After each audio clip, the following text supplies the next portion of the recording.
Good morning, friends. Happy Thursday. We're all having a very cozy day. We're back with more Minecraft, more cozy times in our modded playthrough, making the guild hall. And yesterday, at the end of the stream, I asked what you wanted to see next. If it's going to be a lightning dragon and lightning dragon related shenanigans, or are we finally making the Guildmasters Hall? Y'all voted for the Guildmasters Hall, so that's exciting. So how y'all doing? Good morning, Corvax, M Drift, Eldon, Sophie Ghost, Faded Overseer, Zergen, Orcanus, Lyrazel, Thing 1 of 2C, Rotary Sorter, thank you very much for those 100 biddies. Jump on into this game. Let's get ourselves a little bit of in-game music while we're at it, too. Yo, Sora with 1,000 bits. I got my jab. Time to celebrate by watching a chill stream. Congratulations, friend. Thank you very much for the support. I appreciate that. Also, right on getting vaccinated. That's amazing. Combatable Wombatable. I'm sorry, is this a new account? Are you related in any way to the Combat Wombat? Anyways, what's going on, Surgeon Chat? How starts this beautiful Thursday? I'm doing really good. Doing really good. I got a medium plus night's sleep. We had curry last night. Good morning. Combo off. Good morning, Goblin Mira.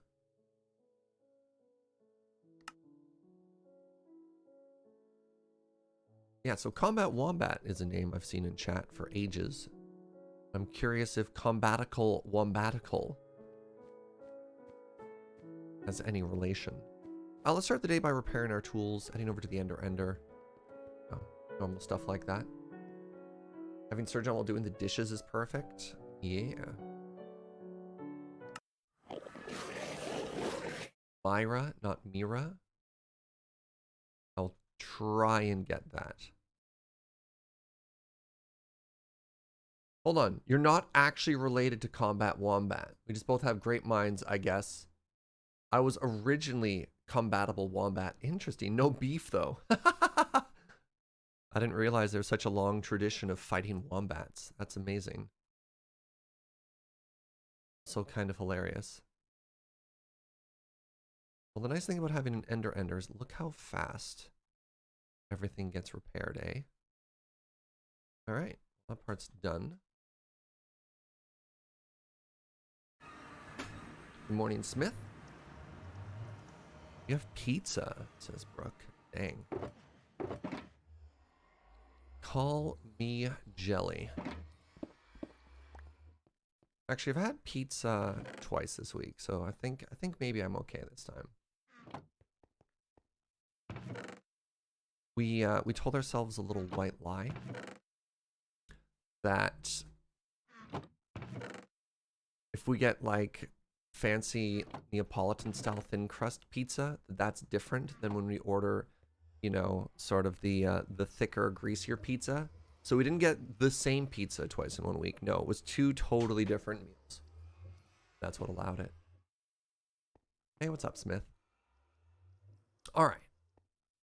Let's check the quest board really quickly here. I had messaged Anime Kitty after the end of the stream to see if she could update or construct the 8 astral light wells. So let's head over to her base really quickly and see if those have been left out anywhere. Because if so,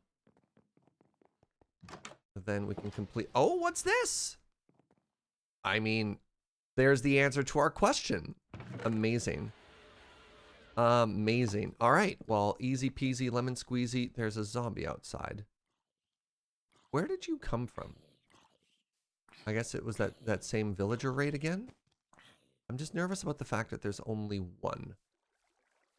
Hold on. Is everything all right in here? Villagers safe? So weird. I mean, maybe there was more and they all caught fire except for that one. Lunchtime for you, very nice. I was playing Surgecraft last night and was able to make a lighthouse that works with spinning lights. Best redstone thing I've ever made. That's amazing. Oh, I have to move this still as well. Very interesting.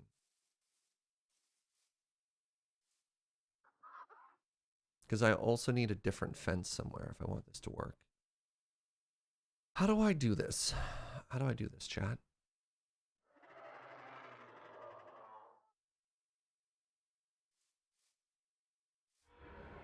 All right, one thing at a time. First things first, we're going to Max's base, and we're going to deliver the quest. We're going to update the book. You know, usual good things we always do. Thank you for tea, my love. Mega Toasty? Got it, got it. Oh, wait, hold on. We almost missed a very, very important tradition.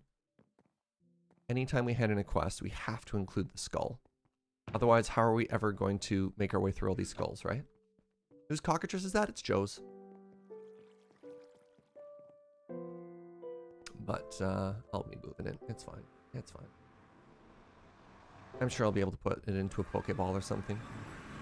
All right, we actually haven't visited Max's base in really quite something. And the nice thing about doing quests for people is it also gives us an excuse to go and see what they've been up to. Apparently growing spruce is the answer. All right, we have some type of retaining wall. Oh my goodness, Max has been up to some create shenanigans. Well, that's really cool. All right, create and tinkers. My goodness. Oh, it's sprawling now. Oh, look at this. A waystone. All right.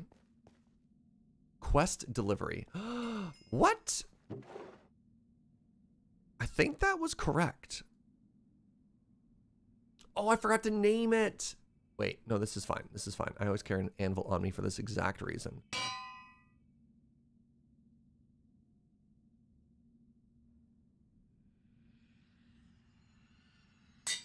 Guild sends their regards. All right, we'll take that ancient debris. Thank you very much. Let's check other things out while we're here. There's a big old power thing. I think those are external batteries for the purposes of like, these are like power outlets, aren't they? So if you need to walk by and plug something in, or maybe that's just a battery reading to show how the interior is doing. Regardless, that's really cool. This is Max's totally not weird water in the nether. I still don't know how this was done, but yes, this is water in the nether. Oh, these are so cute. What? Shroomlight lanterns. These are adorable. Oh, hello, random Enderman with that block. Ah, what do we have here? Oh, all right, all right. What are these? Oh. So very cool. I have no idea how Max did that. Probably involves some form of dark magic. Respawn anchor. Oh my goodness, look at this. Oh, this is really cute. I wonder if this was the original... If this was the original storage area, because I think I remember this staircase upstairs. But all the drawers have been pulled out. It's kind of sad to watch everybody slowly be abandoning storage drawers because of performance issues. You think it's Botania Star Wars? Amazing. Star Wars, I need your help. It really sucks solo leveling a priest. It sucks. Oh, it's so slow. Wait.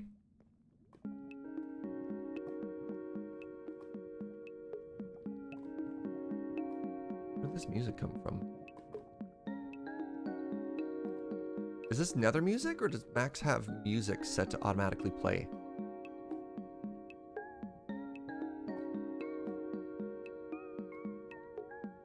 Max has set up auto-playing music again? Ah, they're so clever! Banger alert.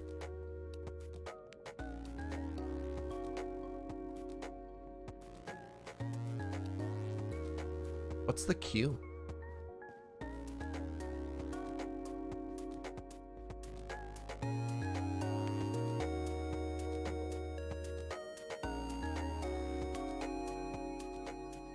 Plays a song every 10 minutes?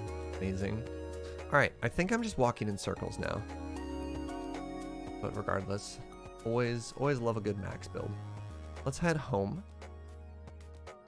What level am I at? I am level 24, maybe? And I went with the I went with Iron Legion or whatever. Ow, my tea is too hot. Is Twitch having issues this morning? I can't get the stream to play. I can't help this person because they can't hear my answer, right? It's the great paradox of Twitch issues. All right, these in here too. I mean, I can't ask if anyone else is having Twitch issues or else you won't be able to answer. See what I did there? I will type in chat.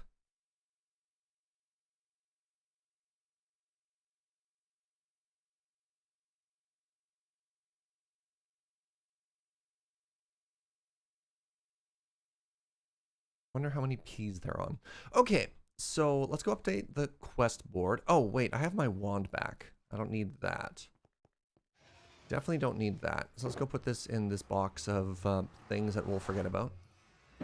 Don't tell me I had rock crystal in here. God, could you imagine? Oh, wait, what are these? Niter. Yeah, okay, we don't care.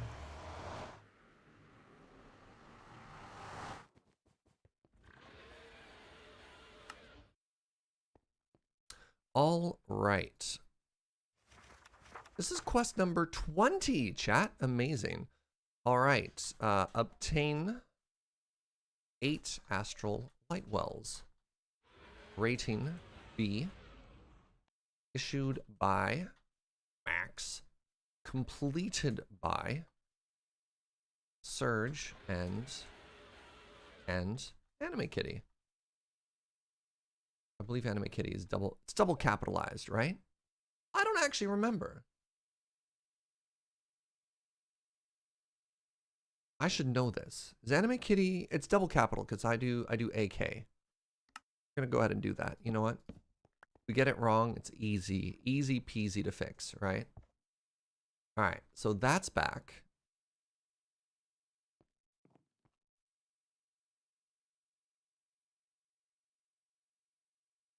Okay, let's do a little bit of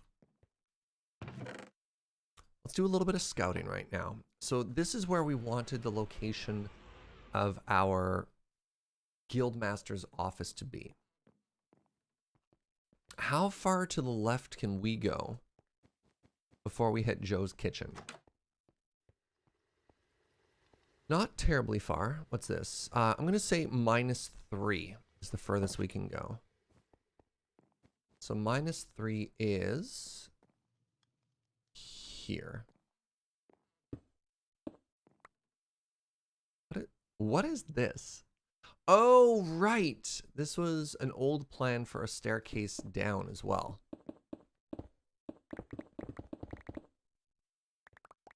-2. All right, sorry, that's too close. So we have to go one further away from that. Or -1, eh?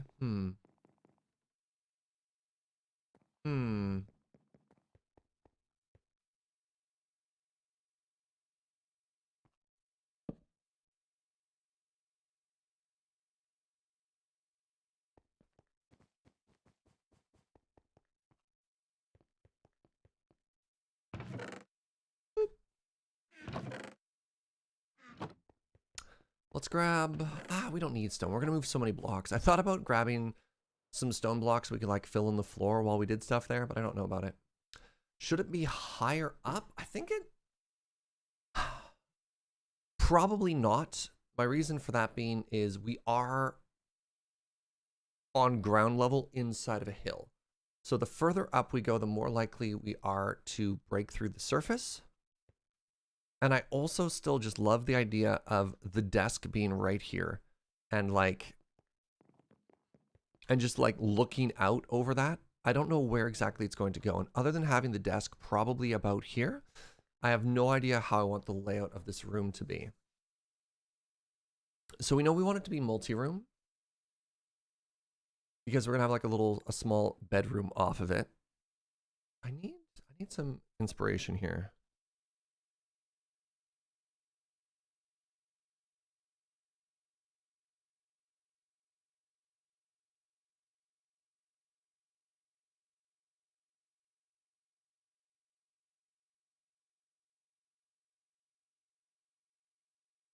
I'm trying to look up pictures of like Minecraft offices, and in particular, Good Times with Scar always does just the most amazing job. Like if you've been watching Hermitcraft, the offices that he's been making they're very modern, which is not necessarily the aesthetic we're going, but I'm trying to think of size and layout. Hey, good morning, Kitsune.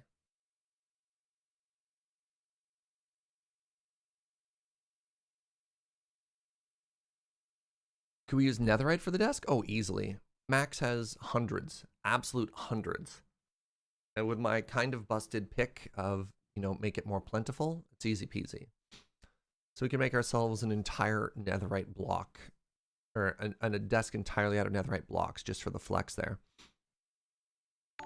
Well, the first thing I have to do? The first thing I have to do is just dig a hole. That part's easy. That's something every Minecrafter knows how to do. So even if we make it too big and we make it smaller later on, that's fine too, right? Hey, Brozard, thank you so much for 11 months. So yeah, step one, let's go ahead and give ourselves enough space to work with, right? I should have torches in my offhand so we can actually see what we're doing. What's up, the A in map? Good to see you, friend. Nope. Here we are. Does the office need a reception area? I don't know if we have a secretary. I think this is just our office, right? This isn't the guild office. This is the guild master's office. This is where we do our stuff. No, let's make sure this is 3 thick. Give ourselves some room to decorate both the inside and the outside.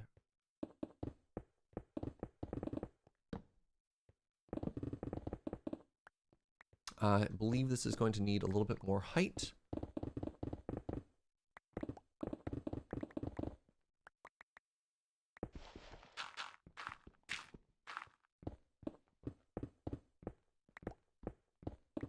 So yeah, absolutely no harm in mining out more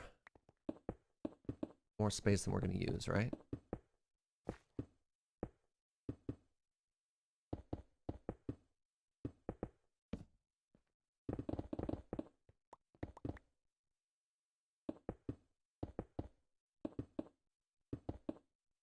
Was that a zombie directly beneath me? Nope, that's just an Enderman's grass block. Great.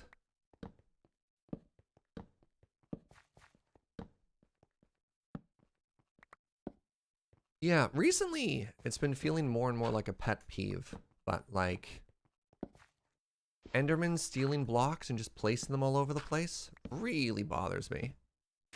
Little thieves, chat. They're little thieves. Don't despawn. Look at this. Look at this place. This mess that they've made.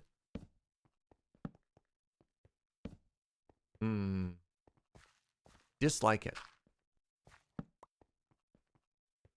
I don't know why I'm torching this up when I have mega torches, but here we are.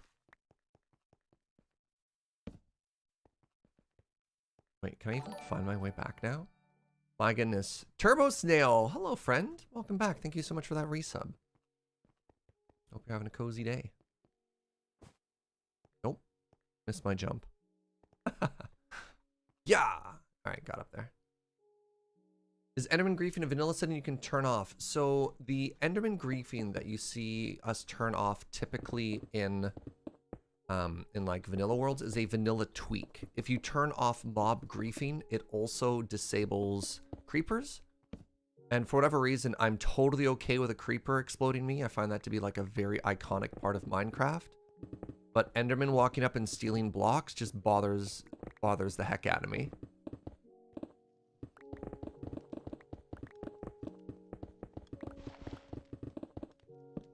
So yeah, typically the vanilla stuff comes from Exumavoid's vanilla tweak data packs or whatever they're called. Yeah, they're called data packs. Thank you. Just double check that in chat. Now, Seraphina has mentioned maybe adding it to version beta 0.4. I imagine that's fairly low priority. Creeper explosion feels like it's your own fault. Yeah, that's fair. I feel like you have a way to control it, right?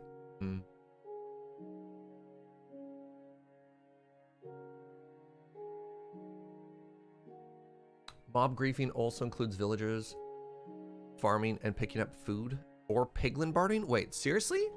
Piglin bartering is under mob griefing? I thought that was like a mega important mechanic. Oh.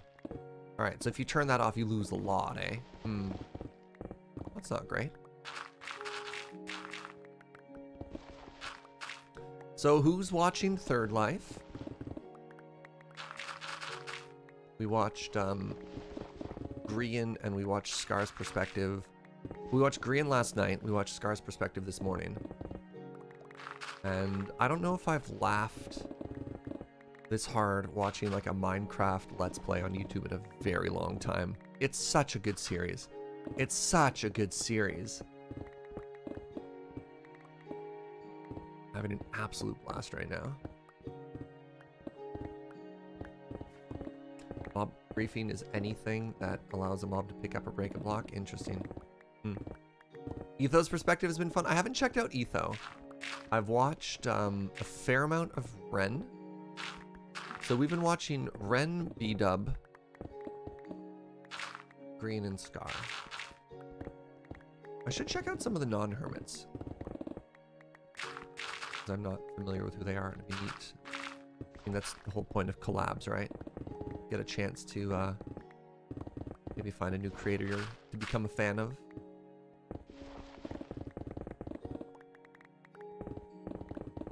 Based on his shenanigans, I watched in the Little Woods. He's pretty funny. Is that the one who was going around spooking people with sound effects?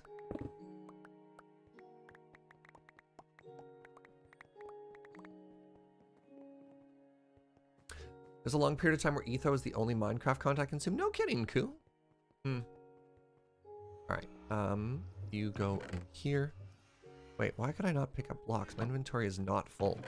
Weird.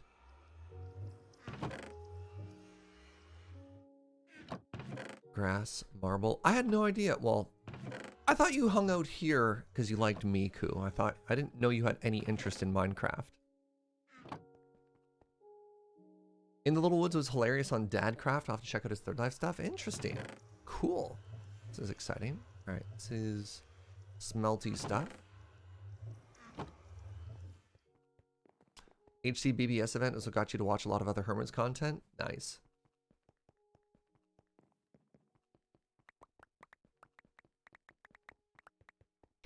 I kind of wish more had happened with the HCBBS, but I also understand. Oh, it is lowercase. Hold on.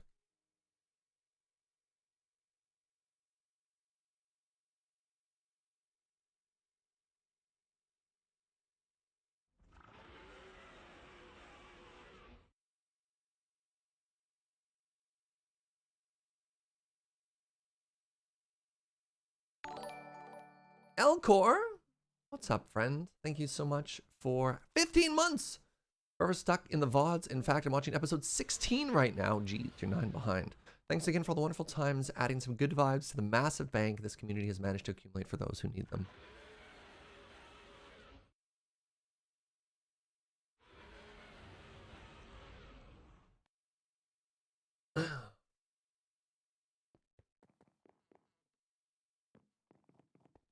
You like how HCBBS was used by Scar and Mumbo to improve each other's bases? Yeah, I thought that was a good payoff, but I just worry that, I'd worry, it's not for me to worry. I feel that it may have come a little too late in the season, because there's definitely a lot of people who are taking breaks right now. Let's go this way. Let's go 2 more in each direction, right? Nope. So if I did this, is this enough room? I type it out anime kitty if that's what you mean. Yay, thank you.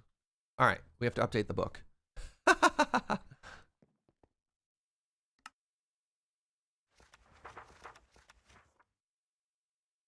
All right, chat, now you all know 1 capital in anime kitty. Hey, good morning, Luthien. You liked what Beef did with Iscal Street? Yeah, the interior there was fantastic. Hold on a second. Radjack says, forgive my shouting, but I feel very strongly about this. For the first time in nearly a year and a half, I have a job. Congratulations, friend.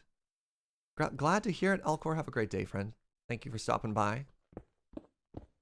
That's amazing, Rajak. Congrats. Sounds very exciting. Wait, all right. So here's my plan. We're going to continue making this. You know what? No, this isn't big enough. This isn't big enough at all, right? No. This is the Guildmaster's office, chat, not the Guildmaster's closet. What am I doing? What am I doing?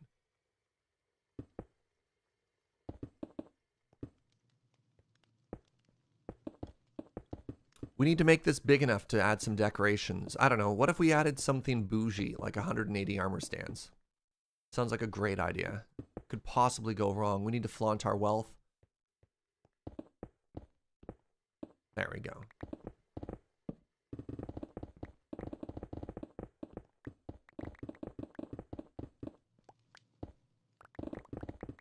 More money to spend on magic cards?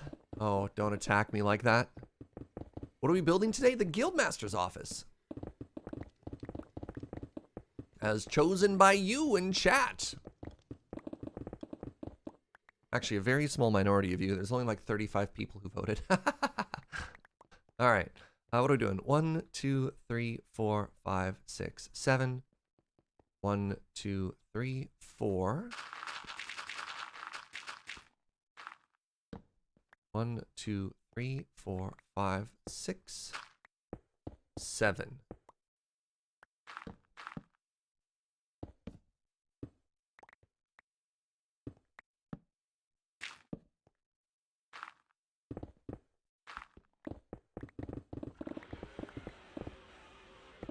Can we have the James broom closet? I mean, we could always make James a cozy little place. I do also like the idea of James just sleeping in the recruit area, right? What if we just went for a nice round 200 armor stance? That makes sense. That's what Team Order would do.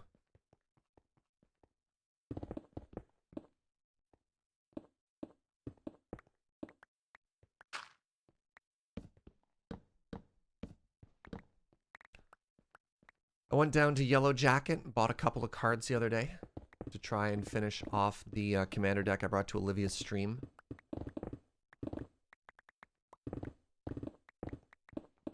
I'm in this like super weird position where I have so many cards to sell.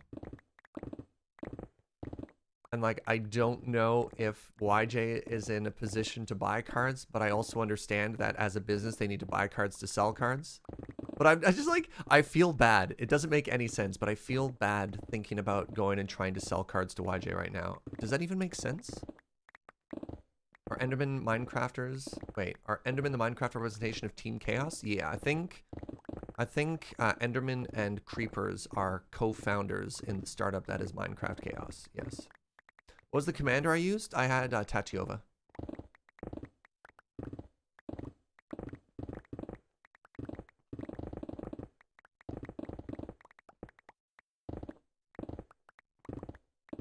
I feel like YJ would say no, but the problem with YJ saying no is I don't want to leave my house for any reason. And if I do leave my house for a reason, I want it to be one where like I know I can get the business done in and out really quickly and efficiently. And the idea of having to like go in, have somebody evaluate my collection for a period of time and then hand me back like 75% of the cards that I was trying to sell. I do not have the spoons for that at, you know, month 18 of a global pandemic. Right? I just want to make sure that every card I hand them goes away forever. And I don't think that's going to be the case. Call ahead with the card list. There's like 7,000 cards. That's not that many.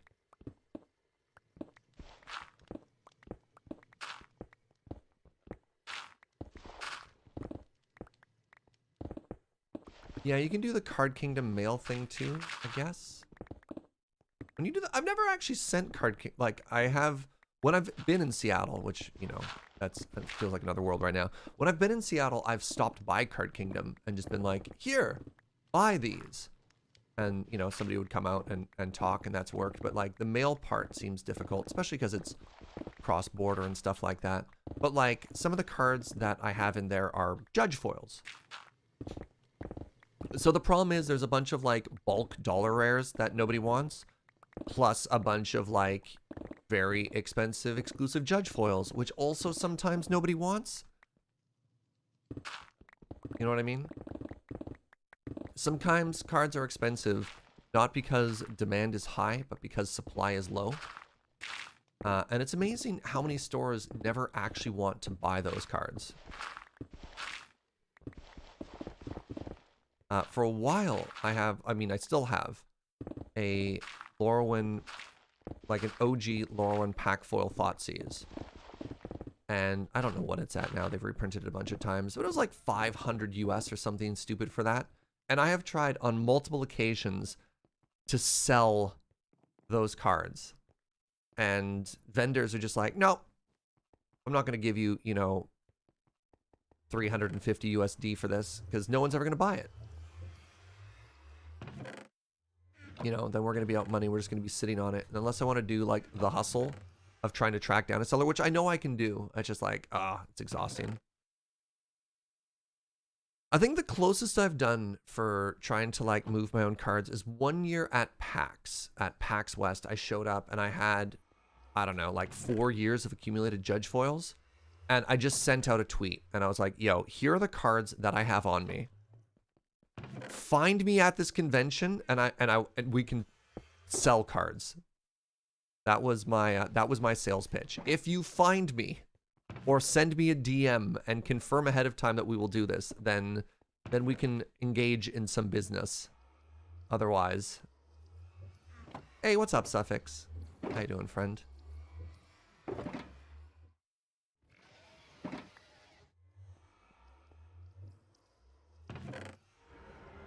Is this gonna work? Are you full? No, you're not. Whatever. Major digital storefronts may be an option. Possibly? Possibly.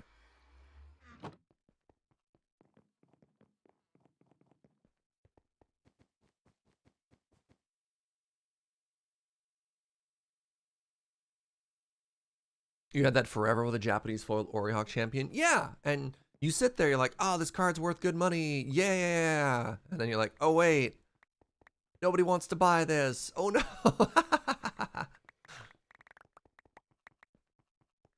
So the thing is, I don't want to, and let me know if this makes sense to all of you. I don't want to have to try and sell dozens, if not hundreds of cards individually. Right? That sounds exhausting. What I want to do is be like, take these boxes and give me money for all of it. I'm waiting for the solution where somebody will buy literally all of my Magic cards at once. Well, not all of them, because I'm not selling out of Magic. Specifically the ones I'm trying to move. Sometimes a card is $600 because it's been sold exactly once for $600.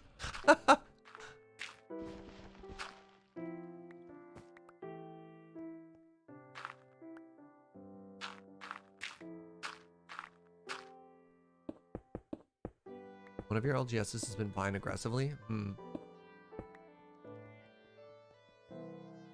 Jordan, my friend, we've been talking about the difficulties of selling Magic cards during a global pandemic, and how I have a bunch of cards and I don't know how to get rid of them, and how I don't know if it makes sense for me as a Canadian to just send, a taped up box to Card Kingdom and ask them for a bunch of money. It's really funny. How you doing, bud?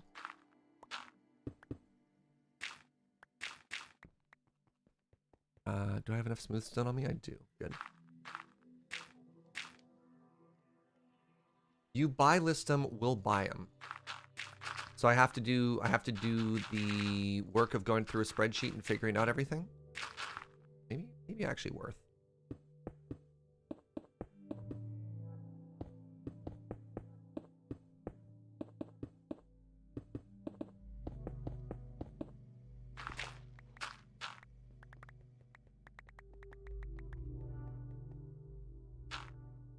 I do love spreadsheets and data. You're not wrong. You're not wrong. Don't buy list the dollar rares. But see, that's the problem. I want to get rid of all of the cards. I want to get rid of all of them. The whole thing I want to do right now is send somebody all of the cards so they're gone forever. And then get a bunch of money. I don't want to. What I don't want to do, again, is have any cards left over. I'm not selling out my collection. Again, I'm just getting rid of the cards I don't want. Get in touch with our collection team. You'll Slack me? Thank you. I'd actually really appreciate that, Jordan.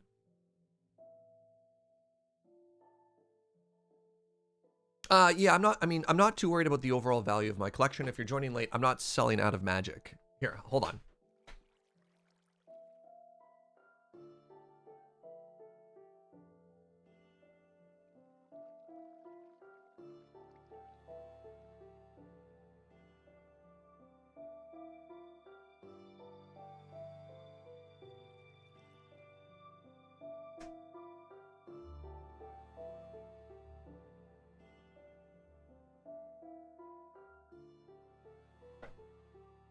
It's like I'm trying to move like this many cards, which is probably close to like 400 cards. So it's enough that it's a giant pain in the butt, right?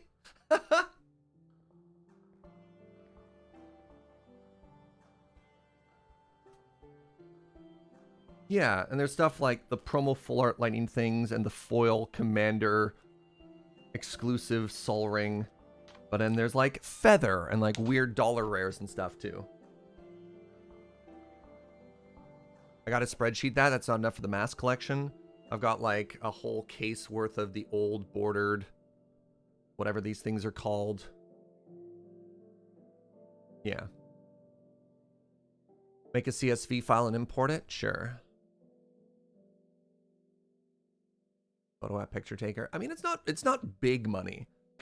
Well, it might be, I don't know. This is probably under $1,000, which for like large Magic transactions, not a ton, but it's enough to be like, it's a pain, right?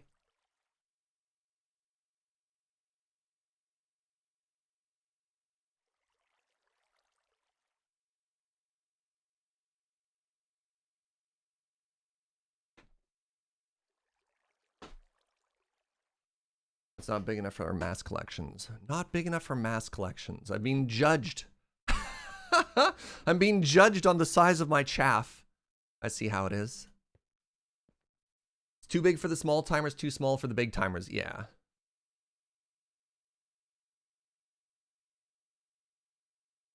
You'll explain more in Slack? Thank you, Jordan. My man. All right. So I'm digging a hole. I'm digging a hole. Look at this. You just complain about things on the internet, and then suddenly, like a hero, someone will swoop in and save you. And that hero's name is Ray FK. Okay, so this is feeling like an okay size for an office. Now, we want a bedroom. You're off work today. Why not work? Yeah. Hey, are you a content creator? I know that feeling. Haha, what's a day off? Well, that was a Wheeler joke. All right, so now what we want to do is give ourselves a bedroom, and let's say it's like back here.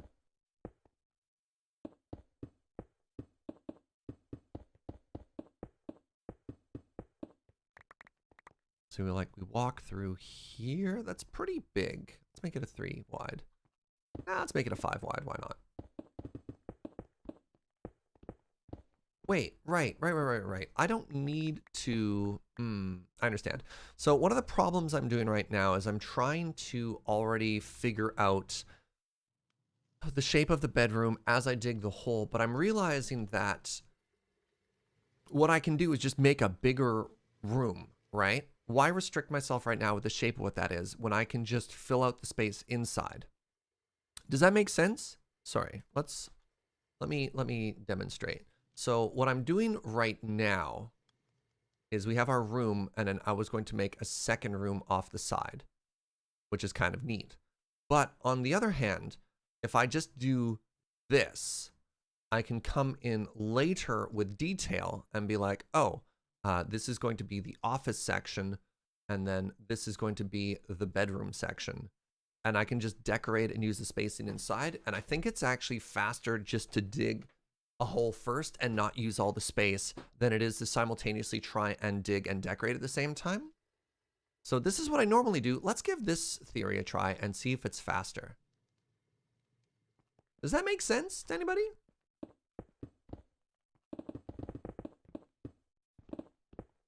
I think that's kind of a cool thing worth trying.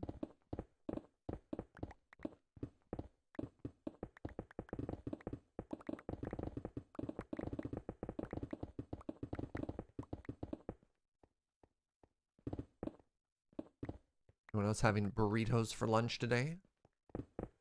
Had a great lunch burrito. I think on the 3rd? I'm in Canada. It makes a lot of sense up here. All right, so let's give this a try now. You understand, I think it might work, but I also think it would not work for you when you build. Sure. Yeah, one of the things I'm trying to remind myself of, and this is something the really good builders do, is that when you dig a space, you don't have to use all of it. And sometimes some of the best decorations I've seen are people who actually make the interiors. This is especially true if you're building like a building or an apartment. And like if you're watching Hermitcraft, all of the Aqua Thunder builds are a great example of this. But if you make like a building, if you make an exterior, your interior doesn't have to use the same walls. And sometimes to give yourself like really nice decorating, really nice decorations on the inside, you can make the inside smaller, right? By making your walls thicker, by carving the space up. And I think that's another place where I can learn to get better as a builder.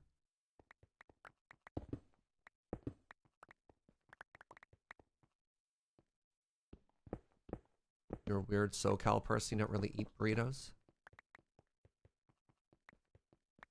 Is it like a requirement? You're like, ah, welcome to California, here's your burrito.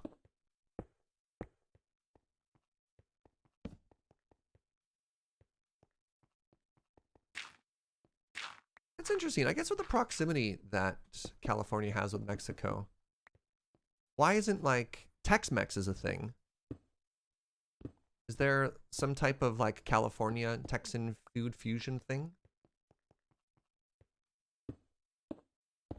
This is coming from a place of knowing very, very, very little about the States. I'm actually not even sure that California is close to Mexico. It's south, right? I think the border touches? I honestly can't remember. Is it further south than Texas?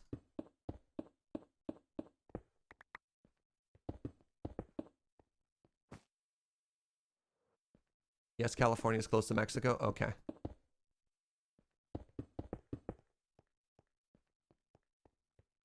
All right, this is looking good. The borders do touch. Aha!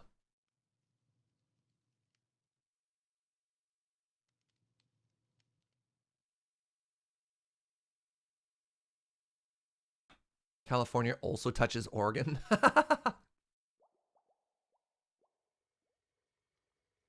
I'm just wondering why, you know, Texas gets Tex-Mex. But there's no, like, other things like that. Who decides these things? Tijuana's across the border from San Diego. I should know that. I spent a lot of time in San Diego as a kid. But then again, I was a kid. It's not like, you know, you visit your grandmother and she's like, all right, welcome. Pull out this map. It's time to study where you are right now. All right, marble. And site. Gravel.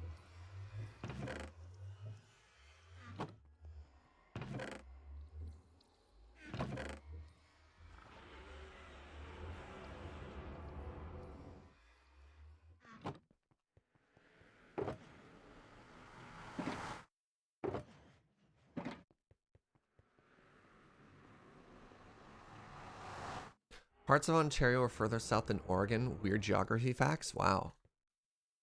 Interesting.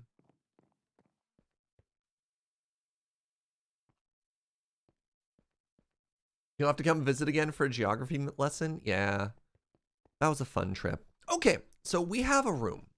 We have a very good room. Now what we're going to do is we're going to grab netherrack and we're going to start trying to plan out the layout of this place.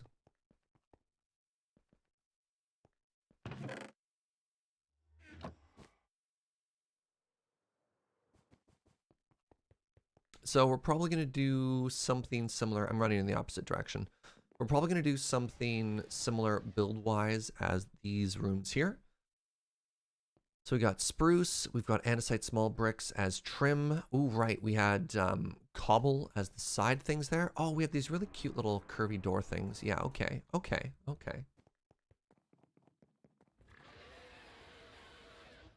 You live further north than Toronto in Montana. Cool. Okay, so we have the doorway in, and I think the first thing we want to have is probably about here. That's going to be the guildmaster's desk. I think that's enough room to walk in and have it feel kind of, not, I don't want to say, imposing is probably the wrong word, but imposing. And we're probably going to want to have some pillars here. Morning Nevermore.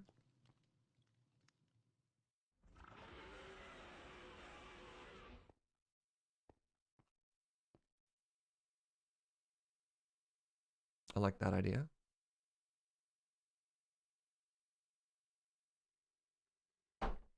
Speaking of that trip, there's a location for that chicken place in Vegas. What was it called? Like Cracked Up or something like that? Crack Shack. Crack Shack is what it was called because of the good crunch on that chicken. All right. So if we do that, we have this here. 1, 2, 3, 4. 4 is an odd number. Sorry, technically 4 is an even number. I was going to say 4 is an odd number when decorated in Minecraft because it's hard to decorate evens. I prefer decorating odds. But I also like the idea of this doorway being 5.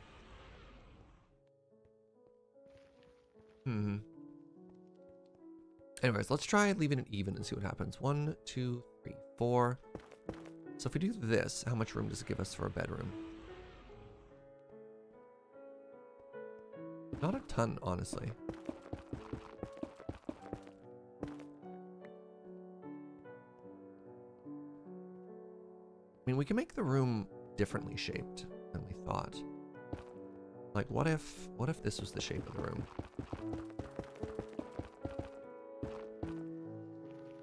And then we have ourselves the entrance to our bedroom. See, this is where it gets weird again, right? Because that's even. So if we double that over here,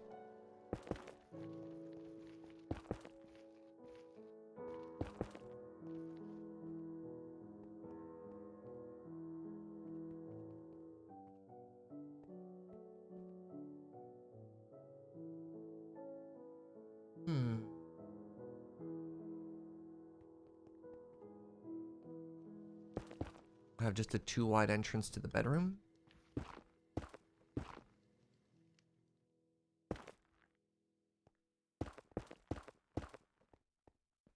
Give it the nether portal shape, and then we've got just like a bedroom here, maybe.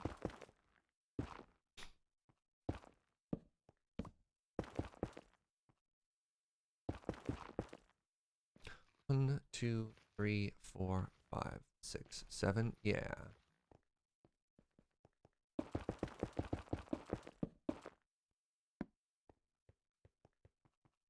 Right, and we do like bed and dressers and stuff.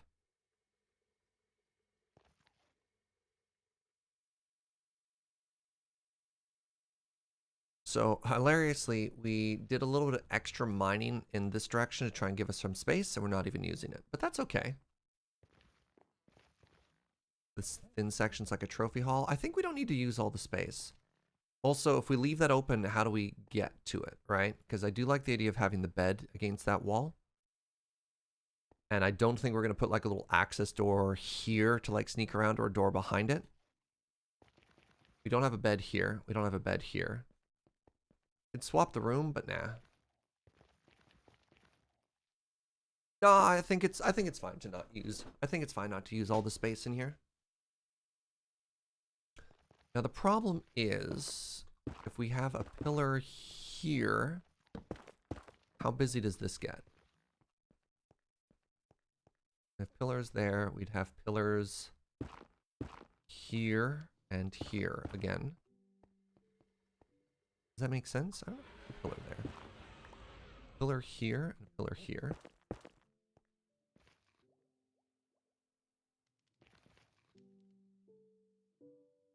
Put one here. That keeps that pattern going. I mean, maybe we can put it here as well. Maybe that's fine. Then we have 1, 2, 3, 4. Then we have 1, 2, 3, 4. Wait for it. 1, 2, 3. Perfect. It's like it was meant to be, chat. It's like it was meant to be when we perfectly counted this room and everything lined up. Look at that. 1, 2, 3. It just worked. It worked perfectly. Oh, how am I so good at this game?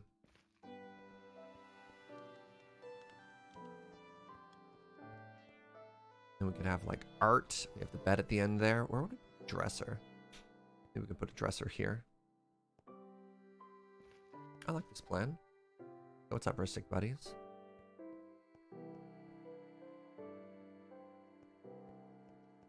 Naval warfare? Blech. Naval warfare, welcome. Yeah, no, I think we're just going to ignore that space. Remember, the big part of the philosophy here is just because we have the space doesn't mean we have to use it. We're deliberately giving ourselves more room than we need. What's happening? Oh, geez. Suffolk's just got like 13 Chivos all at once here. Oh, Suffolk's just touched the Woot farm. It's pretty funny. Teach. Nah, it's fine. Yeah. All right. I don't know what else we're going to do to actually decorate this space. 1, 2, 3, 4, 5, 6, 7, 8, 9, 10, 11. Which means we can do it every 5. 1, 2, 5. Boop. 1, 2.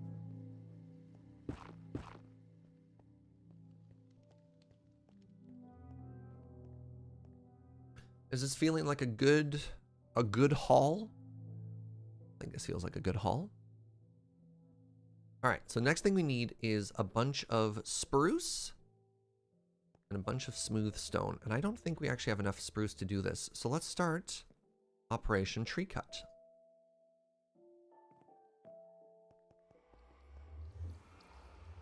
It's a very good name, by the way.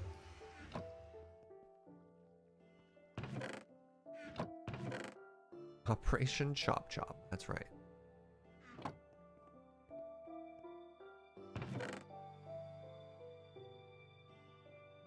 Let those despawn.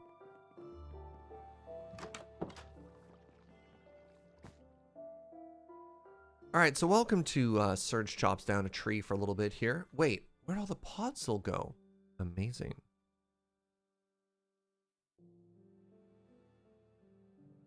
I guess I got rid of all of it? I don't want this to be Podzol again now that it's so clean.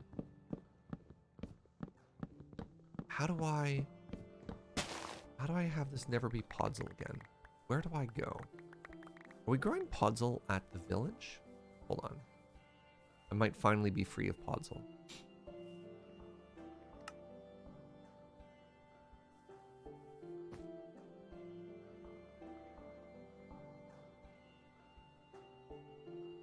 Oh, I have an even better idea. Oh, I'm so good at Minecraft.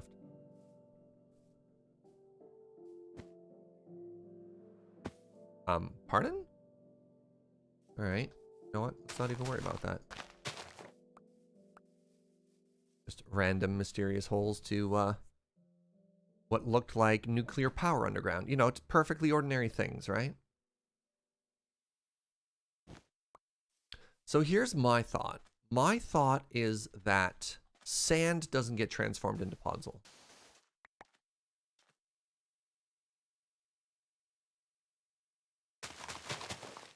I don't know if this is true or not, but I hope that it is. I'm a genius.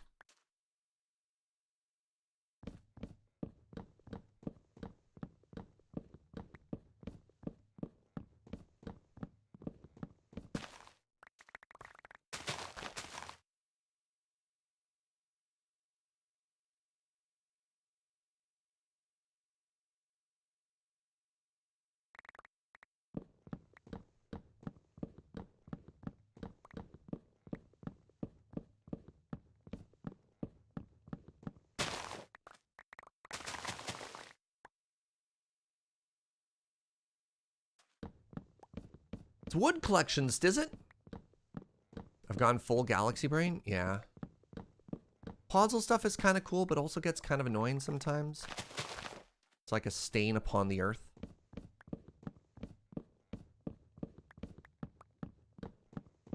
We can do without that. I'm probably going overboard here, but whatever.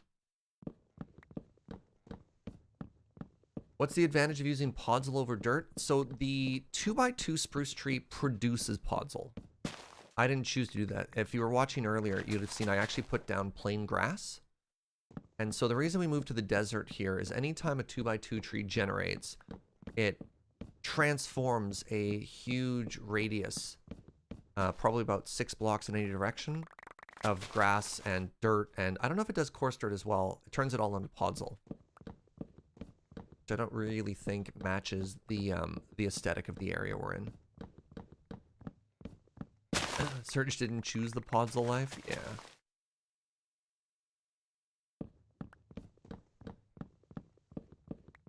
Maybe you could ring your tree in sand. So if you let's say we do something like this back at our base, where you cover it in cobble or something like that, the podzol will hop over the ring. It'll always do the full radius, even if you don't, even if you surround it, because it doesn't spread from a point of origin and move out. It just transforms an entire area. What's up, Kaiser Chef?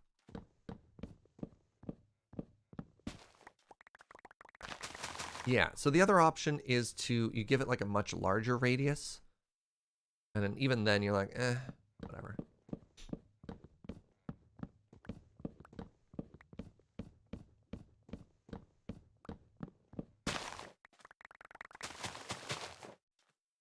I'm actually thinking of maybe some point removing all of that, all those trees and stuff like that. I don't know. It's like such a sign of somebody's base when you go up and you find their tree growing area, right? Pardon me.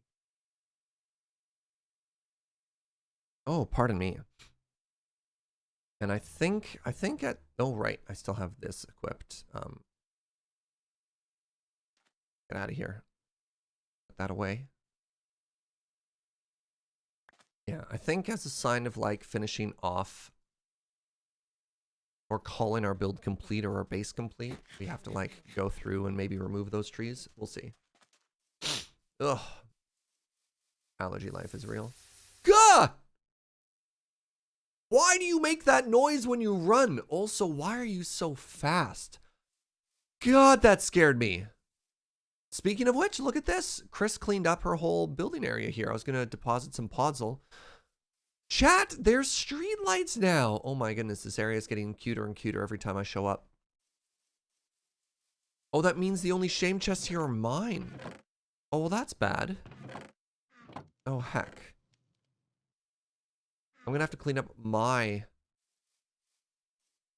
shame chests, aren't I? That doesn't feel good.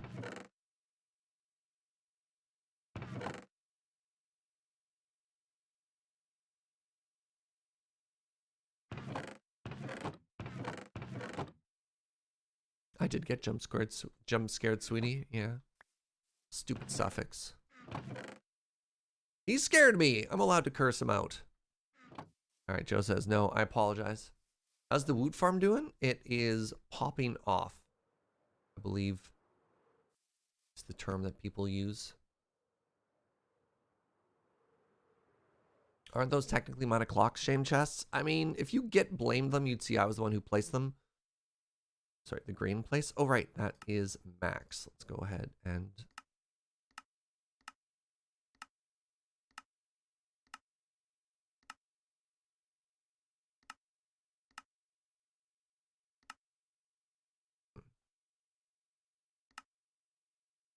All right, I have 10 million wood now.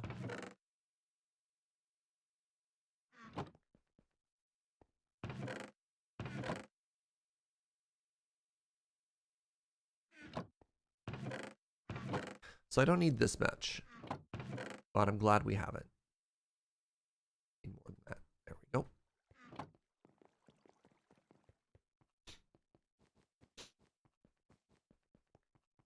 All right, so everyone is saying we need to make our desk out of netherrack, and I think you're right. I think there's only one way to show the long and proud history of the guild, and that is to flaunt its wealth, right? Because what does old mean if not wealthy? No, I'm gonna take that one back. I don't like that saying. I was trying to think of like a dragon, right? Because, you know, dragons always have all that wealth because they're old. And then I kind of lost the thread of it pretty quickly there.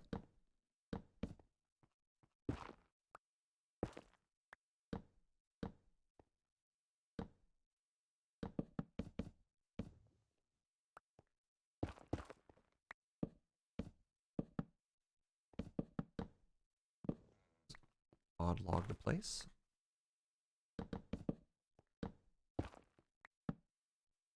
Dragons have wealth because they hoard. Yes, but they've also had longer to hoard, right? It's not as if dragons are just born wealthy.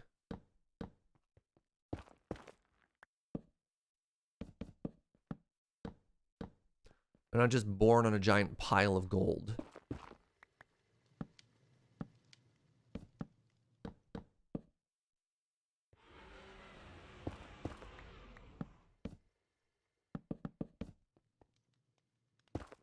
Dragons have wealth because of compounding interest. Oh, okay. You see, when you're born a dragon, you get $1. And then the bank gives you 7% compound interest on that dollar every year that you're alive. And after 5,000 years, bang. Gold pile.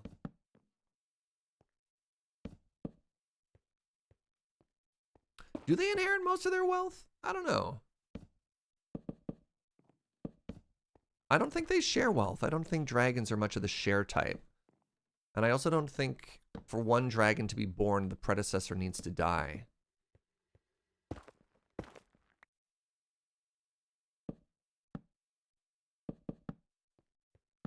Oh, that's a problem.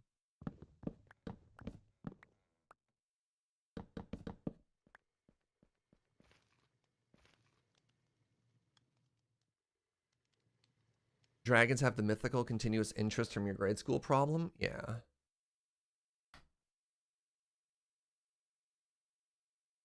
Are there dragon venture capitalist investors? Angel investors? Yeah, totally. 5,000 years with 7% compound interest gives you a number that's 147 digits long. I wonder if... I don't know. Weird sci-fi things. Does 40K... I did get a haircut, TQ. Thank you, my friend. I wonder if 40K covers like compound interest for the God Emperor and stuff like that. You're looking good today. Thank you. Thank you, thank you, thank you, TQ.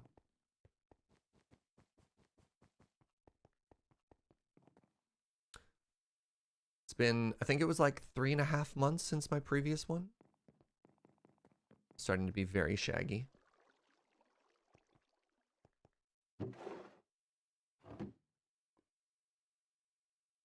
Second here.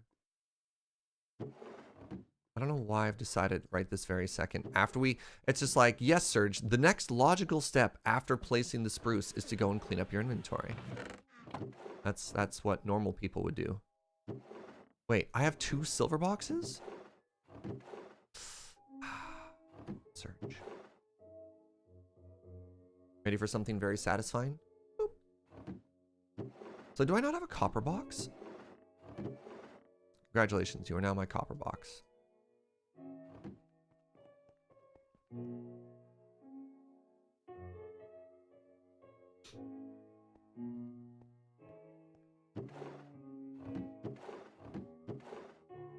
All right, you ready for this? Boop.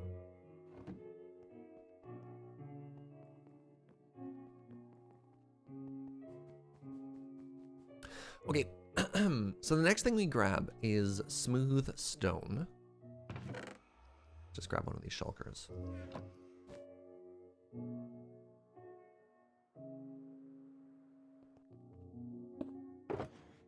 We want to fill this space in.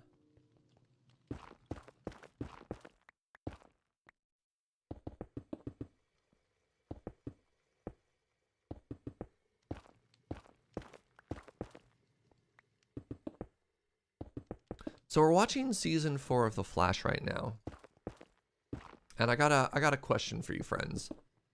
Is season 4 bad? It's been really weird so far. It's been really, really weird so far. It's been weird enough that Joe and I have been like, maybe we take a little break.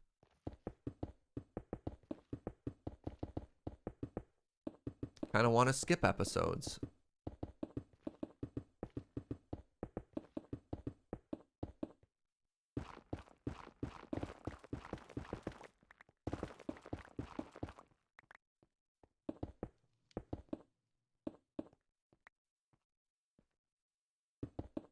There we go.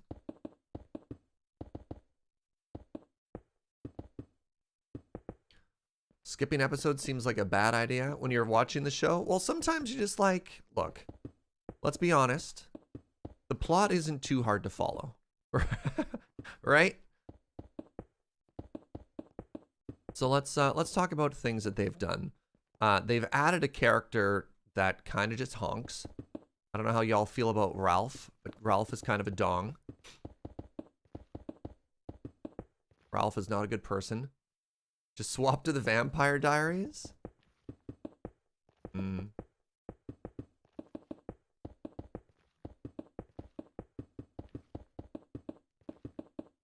Ralph is good? Is he? He's kind of a misogynist piece of garbage. The only character they've given him is he objectifies women constantly. That's it. That's his entire personality. Like, maybe there's some kind of redemption arc going on right now, but it's a big yuck thus far.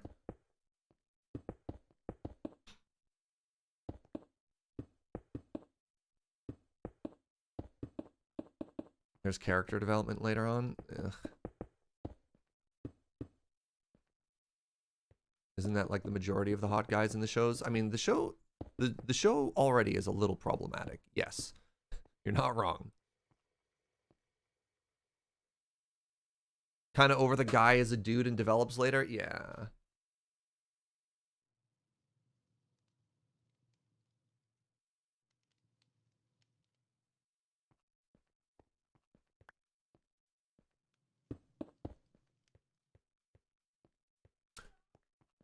All right. So the next thing we need here is 1, 2, 3, 4, 5, 6, 7 netherite blocks. Netherrack blocks, whatever. Yeah, like, have we thought about having the guy not be a tool to start with, right? Just a wild concept here.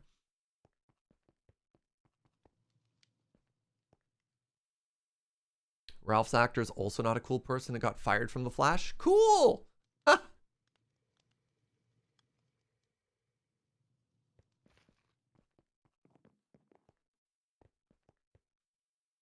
Yeah, these are adults. All right. So I need approximately a bajillion ancient debris. Hold on, let's do some math here.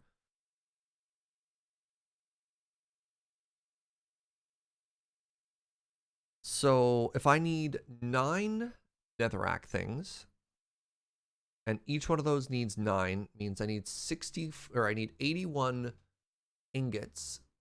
81 ingots cost me 4 pieces of chocolate. So I need 324 pieces of chocolate. Does that make sense to everybody?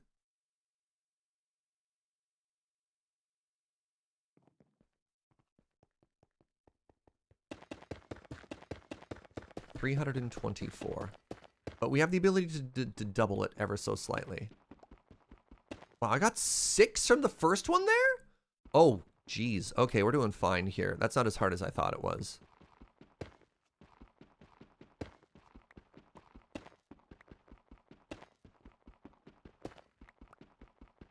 Speaking of which, there's a really good show I'm watching called Ginny and Georgia. What's that about? I've never even heard of that.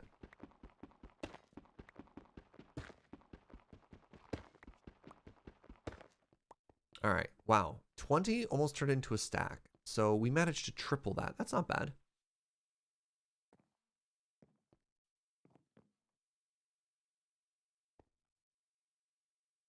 It's a teenage mom growing up with her kids. Harsh topics handled very, very well. Show that I'm kind of interested in checking out as well is Yasuke on Netflix. That seems really cool. Ben told me it's very gory though, so that might be something. They don't bounce off too hard. How did you mine those ancient debris and get scrapped? I have a special mod called Scorching Heat on my pickaxe. All right, hold on. So if I triple, 64 turns into... 64 will turn into 180. So I need that many. All right, so I need to pay max. I need to pay max for a stack and a half of ancient debris. What do I pay max? They've also been, a lot of people have recommended I check out Invincible as well. I've also heard the Invincible is also very violent. Hey chat, what do we pay max in? What do you think max needs as someone who lives...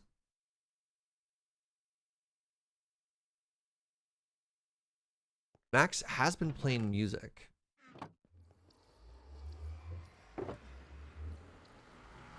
I already have discs that they just grab. A pet dragon? Oh, you know what? Max might like a dragon. I don't know. That's a great question. You know what? Let's pay with a dragon egg. That's pretty rare. That's pretty rare. Right? I think that's a cool payment. I think that's a pretty valuable payment.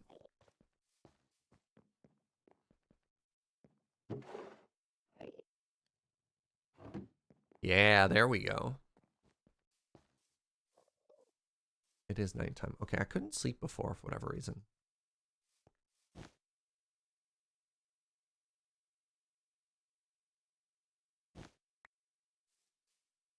All right. So we need... What was it? 324, is that correct?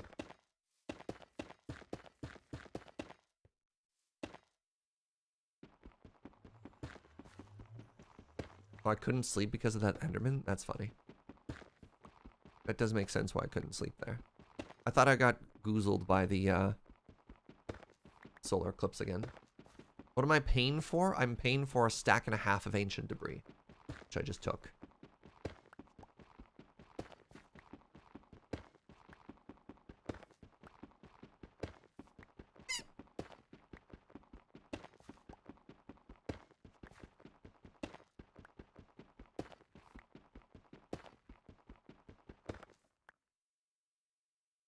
All right, 2 stacks. I'd say we're about halfway there. No, that's 128 plus 14. That's not halfway there. Buckets. All right, we're fine.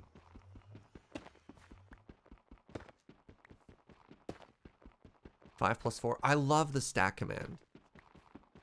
Isn't that the coolest bot command ever? sure other people might have other clever and fun things, but something specifically for a Minecrafter to be able to tell you how many stacks you need?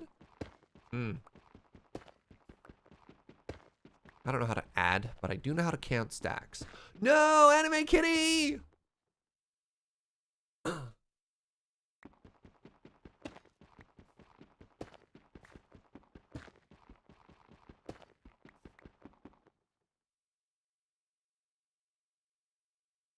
You need help? All right.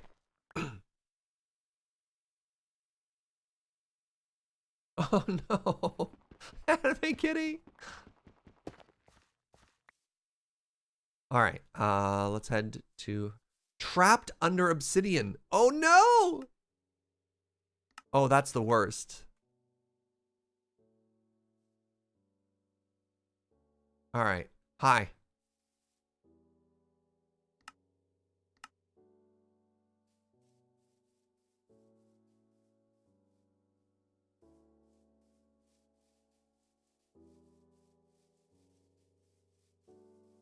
Oh, look at the koi. Hello.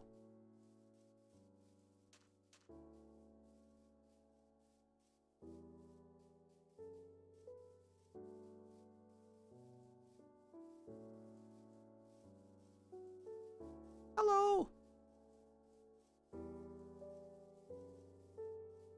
Oh, pretty. So pretty. Wait, sorry. Where'd anime kitty go? I got distracted. What a beautiful waterfall.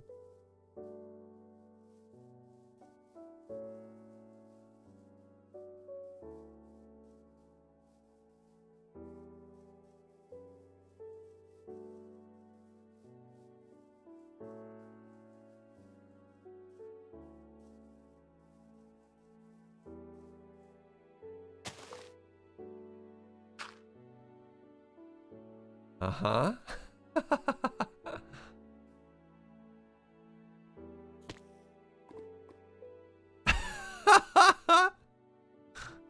Ah. All right, all right.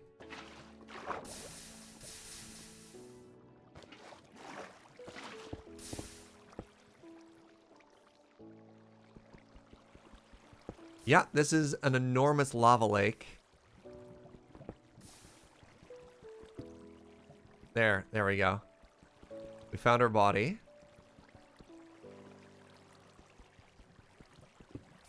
So I think what happened is she fell in lava, panicked, threw down a water source, converted everything nearby. Converted everything nearby into obsidian and then trapped her under the obsidian.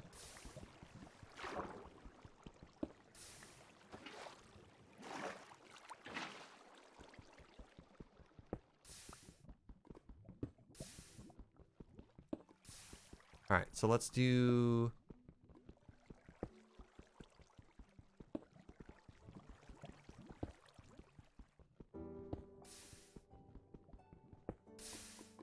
That's what I was worried about. I'm worried that she's standing on lava.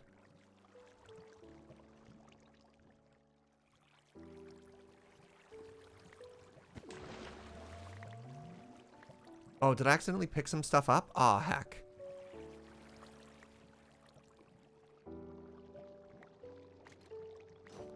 No, I accidentally touched... No! I accidentally touched the, Oh my goodness.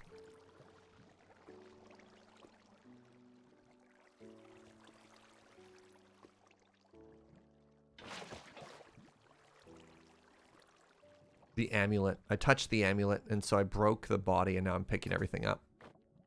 There. There.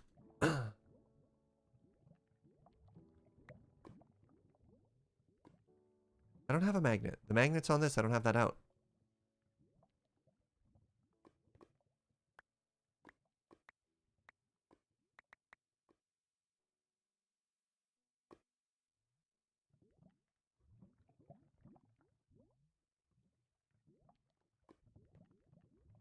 Was I holding the magnet at the time? Oh, then that's my bad.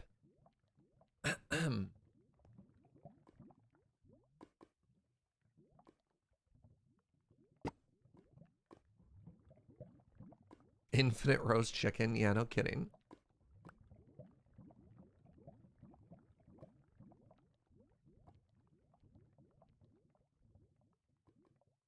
All right, our work here is done.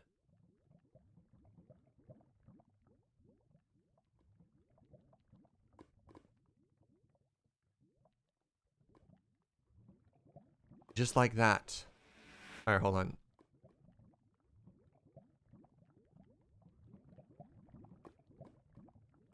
You need a hand getting out of this hole.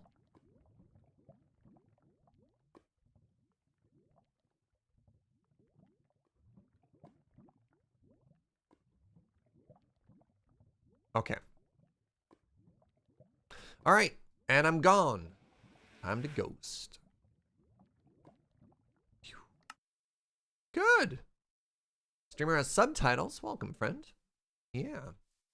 Try to make my content as accessible to as many people as possible. Is that hole an isekai? I don't know if that necessarily took her to a brave new world of magic. No. Okay, so whatever this is, I need to kind of double it. I don't know, we'll see. We'll see what we end up with if I smash all of these next.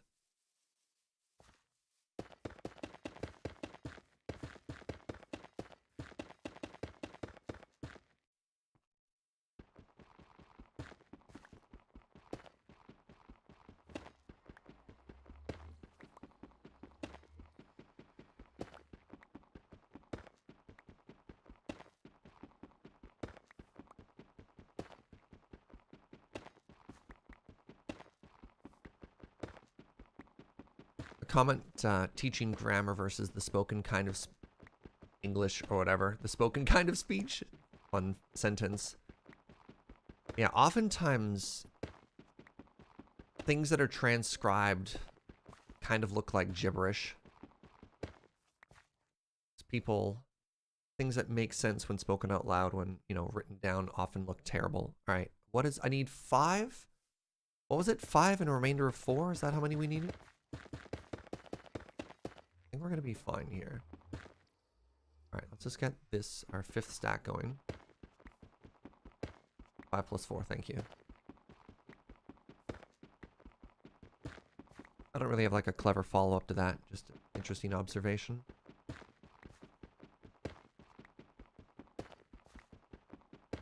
Oh, the variance on what we get sometimes. Sometimes it's 1, sometimes it's like 6. It's absurd. All right. 4, 3, okay. Yeah, we're gonna overshoot here. You know what? Let's just smash it all. It's fine. Are we trying to outbling Max? I don't think we can outbling Max when we literally purchased it from Max. What level of fortune are we using? Fortune 5? Yeah, fortune 5.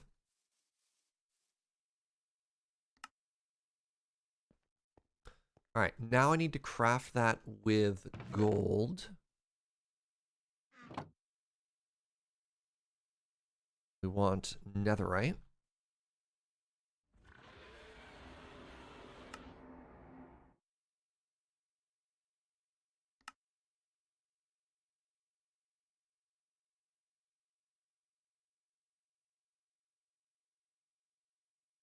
Is my math correct here?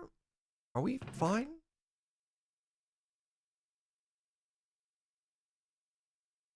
And then we craft these into blocks. And we have 4 left. Okay, cool. Neat.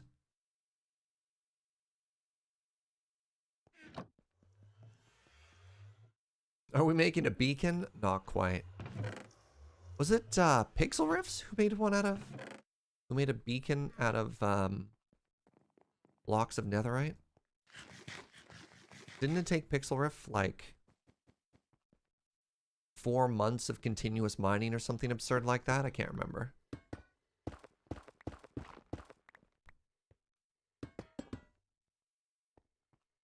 Wait. I only needed 7. I didn't need 9. I miscounted. And now we're just netherite rich. I mean, that's fine. It took so long, only a streamer could do it. Is that how that works? You have to go for the spectacle of it. I mean, yeah, I guess no one would listen to Caillou 420 times if it wasn't Publicity stunt. All right, so that's what our desk is made out of. Okay.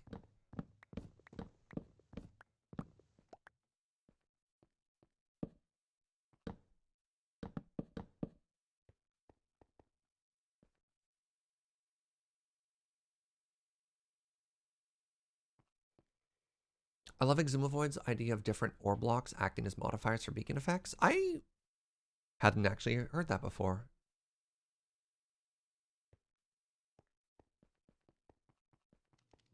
All right, so let's make the bed next. And I have a plan for something that'll look kind of cute for the bed. So for that, we need wool. And I think our bed is going to be red. What are the colors of the guild again, chat? Yeah, red. Red.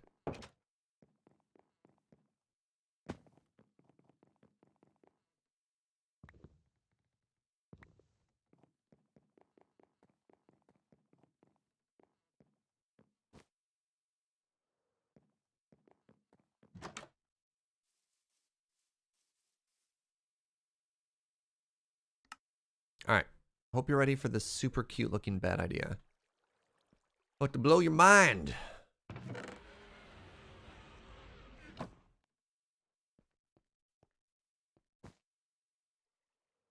We talked about this before. How would a new player ever find out about beacons within Minecraft? Yeah, I mean, Minecraft does not do a great job of teaching Minecraft.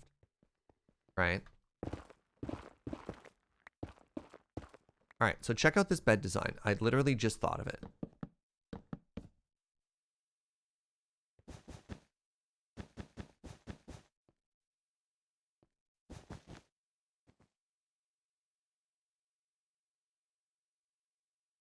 And then to give it some depth, to make it look like there's a blanket over top, oops, we had carpet.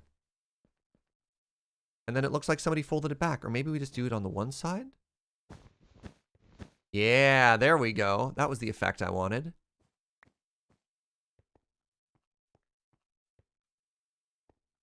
Is that super cute?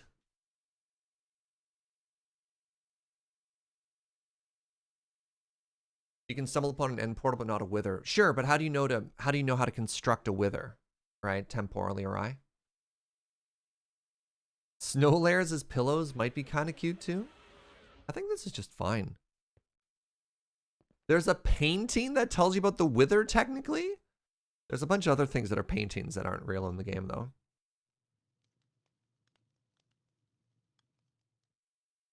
I almost had a footboard of vertical oak slabs and trapdoors at the end, but that's just you. Footboard at the end. What does a footboard mean? So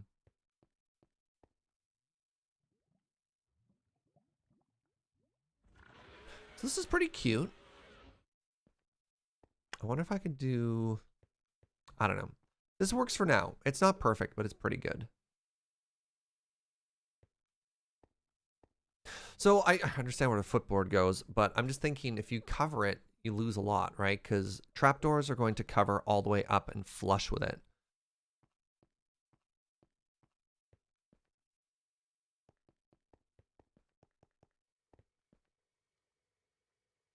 Here's an interesting idea. Where did I put those? I think I may have left them all. Yeah, I did. Some carpet in.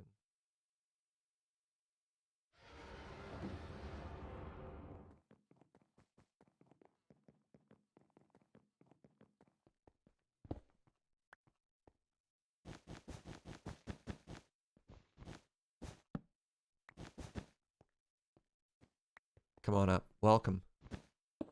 Welcome to the guild.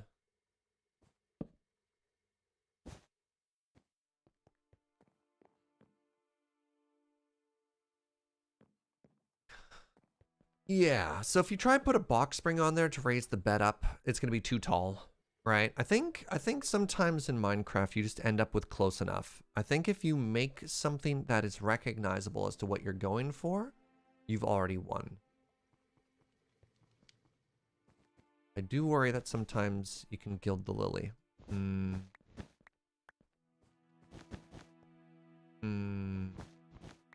want this carpet to be a 5x3, but I can't go in either direction, which is a little bit unfortunate. But anyways, I'll leave this here for now. So I need to go back again to the guild box, and I'm going to see if the whatchamadoodles. I'm going to see if the I just left this here too. Fine.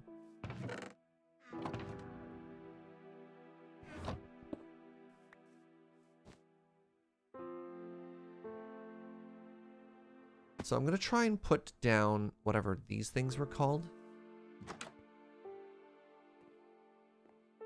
The parapets. I think I left a bunch of them in the wooden box here. I did. So good at this game. I should take some of the stuff back.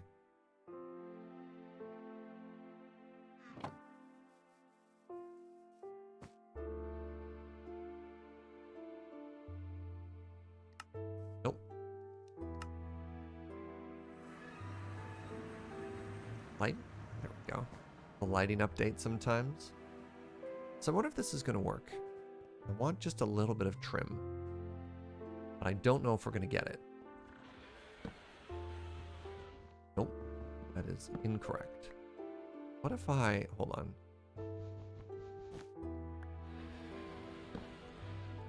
on. Pardon? Just don't do that. Why? Why are you going there?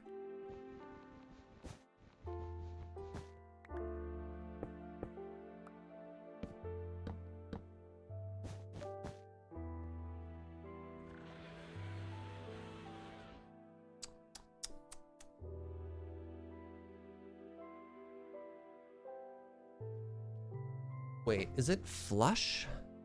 Oh, so it wouldn't even be visible anyways. Okay, so I can't put... I was hoping... My hope was that these blocks were actually raised up. I didn't realize it was flush with the floor, so that doesn't work.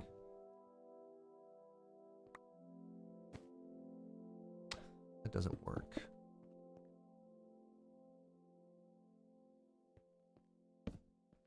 Oh, but you know what does work? There's your box spring, chat.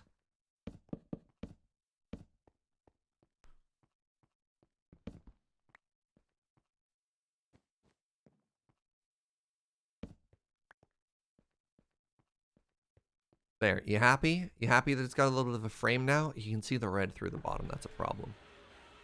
That's a bit of a problem. Maybe that isn't perfect. Now the box spring is on the ground? What do you want? It's either the mattress on the ground or the box spring on the ground. We're not going to raise our bed up 4 blocks, chat.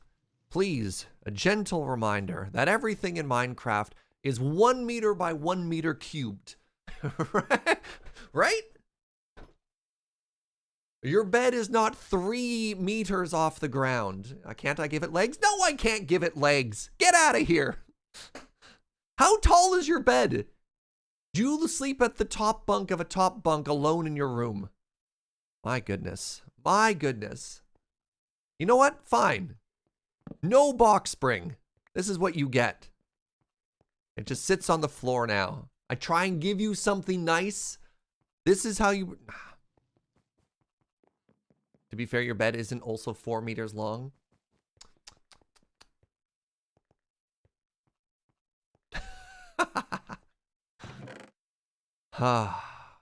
Sometimes, Twitch chat, sometimes.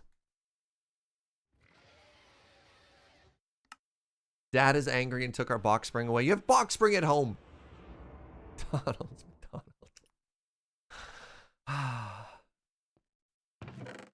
Sometimes, chat. Sometimes. Where would wool go?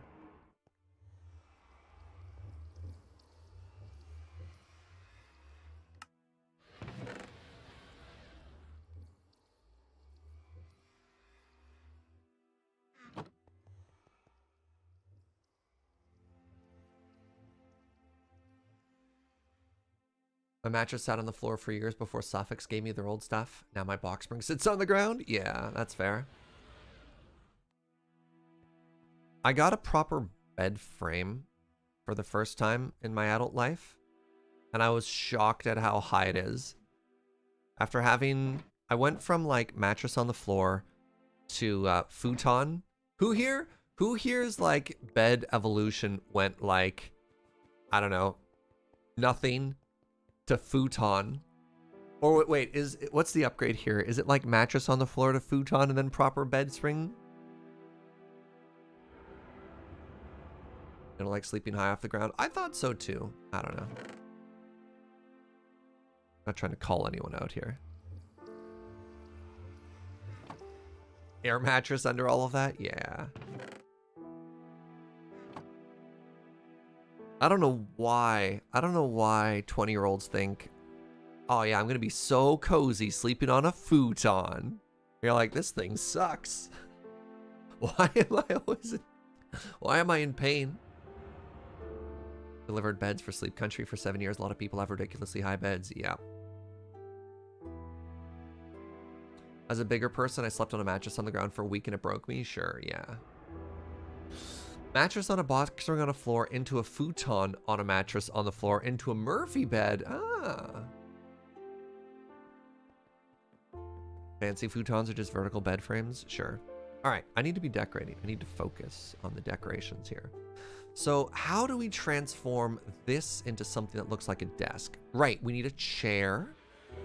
That's a good start. Chair's a good start. Let's see if Joe has any extra furniture that's just lying around here. Not quite.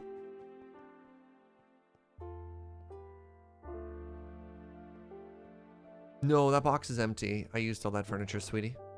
Yeah, your box that says furniture supply has no furniture in it. More like furniture lies. Joe, can I have more furniture, please? Are you going to... Oh, Joe's like, I'm busy. Like, that's fair.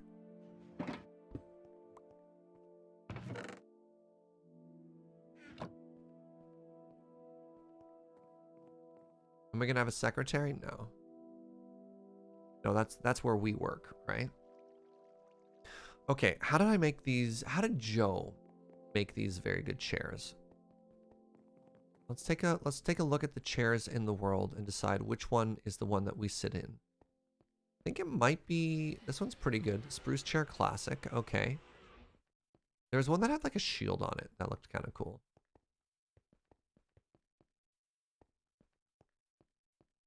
It's exactly the same chair again.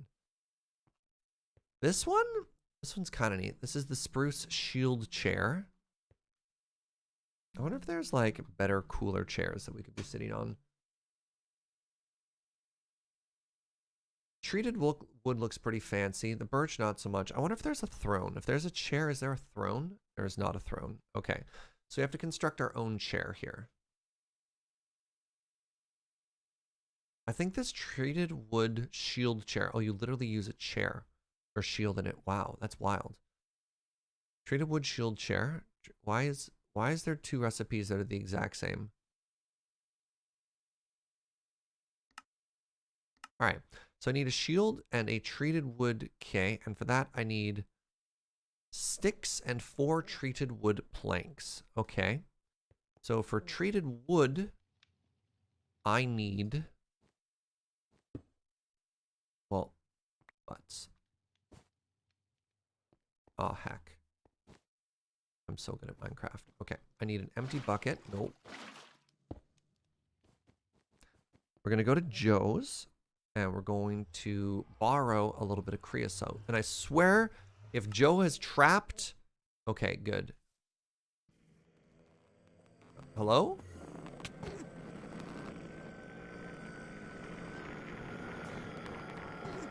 Right. Never light an Enderman on fire. Oh my god. Okay, cool. This is why fire is bad on weapons if you ever want to fight Endermen, because they teleport everywhere when they're on fire. I have an irrational fear of tall breads falling down when an animal is under them. Huh.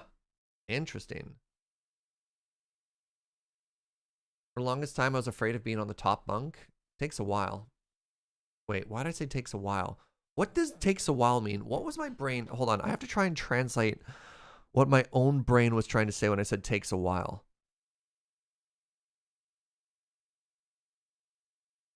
If you're not exposed to heights a lot, I think this is where my brain goes. It takes a while to get used to being at higher places, not being worried about it. I had to confront, not necessarily even my fear of heights, but I had to confront heights when I worked in oil and gas. There was a, actually, let's make a couple more here. Let's make a couple more. Let's steal this creosote, make some chairs. I went from like never having done anything involving heights to having to climb up. I don't even remember how tall it was.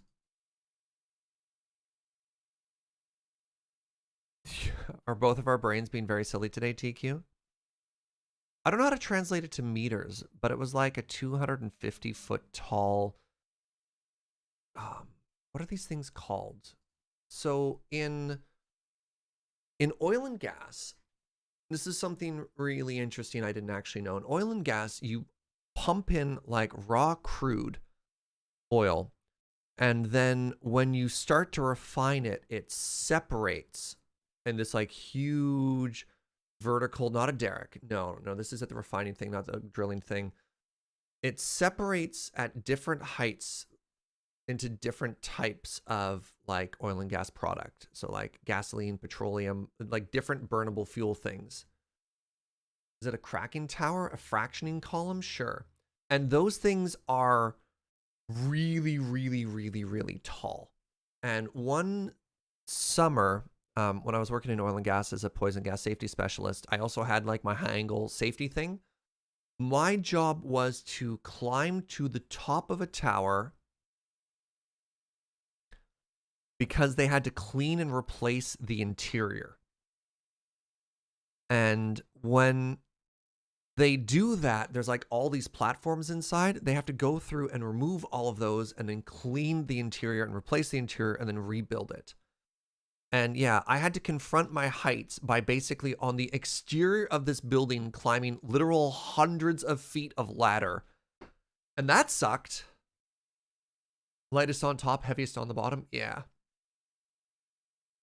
I don't know. So yeah, talking to top bunks, I just like, that was a moment of just being like, I am very, very, very, very, very high up right now, and this is not a fun experience. And I want to say like suddenly, and my fear of heights is gone. Like, no, it sucked every single time. All right, so we want treated wood chair. So the first thing I need is a treated chair.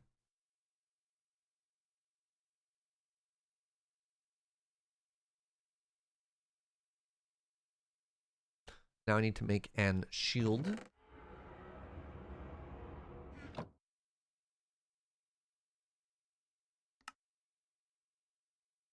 And now I combine them.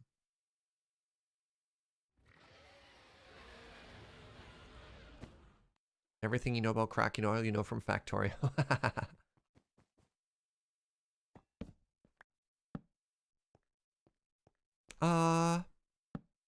You know, I think this is actually supposed to be flush. All right, okay. That's looking more desk-like. It's looking more desk-like. I need to put things on the desk. That is a bougie desk. Thank you. That's the point.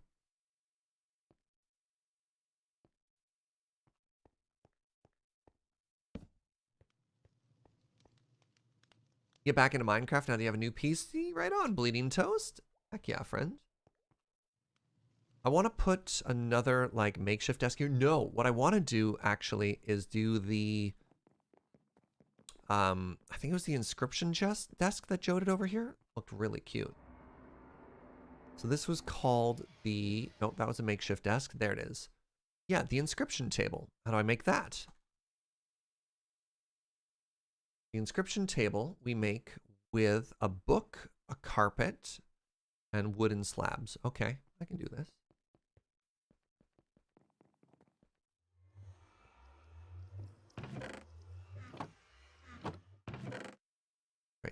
carpet is up here.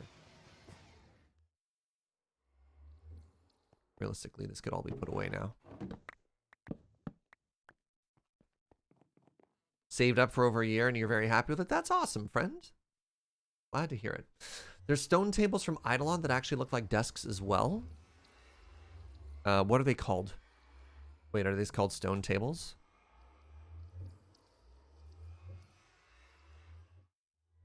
Let's keep going to this inscription desk for now because I think it looks super cute. Books are... Oh, geez. When you like put your hands down, not in the QWERTY position, then all of a sudden everything is off. That's what just happened to me there.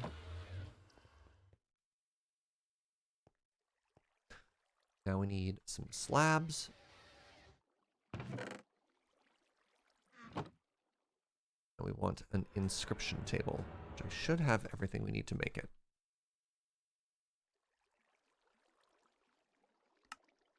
Excellent.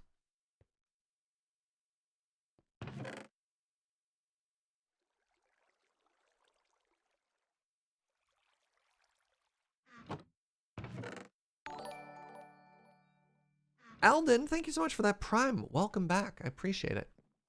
Thanks for being you, Serge. I've enjoyed listening to your streams. Right on, friend. You're having a cozy day. Appreciate the support. They look good, but they're a bit of a... I don't know what bit of a faff means, but I imagine not good. All right, so this goes here. So we got our little desk now, which is great. Oh, my love.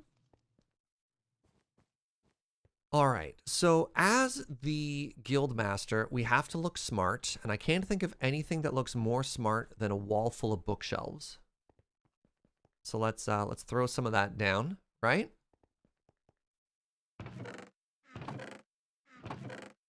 Oh, that's not a lot.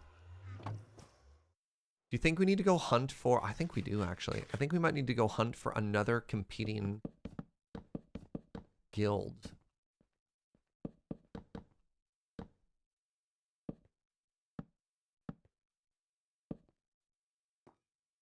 It's pretty good there. And let's do some inset bookcases here.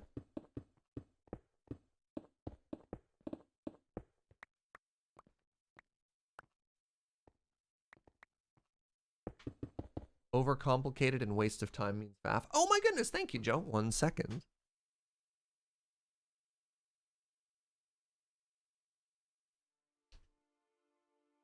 Ooh, actually a big guild logo behind the desk is an excellent call. A kitsune. Actually, hold on, it might not work. Is the guild logo odd or even kitsune? I don't even know if Kitsune is here. I just like assumed that they're in chat. It's 3 by 3. Might I commission you?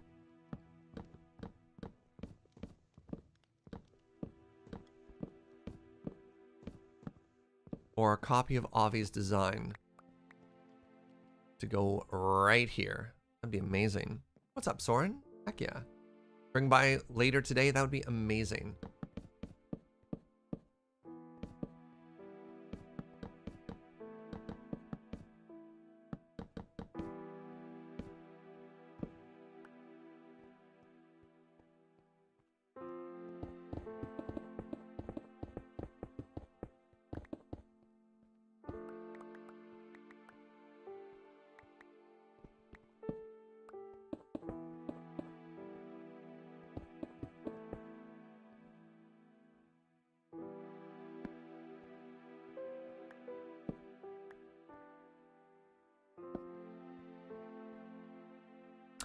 What are we building? We're building an amazing office.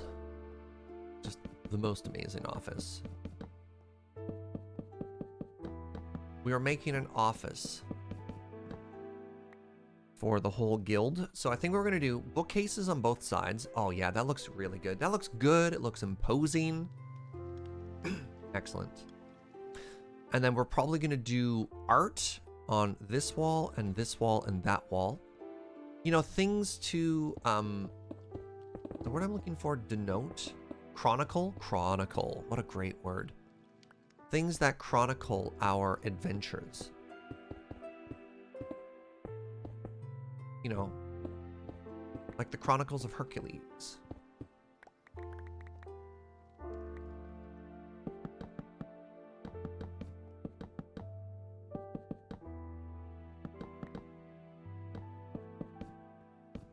All right, we need, yeah. Time to go for an adventure, my friend. Time to go for an adventure. And the adventure is going to be to find, there's a structure that exists in the world that's a guild hall. And this world ain't big enough for the both of us. That's not true. We're going to go find another guild hall. We're going to steal all their books. It's been a while since we've just gone on a quest, right? Since we've just gone and hunted the elusive beast. So the only time we've ever found them has been in mountain biomes. So let's go to a mountain biome. Once we organize our inventory here.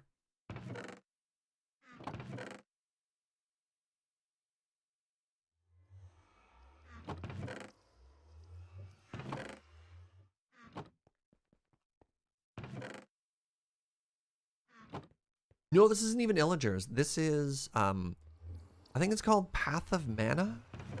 Is a, what's that carpet in that box? Path of Magic or Mana or whatever is another mod that exists in here. And it adds, like some other enemies. There's like some different weird magical factions. I don't know. I haven't really gotten all that into it. But yes, they exist in this world. And they have bookshelves. Coincidence? Yes, actually. Give me one quick second, friends. I'm very quickly going to use the washroom and refill my water. And then we're going to go for an adventure. BRB.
All right, my friends, it is adventure time. Heck yeah. We got food, we got rockets, we've got our nature's compass. Nature's compass. Nature's compass, there it is. Set a C, thank you so much. Oh my goodness, friends, we got a butterbean. I get some hearts in chat to celebrate this milestone. I'd very much appreciate it. Thank you so much for 12 months.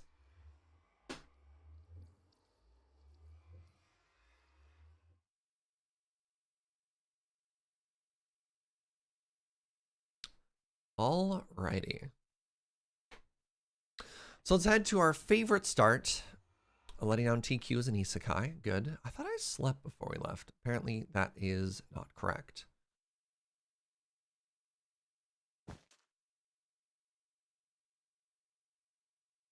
And I actually want to leave this waystone here, as that's actually a pretty handy spot to hunt for more like lightning dragons and stuff. All right, let's find a mountain. I'm happy just to hunt. Start the search.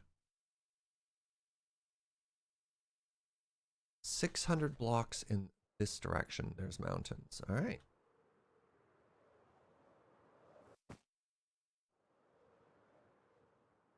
So what should our adventure topic be? What do we wanna chat about while we run about? Oh my goodness, this area is so pretty. Sorry, just like look at this. This is stunning. I love things like this in Minecraft.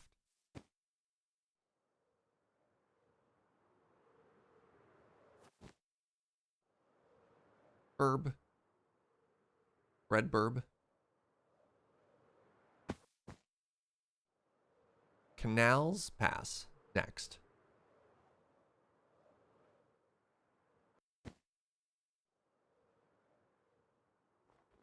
Can a dragon's nest spawn on a slime island? Probably not.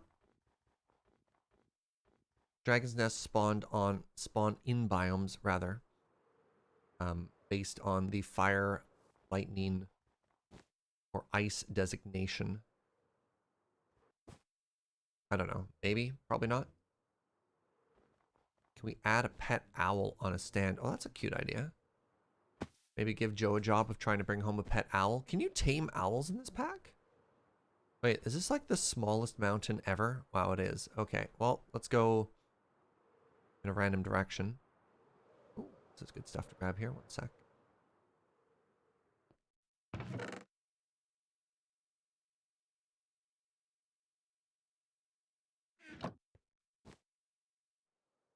What dragon are we getting, Max? We gifted Max a fire dragon egg. So that's what we had.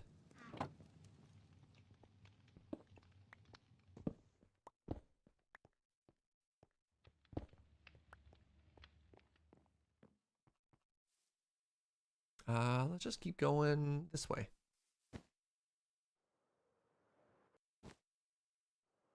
Maybe fire dragon is also applicable. Maybe that's the right word. Thematic, considering Max's base is in the nether. I think an ice dragon would be a little bit unhappy with their new toasty home. Well, I suppose this is a great time while we're just bipping about doing whatever to AMA.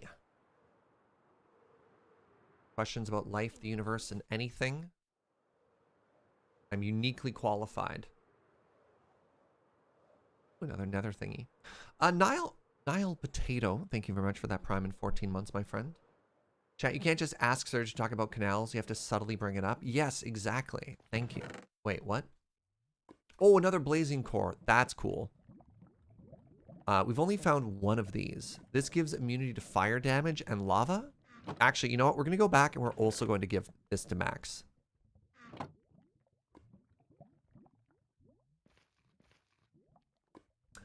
Serge, what is your favorite mob? Aside from your perfect idiot children, what's my favorite mob? That's weird. I don't often think about Minecraft in terms of favorites or not favorites.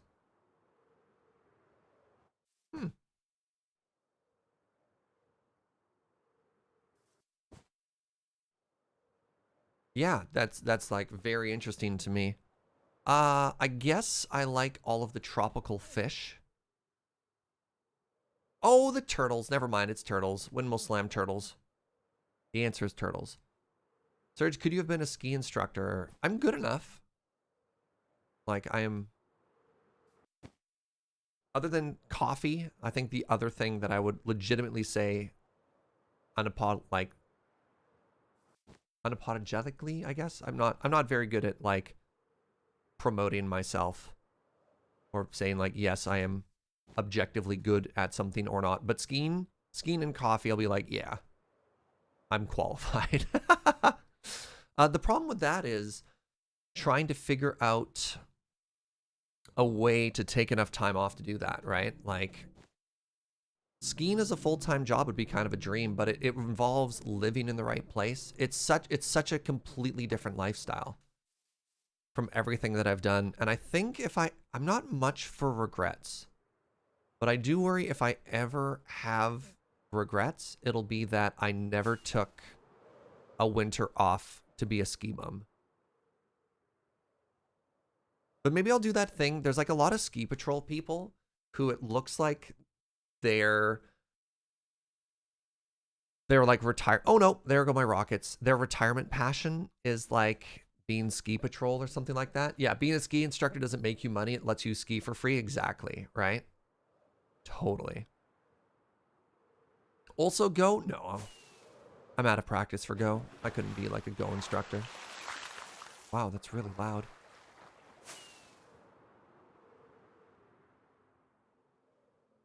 It's funny, for a while I've had like two competing visions of like what my retired life looks like. Wait a second, what is happening? Oh my goodness! Yo, are you seeing what I'm seeing? Are you understanding what we're seeing there? Oh, that's wild.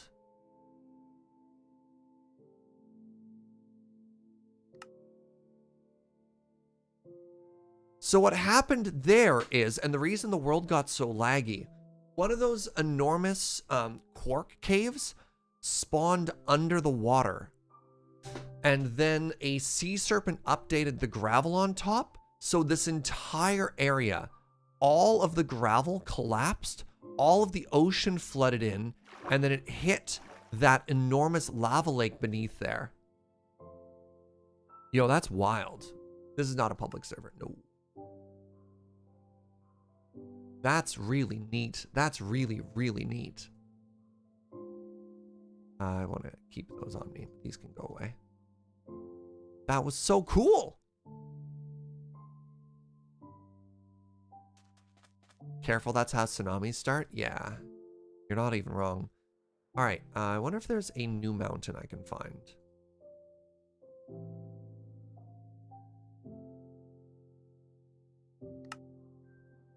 Nice. There were some other good questions that I lost. Apologies. Sea monsters updating gravel equals tsunami. You're not even wrong. We got to explore that bit? Nah, I want to try and stay focused. Look, I'm already pretty easily distracted as it is, and we're just going to find a big hole in the ground. Which, honestly, if you watch James's streams, you already get enough of. What makes Canadian Highlander a cool and different format? Power level. I don't know. I don't know if you've ever played like Cube before. Just the idea of trying to put together a very powerful deck in a format where a lot of cards that normally don't get a home get to go into there. And I realized that, you know, Commander can scratch that itch for people, but one of the other things that's neat about Canadian Highlander is the understanding that it's a competitive format. I feel one of the biggest problems in Commander is mismatched expectations. That seems to be like the majority of the conflict that happens from Commander is a lot of different people trying to not so diplomatically argue about what the format is supposed to be. Why are these sea serpents so loud today? And that doesn't really happen in Canadian Highlander.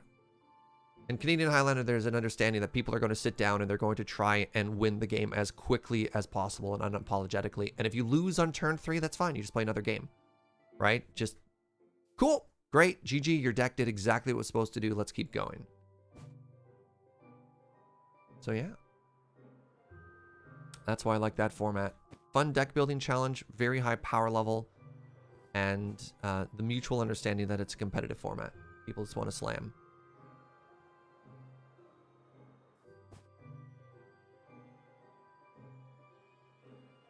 Have you not seen this forest before, Basil? The autumnal wooded foothills, or whatever this is just stunning. I love it. Does CEDH limit the ability for people to use things like Power 9? I have no idea. I know that there are people who like that format. I have never touched it.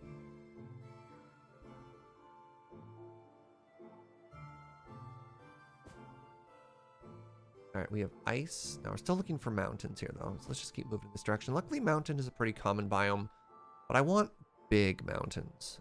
Wait, are you big mountain? Snowy hills. All right, there's a mountain ahead of us.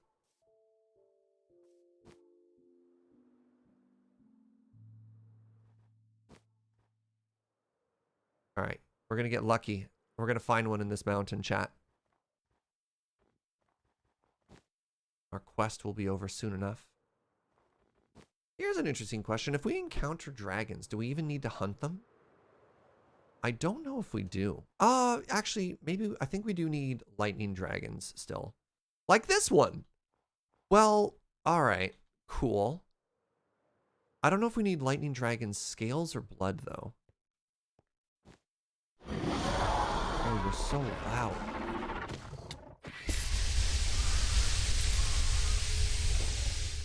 Wait, am I still fighting you? Oh, I thought you were dead. That's embarrassing. I just wanted to turn the game down a little bit. If I was ever to invent a genre or subgenre of music, I'm not smart enough for that question. A genre or sub... How could I create an entire brand new genre of music? Dang.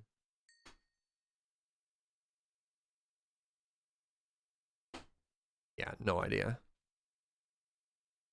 Even as an improv prompt, I'm like, buh.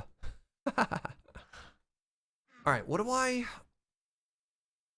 do with this dragon? Do we want its scales or do we want its blood? Let's go with blood. Which is a little bit weird to say.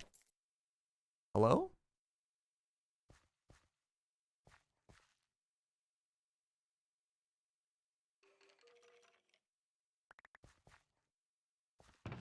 All right, what do we got? Take all the things. Ooh, amethysts.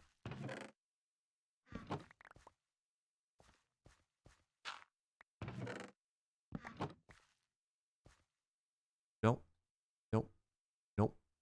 Really care about copper. We have infinite copper now. God, I thought I heard a creeper for a second. It made my heart stop. What is my ideal coffee flavor profile? So for a while, #1 region coffee-wise has always been Kenya. Absolutely love Kenyan coffees. I love coffees that taste like wine. I like tart fruitiness. I like acidity in my cup. And then on the Patreon, Joe and I have been working on... Actually, this is great because hopefully if this month works out, we should be able to keep doing that series because the coffee season kind of changed and we didn't have the ability to like get any new regions for a while. But I digress. While we were doing this write-up on like different coffee regions of the world and going out of our way to buy new ones, turns out Bolivian coffee, my sleeper of last year in terms of like coffees that I didn't think I was absolutely going to fall in love with, is Bolivia. Just some absolutely amazing coffee in there. Also, there's a new processing technique that's kind of been taking over specialty coffee. It's there's like two slightly different types. There's aerobic and anaerobic processing, which involve like controlled fermentation by different amounts, like controlling the amount of oxygen that goes into places, which is wild. And it's been producing these extremely unique and delicious coffees that I'd never really experienced before. Wow, look at this, chat. Hold on. There is a jungle temple that spawned in this jungle village, and it looks beautiful. Your local roastery has been doing some anaerobic stuff. It's fascinating.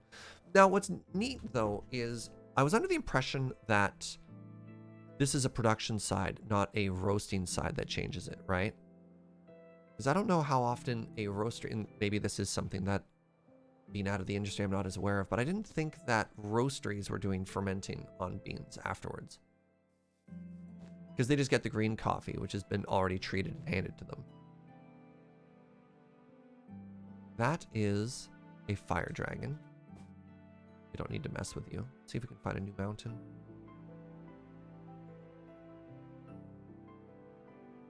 As long as it's not behind us. No, it's still behind us. Another fire dragon. All right. Yeah, the Sky Islands are from the Tinker's mod pack. Those are little floating slime islands.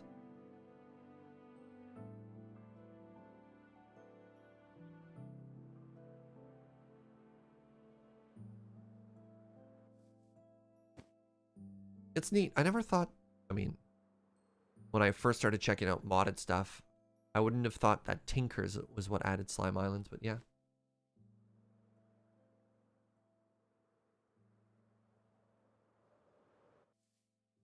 It's funny to me that a mod about like adding metal smelting has been like, and slime islands. Wait, really?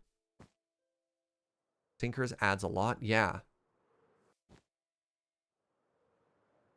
I don't know. I always assumed it was one that just added like metal and metal accessories. Hank Hill voice.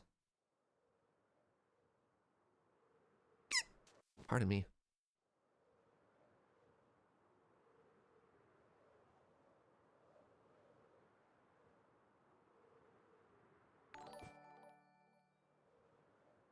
Thank you very much for that host, Ray. Welcome, friend.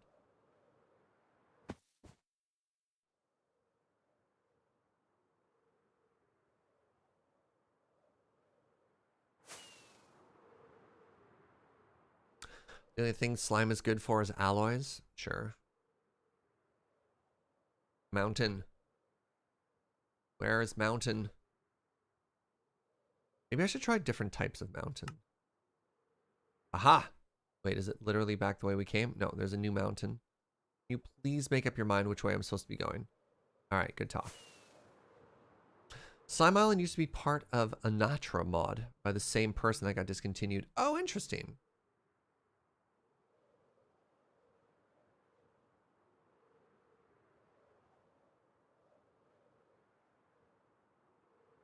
How does someone go about getting more heavily into specialty coffee? It can be pretty overwhelming sometimes. I can agree with that. I had a funny story years and years ago. I sat down with a dear friend of mine for lunch. She worked in coffee, and I was just getting into it. I was working at an espresso bar. This is before I was working as a roaster. And I can't remember exactly how I worded it. It was just profoundly stupid the way I said it, which was great. And I was like, why are some places good and other places not good? Right? Like, how are you supposed to know? I think the question I was trying to ask was, how are you supposed to know what the reputation of a place is before you try it? You know, you don't just want to catalog everything into your head. And I think that's true of sort of anything you want to get into, right? How do you know if a brewery is good? How do you know if a restaurant is good? How do you know if coffee is good? You've never tried it. How do you develop the skills to sort of evaluate it? And the secret, the trick rather, or anything for that is just talking to people.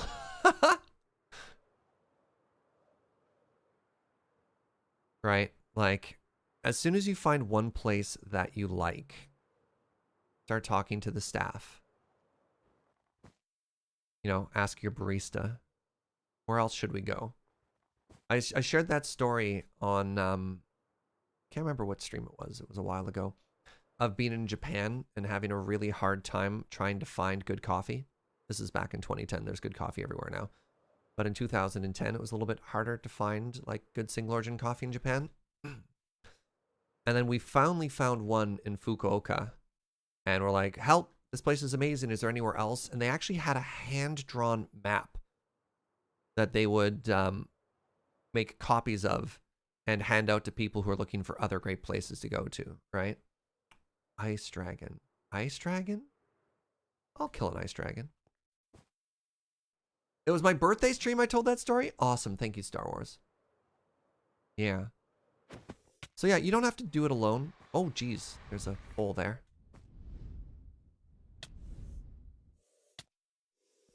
Sometimes it's just a matter of like other people have already done the work of finding where good things are.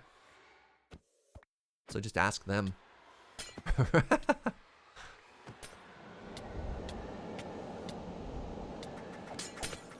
also depends on what problem you're having when you're trying to learn more about coffee. All right. Is it like, I don't know where good places are? Is it, I don't understand what I'm tasting? Is it, I don't know why to care? That reminds me of another story. I was closing at Fernwood Coffee Company years and years ago.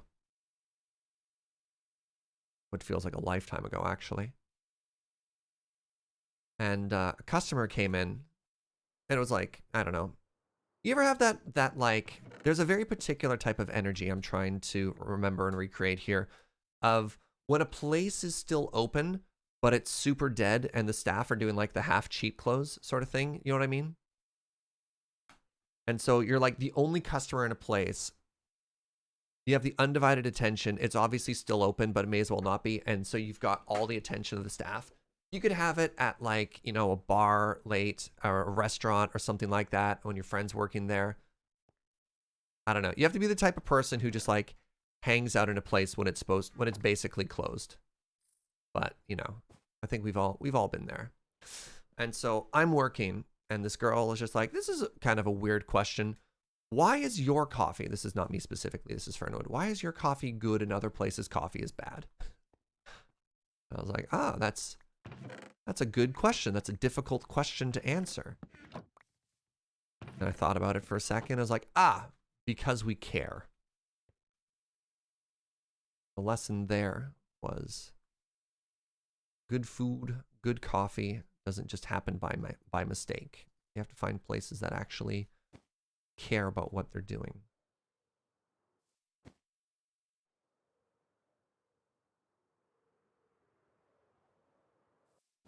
If you can find the passion, everything else will fall into place, right? So this is a rocky edge. What a weird biome. I don't think the guild hall I'm looking for is going to spawn here. I need someone to sit me down and do their own super brew tasting together so I have literally any point of comparison, but I have no clue where to start. Yeah.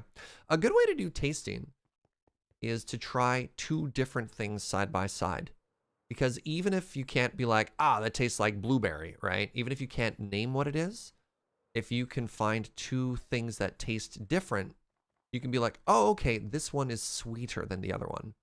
It's way easier to taste two different things side by side and try and learn from there than it is to try and taste one thing and like be like, all right, what's actually happening, right?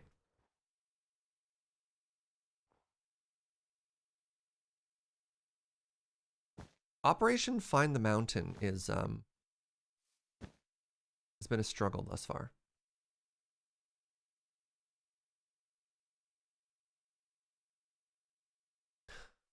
You did a coffee tasting class? Hold on, from a class I took in Discord before? I don't know if you did. Coffee tastings are a lot of fun. I miss those. I had an amazing experience. So in 2013, as part of Operation, Joe and I quit our jobs and went to rediscover ourselves. We found ourselves in Hawaii for about a month. And I made friends with all the different people who worked in coffee there. And we got invited to a coffee tasting, just sort of like an industry and friends coffee tasting at one of the places. And one of the really cool things we got to do was they laid out something like 24 different coffees grown in Hawaii, grown and roasted in Hawaii, and we just tasted them all side by side. It was really cool. It's the sort of thing I don't get to do now that I don't work in the industry as much. Whole class was on coffee, teas, and non-alcoholic beverages. Towards the end of my coffee career, when I was still doing that for work, one of my favorite things that we did at Fernwood was we would run private coffee tastings for people. So for like, I think it was maybe like $150 or $200 an hour. You could bring in, we'll raid this. These are always fun. You could bring in 4 to 8 people. Obviously, the smaller the group, the better it was for like experience for one-on-one talking. What the? Oh, right, the stupid little creepers. Get out of here. Get out of here. Yeah, we would do private tastings, and you could do espresso, you could do single origin, you could kind of like curate your experience. And so part of it was education, and part of it was just like a special experience for groups and stuff like that. And I just loved running those. I found those super rewarding. Because yeah, people could ask all the questions they want. So I did courses on espresso, on single origin. I did a really fun one, which was like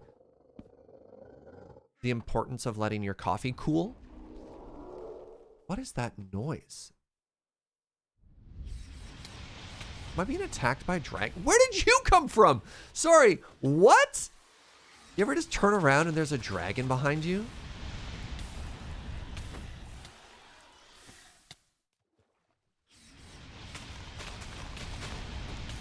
Sometimes you look for dragons and sometimes dragons look for you. All right.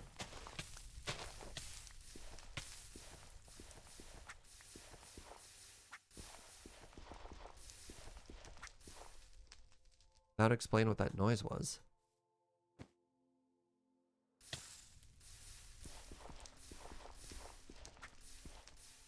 Hey, what's up, Azershock?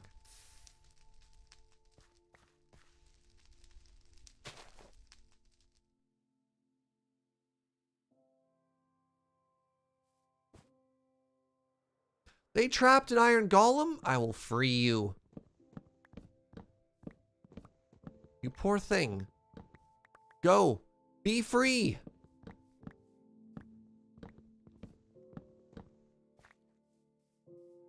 Did I expand my streaming hours in the recent past? Not deliberately. I always have the same sort of schedule of I stream every day but Tuesday. I don't know. I've been trying to think about it in terms of the total number of hours of content that I'm putting out there. Trying to make sure people feel that they, they're getting their money's worth when they sub to the channel. And so on average, I stream about 100 hours a month. Let's collect the blood here. Maybe you just changed your viewing hours? Yeah, so I think the entire... When did I make the switch over to 9 a.m.? Because I feel as though I've had pretty consistent streaming hours for a while now. Just everything at 9 a.m. 9 a.m. 6 days a week. Long time ago? Yeah, I thought so. I don't think I care about this wood. March 2020? Was it around the pandemic? Because I started streaming every day. When the pandemic first started, I was also streaming Tuesdays. And then I was like, okay, this is dumb. This is too much.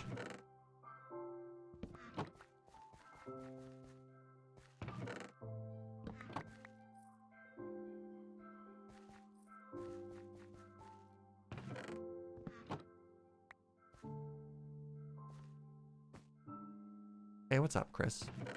Oh, we're definitely the heroes. We just saved an iron golem that was trapped there by a vicious, I don't know, a pillager thing? Shortly after James started streaming at 7, you and Ben both switched to 9. Yeah. Yeah, I switched to 9, and I think Ben was like 3 or 4 months after. Turns out when you do a lot of lure streams at 5, starting your show at 11 doesn't give you a lot of downtime in between. Alright, that's a graveyard. Still no guild hall. Unfortunate. This is a larger mountain, so we might get lucky here. Notice that your page says that you start at 11 on Friday. Oh, right, because for a while, Multipals was on Friday. Does it say that in the channel description down below? Oh, hey, an ice dragon. If it picks a fight with us, it dies.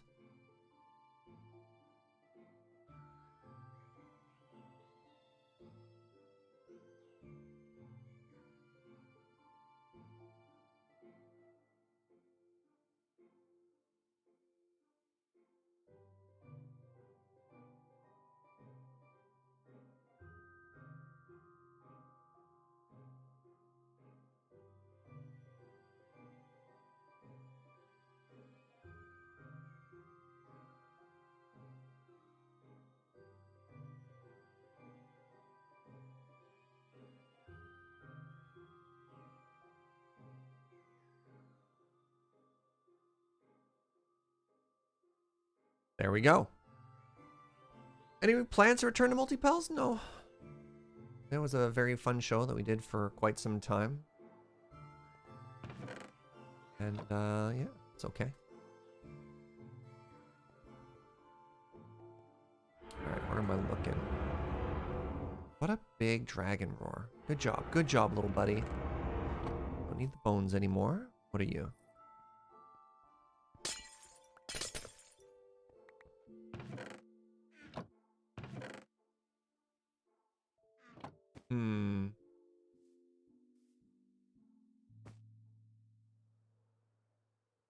Hoffman is overrated? Hoffman's a legend. James Hoffman and his YouTube channel? It's been great. He's done a tremendous job of popularizing coffee for a lot of people. It was tough. When we first imagined Coffee with Serge, James Hoffman was just getting started. And then his channels kind of exploded. And it was very tough because very tough to release Coffee with Serge after people were used to like how much better his videos have gotten to over time. He does a really good job. Just trying to pick a fight. Don't pick a fight with a legend. Don't pick a fight you can't stop. No. What's the proverb there? I don't know. Right, another mountain biome. Let's keep hunting here. Keep hunting, keep adventuring. Loved a series on the AeroPress. The Bripe video made me laugh.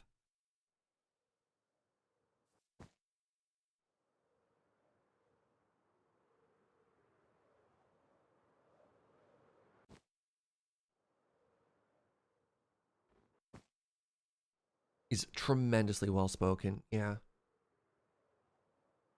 I watch people like him, and I wish I wasn't so frantic in my presentation when I speak oftentimes. I get very easily excited, and I work myself up, and then I start to speak faster and faster.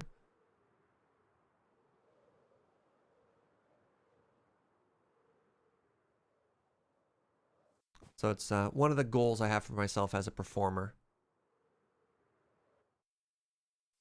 That's really cool looking. What are we looking for? In the mountain biome, there is a rare structure that can spawn. Did I just fly in a circle? No, I didn't. Which is called a guild hall. And within the guild hall, you can find several stacks of books. So I'm hunting for that. So luckily, the mountain biome is quite common. Unfortunately, the building that spawns in the mountain biome is not. As far as coffee YouTube, I've also been enjoying Morgan Drinks Coffee. Interesting. Not familiar with that one.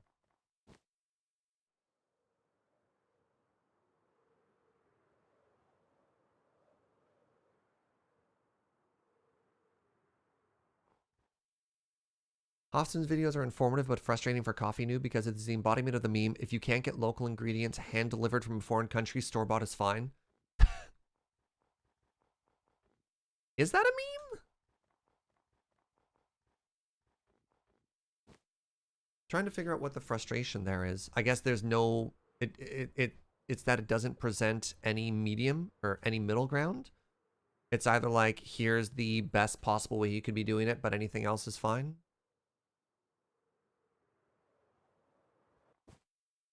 Because, like, I'm guilty of saying literally that as well. What is it that you want? Out of curiosity.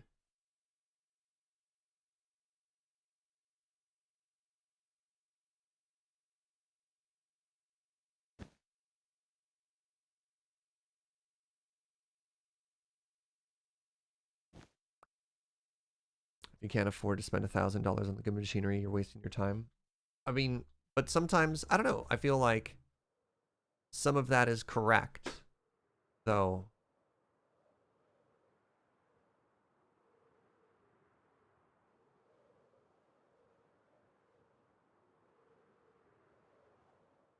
Yeah, I don't know. I worry that, because I said something very similar, as Chris says in chat right now at the end of the blade grinder thing, right?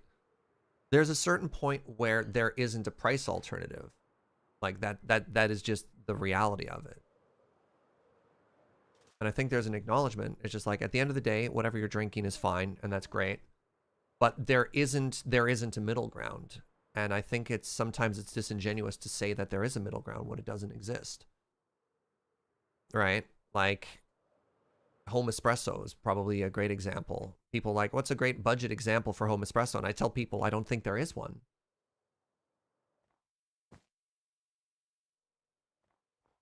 But there's like that's the reality of the situation. I don't know. I think sometimes telling people that an alternative exists when it doesn't is maybe worse. Yeah, TQ says I'm somebody who only drinks espresso. There isn't one, right? Like I would argue that having the background that I have, my options for espresso are go to a cafe or spend about $7,000. Like I don't think a middle ground exists.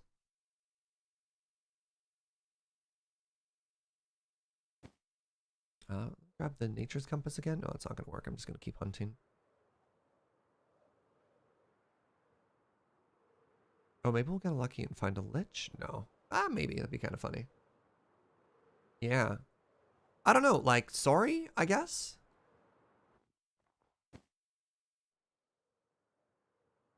I'm waiting for some very large block text to appear in chat.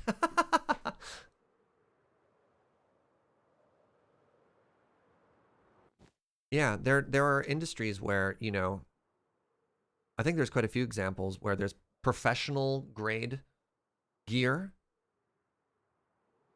and then there's no alternative.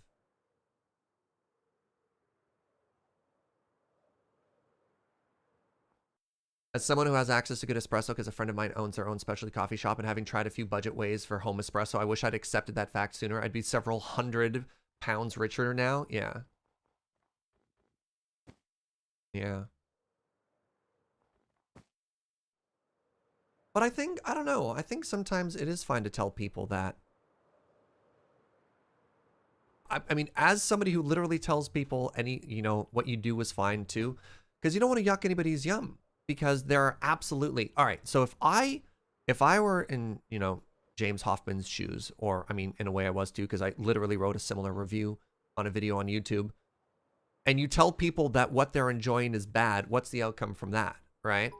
Because I definitely know people who are very happy with their couple $100 home espresso machine, and they're not wrong. They're enjoying it, and like that's fine. That's great. If you have a blade grinder at home and you like the coffee that makes, power to you. Yeah, I don't know. Sora's 100 videos have completed the food quest and would like to remind chat to hydrate. Cheers.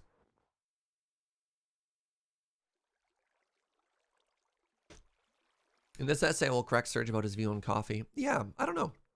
I think we might just have to agree to disagree on that particular one. Like, I can see where you're coming from, but at the same time, I wouldn't change how I present that information, nor do I fault. I don't want to say James like I'm, me and my buddy James there. No, I wouldn't fault James Hoffman for that presentation either.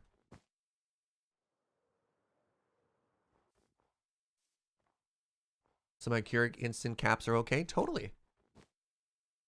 I mean, if you keep buying them, go for it. Like, yes, you're fine. Not gonna say no. All right. This is a large mountain area. Oh, 2 of these generated? What just killed? Did the yak just kill a hippogriff? Dang. You can get decent espresso machines secondhand. Yep. They still get a little pricey as well. My issue as well is the espresso grinder. My love! Joe has brought me curry. Thank you, Jojo.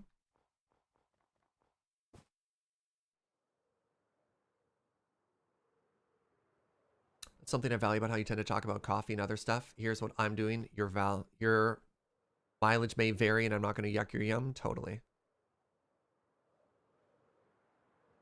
Everybody's got their something. Everybody only has so much time to put into so many things in the world.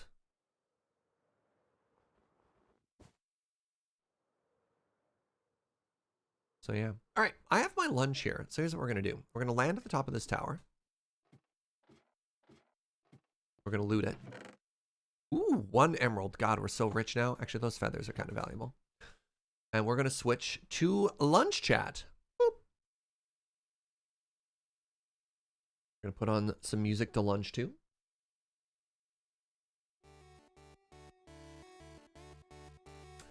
Coffee question: Why aren't my Kalita Wave brew beds flat? Are you adding agitation when you're putting the water in? Because if you're swirling with your water, if you're swirling with a spoon or something like that, you're going to create a current inside of it. Also, check out today's lunch. Curry! Delicious and nutritious curry.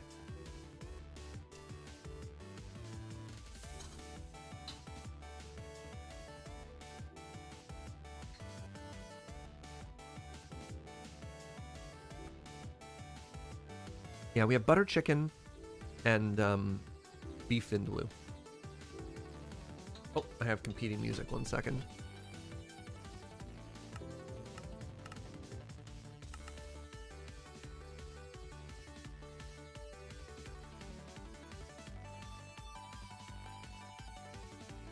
Should I pour dead center? When you're pouring stuff, you want to make sure you're wetting all of the grinds. But don't worry too much about it being perfectly flat. You're not having like a mistake in your technique if it's not totally level.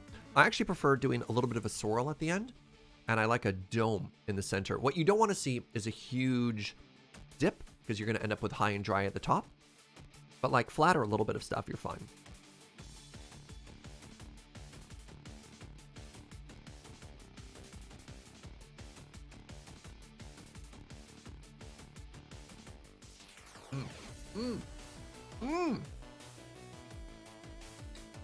Oh, so much flavor.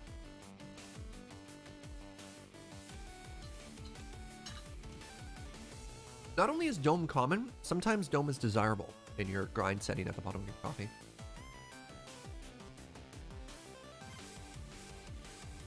I saw a small pour over cup end top. I was thinking that was more my size. Yeah, typically those like small brew methods are for 1 or 2 cups at a time. They're not gigantic or anything. But I also don't know what small means to you. It's teeny tiny. There was a Portlandia making fun of like increasingly small coffees.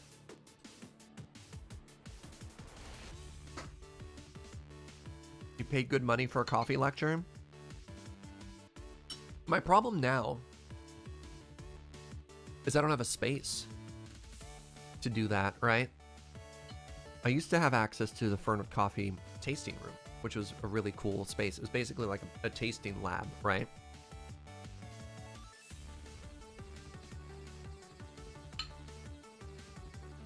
It's not quite the same to just like try and do stuff out of cafes.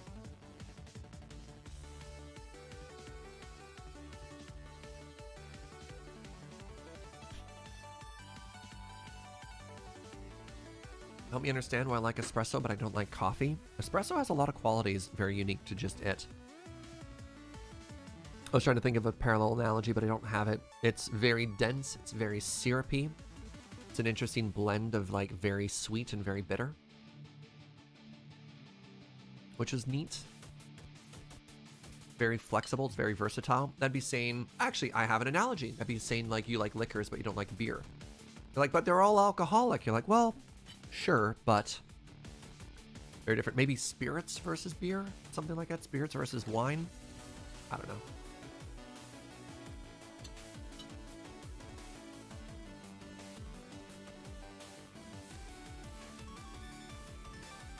Dear Champion Serge, how do I get better at coffee pong? Oh, just find an opponent you can beat.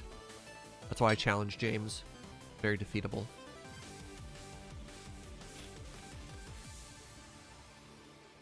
Or suffix, you could help that analogy, sure.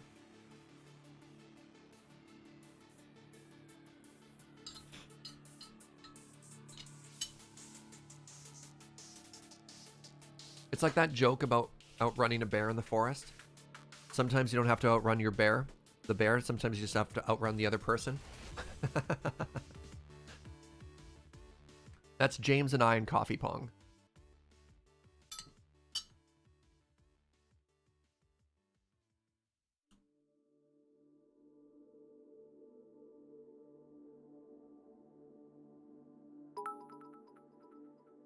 Hey, Azershock, thank you for 200 biddies. Remember to tip your coffee meister. My goodness.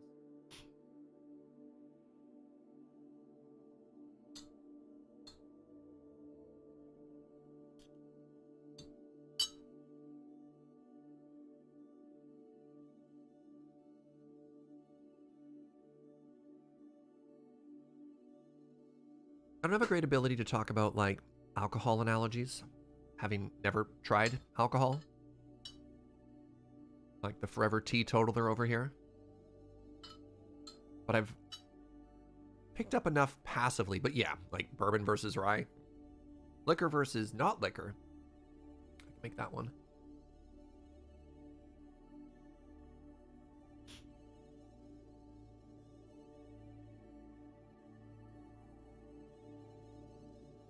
This was 2020 is the first time you really sat down and watched more than, I don't know what the rest of the sentence means. Desert Bus has always been a very interesting experience. I do wonder how many people like try and watch as much as possible versus people like, oh, I'll just put on a little bit at home now. But I've definitely heard of people who take the entire week off. They like set up a viewing station. It's intense. Very flattering.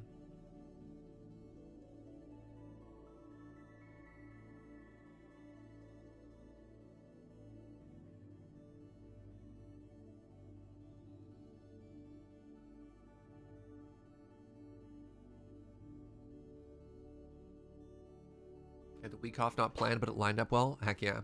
Oh, you game jam during Desert Bus. Yo, that's sweet, Kitsune.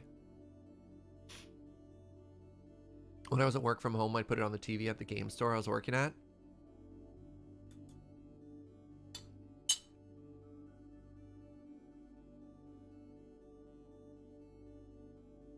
It was wild to me when I found out that people put on like pre-releases at LGSs and stuff like that. It just like never occurred to me that you'd watch Magic at a Magic store, which is weird.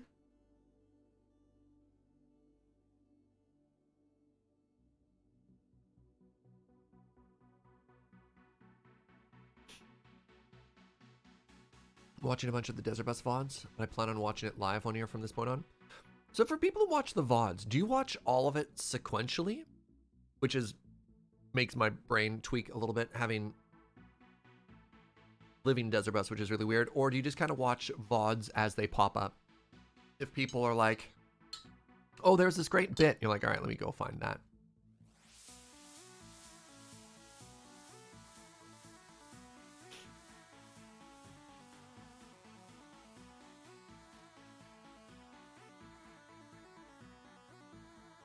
You just download the whole year? Wow. I'm halfway through Desert Bus 5. No way. Interesting. I watched almost all of the recent Desert Bus, like 20 hours a day. That's intense. Strike Team is good enough. Yeah. Oh, I guess they line it up sequentially so you can just keep watching, right? You go back and watch the poster moments? Yeah, that would be my assumption. If it made the poster, that's what you check out. It's like a highlight clip or something like that, right? Oh, no, I know that, chicken. I've never forgiven you.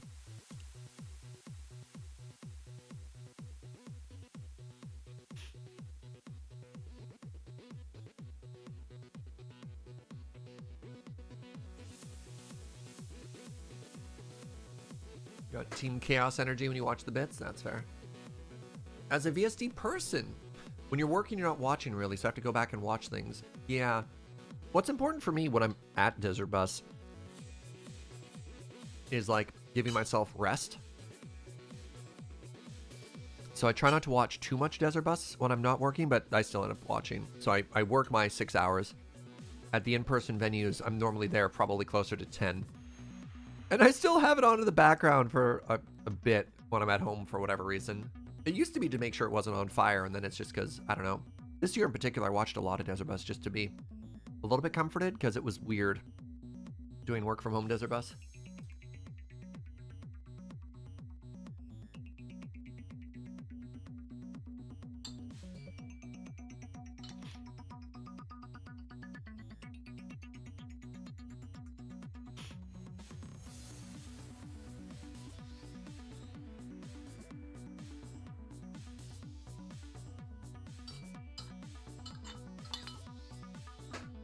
Disciple of Zeta asks an interesting question. How do you download an entire year of Desert Bus? Yeah, wait a second, hold on.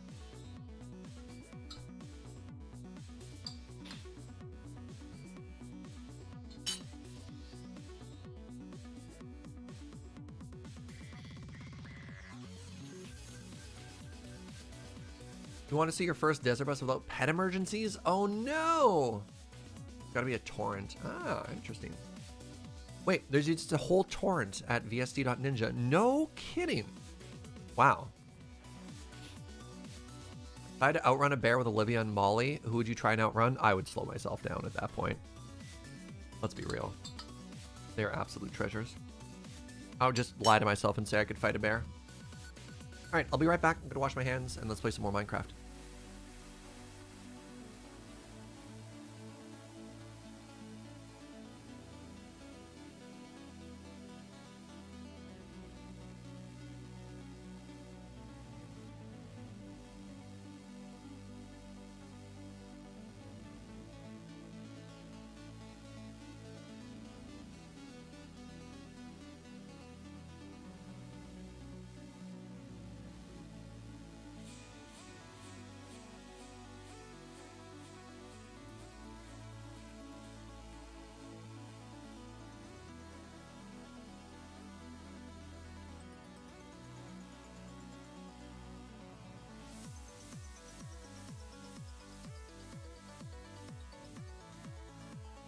That was like the most awkward I've ever tried to sit down in my life.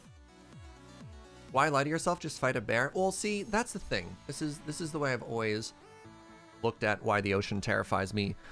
I could lie to myself and say I could fight a bear or a wolf or maybe a lion or something like that, but you can't lie to yourself in the ocean. If an octopus grabs you or a shark grabs you, it's just over. And that is why the sea is terrifying and I will never step foot in it again. Alrighty, let's make game go now.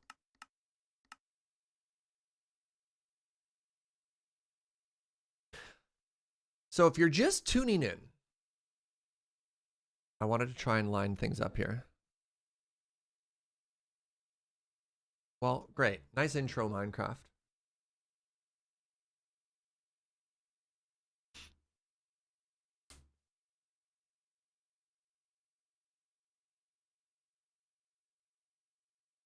Game?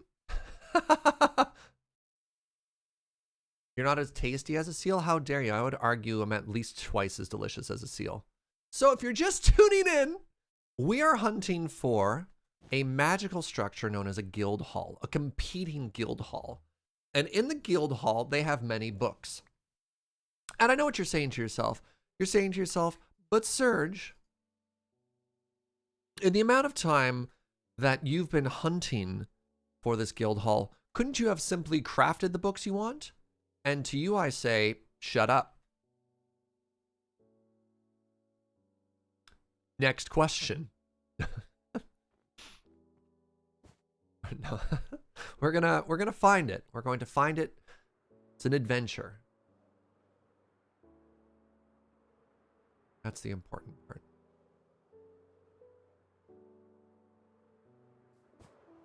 Sure, there are always other ways to solve a problem in Minecraft, a game where you can do literally anything, but this is the way that I have chosen to solve this problem. I have chosen the path that rocks.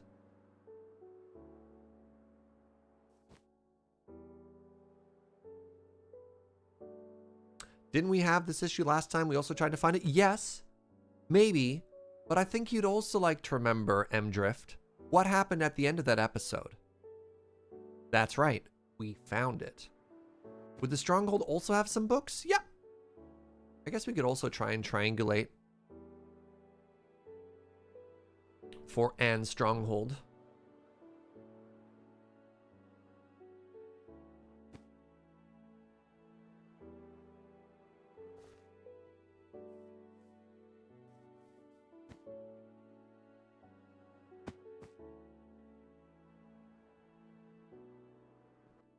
I mostly just said the path that rocks because it's a quote from The Emperor's New Groove, which is a very good and very quotable movie.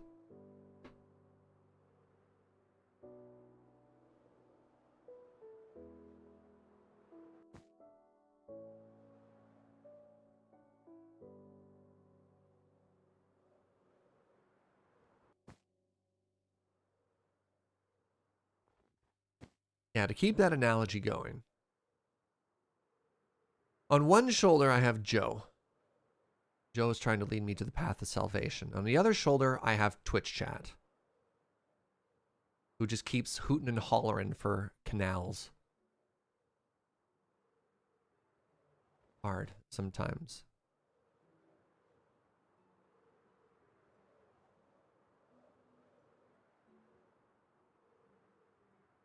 We are very loud.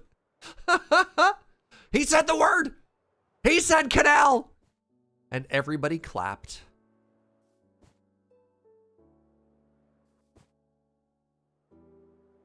What should our next city-based build be? Mountaintop Wonder or something else? Mountaintop sounds fun. The only problem with building on top of a mountain is getting up and down from the mountain. I can't wait for 1.18 now, 1.17. It's complicated when I get to go full dwarven. It's going to be an amazing build. Look at this. Just a guild marker, quest marker up here. Oh, jeez. Or waystone, I guess it's called. What a dangerous waystone. Who put this here? You know what? I'm going to leave it there.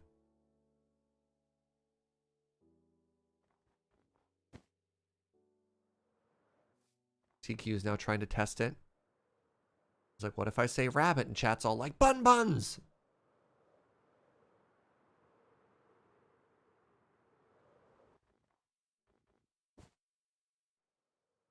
Now, the nice thing about these adventures is while they're not as efficient, it also just gives me a chance to sort of explore and chill and hang out with chat. And chat about things, right? What is this structure? Is that just an iceberg? Just one sad solitary iceberg that drifted into this bay? I think it is. Cool.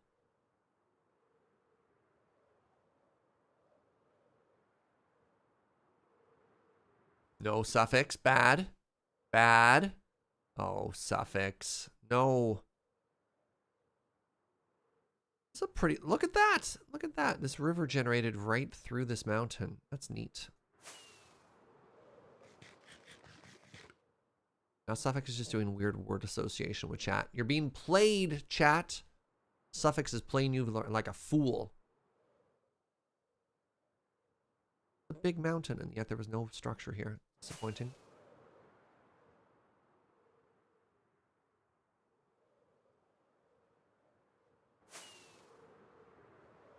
Like some type of fiddle, that's right. What is this? Hold on. Oh, that's just this building.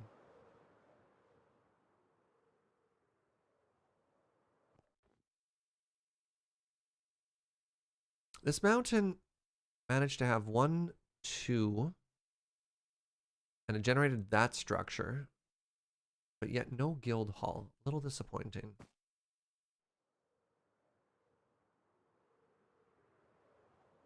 Just check this corner really quickly. All right, unlucky. I thought this was going to be the one for sure. So yeah, if I was all head down and I was doing technical things, would we get a chance to chat about things like Thopter Spy being subbed for 21 months? Like, seamless, it's flawless, it's organic.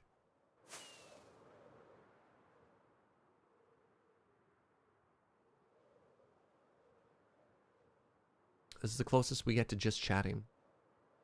Oh, this is cute too. Look at these perfectly lined up trees. Wow, what are you? You have berries? River log with mulberries. What? Cute.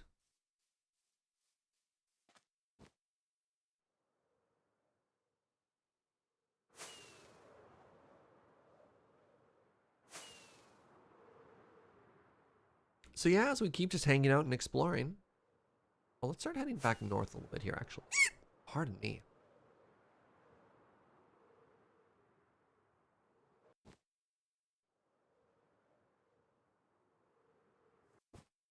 Keep chatting about random things. What else is new and exciting for me? All right, give you a bit of a life update. I'm doing the best I've ever done in Path of Exile, but I've kind of stalled out on that game. I've been leveling up a priest for World of Warcraft, which has been kind of fun. You know, trying out a different character because I've literally only ever played. Well, that's not true. I played like a badillion years ago. But in current WoW, I've only ever played the one character, so it would be kind of nice to switch it out a bit, try something new. Flash Season 4 is weird. I'm thinking of dropping the show, which makes me a little bit sad because I've had a good time.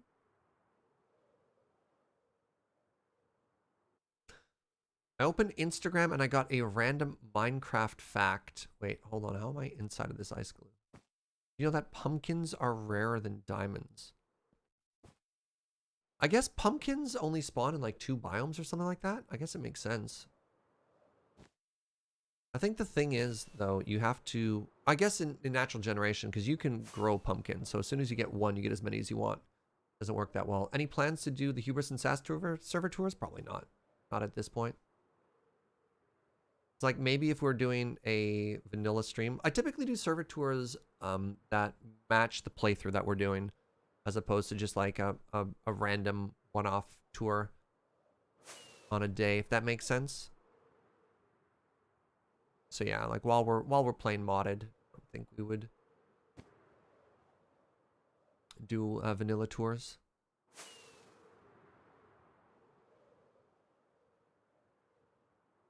Actually, out of curiosity, what is the rarest block in Minecraft? I heard it was, is it the gilded gold block that you find in Bastions? Or is there something more rare than that? Oh, this area is so pretty, by the way. Love this biome. The Rainforest Mountains?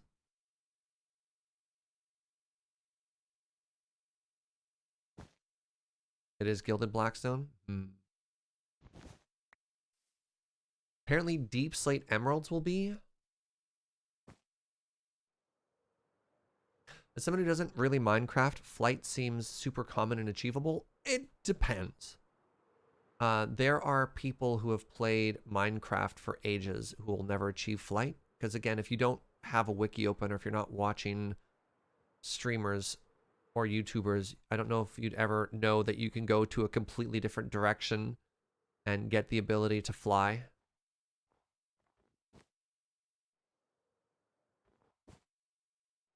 You know what I mean? But if you know where to look for it, yes, you can get flight in Minecraft fairly easily. Gilded Blackstone is less common than Netherite? Yeah, so Netherite, much like Diamond, is, I don't want to say guaranteed to spawn in a chunk, but like it generates fairly commonly. It takes a while to hunt for it, but technically it's all over the world. You just have to find it. You just have to hunt for it. Gilded Blackstone will only spawn inside of bastions, which are already pretty rare. So if you just think of the entire composition of the world and of the nether, you're like, wow, there's like thousands and thousands of netherite for every gilded blackstone there is.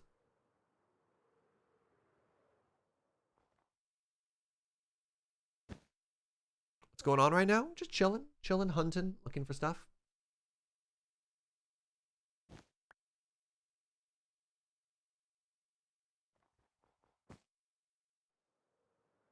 But yeah, pumpkins being rarer than diamonds. Makes sense. Oh, that shipwreck's really pretty. All right, let's keep going here. This mountain is a bust again. Maybe let's just do another 15 or 20 minutes of this. And if it doesn't work, we'll go grab the materials for strongholds. Let's try hunting down some strongholds. That could be fun. You're excited about the new blocks? Oh, another one of these towers. That's exciting. What is... Oh, you're fighting a sandworm. And you won. Cool. Like, what's happening over there? Wait, what is this block, out of curiosity? A spore bomb? Oh, it's like TNT, but it's in the box. Neat. I hadn't seen that before.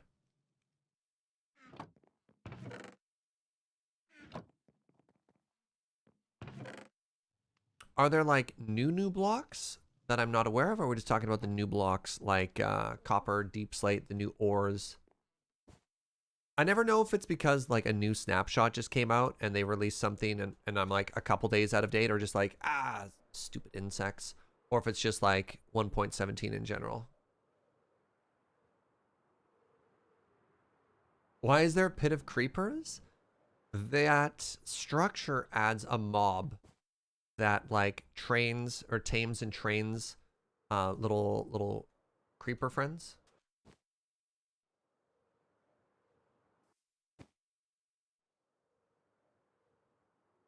Fire dragon, not too worried about it.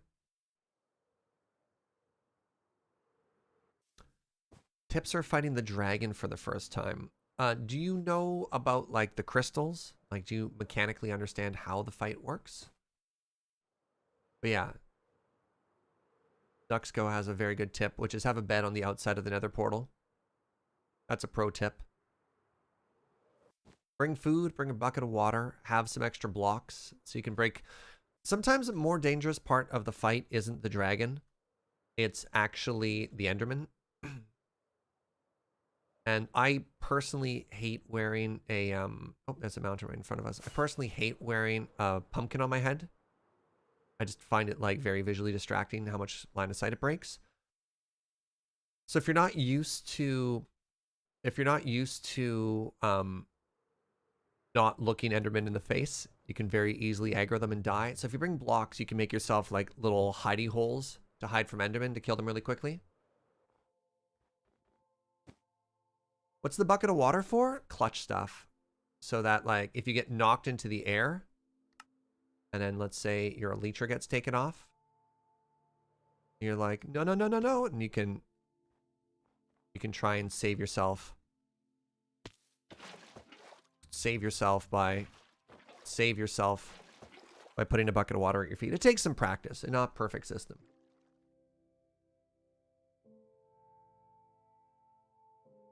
Most dangerous thing is having James. Yeah, that's fair. Interesting. Our elytra is starting to get a little bit beat up here.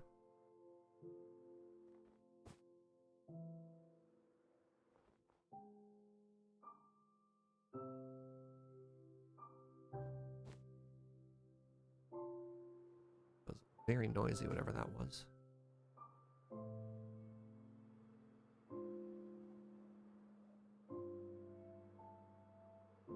Wearing a pumpkin gives you a headache? Yeah, I find it's just so busy.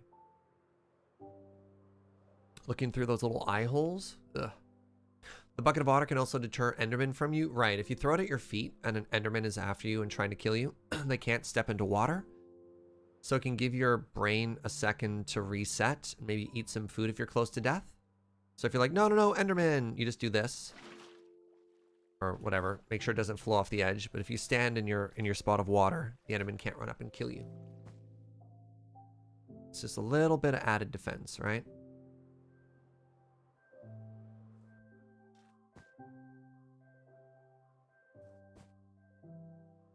Oh.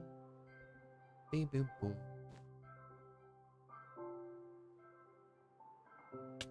Ow.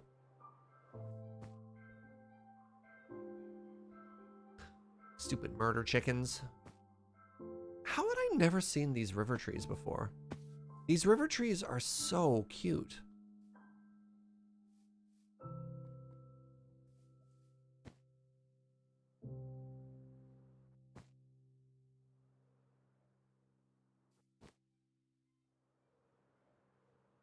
I'm literally going in circles here. All right.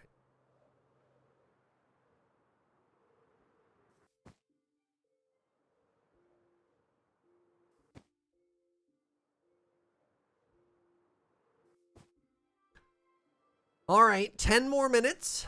10 more minutes of Operation Randomly Find a Structure generated on the side of a mountain. And then we switch over to Operation Stronghold. One of these days, I'm going to keep a single-player world going long enough to try and get the Ender fight. See, I'm at the point now where I value everything in the end so high that I'll typically kill the dragon on, like, day 2 of a brand new playthrough. Maybe sometimes day 3.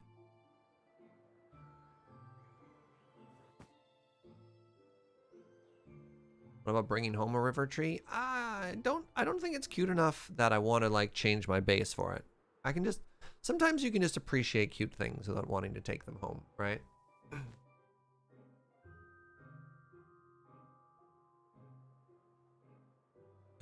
Yes, Suffolk has a canal lined with diorite.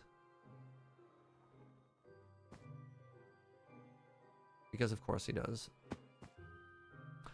Don't fall for it, chat. He's just trying to buy your affection.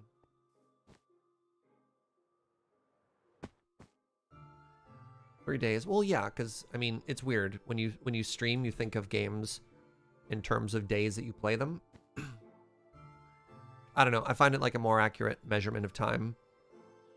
So there's the first day, you know, you're like running around. You might find the place you want to go. You're finding like some iron and diamonds. Maybe you're having a rough idea of what your base is. And then like day 2, you're like, okay, maybe like some build, get some gear, maybe do some enchanting. And at that point, I'm like, okay, I should just kill the dragon. And that'll either be day 2 or like the day after that is when I kill it.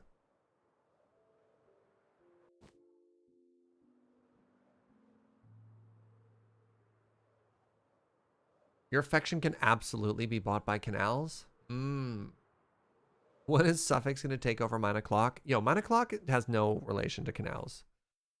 You're getting your streams crossed.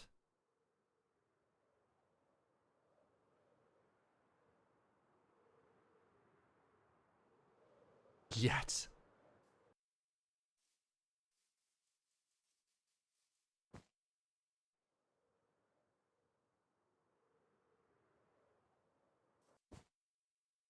Yeah, Crossing the Streams as another show also has no relation to canals. It's okay, we're going to find it here. This is how it always works. We're going to find it just as we give up. It will taunt us. It'll be like, oh, I'm sorry. I just wanted to make sure you spent the maximum amount of time possible before you get what you wanted, Jaeger. We're like, wow, thanks, random mountain thing. That was kind of rude, but I appreciate you showing up.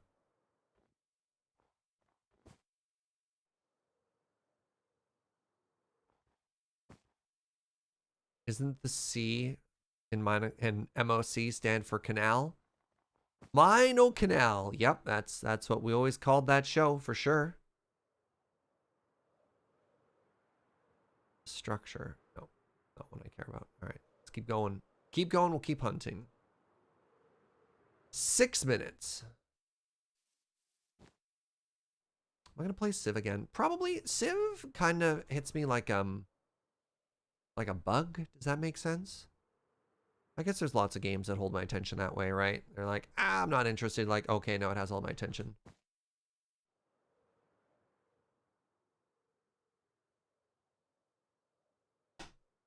You'll always find it the last place you look. Yes, yes, the old joke. Is after that you find it, winky face.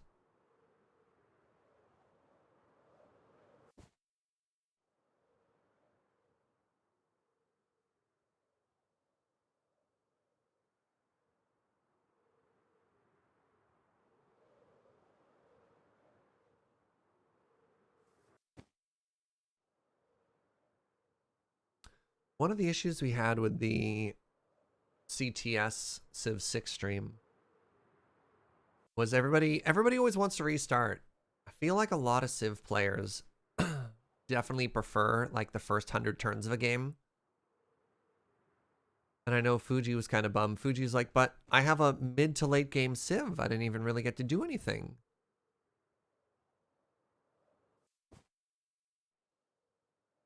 But like, yeah, taking a week between 2 games can be basically suck out a lot of your energy to finish it. Did we check behind the couch? That's where you'll find everything. Or like in the cushions between the couch. That's where the structure could be. That's fair. I haven't checked. Probably worth my time to check there.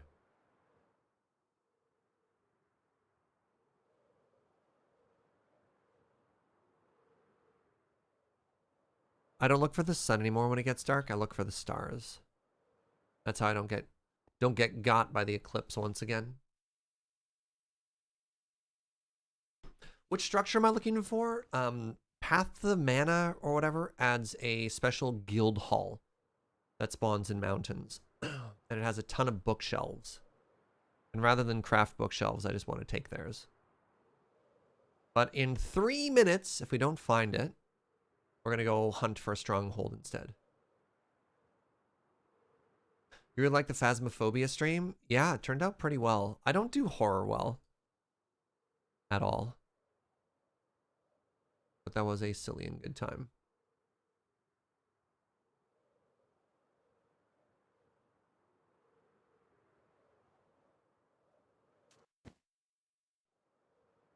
Hello, Slime Island.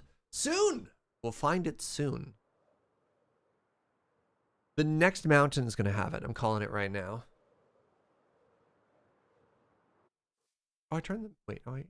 It's on. Let's put on some music to adventure to here.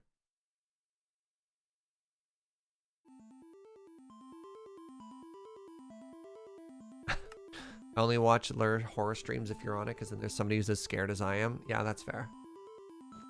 That's fair. You've been loving the Ask Master bits? They've turned out pretty well. They're a lot of fun to do. I definitely thought I was going to do better on the second one, and I was completely caught off guard with the actual nature of the topic.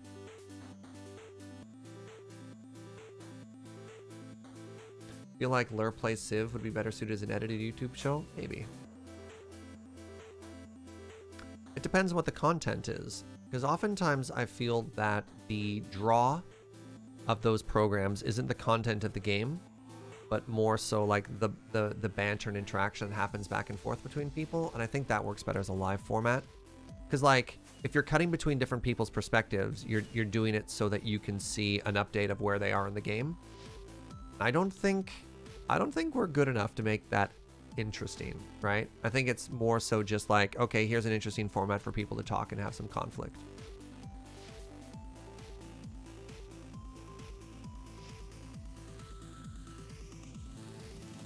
Imho.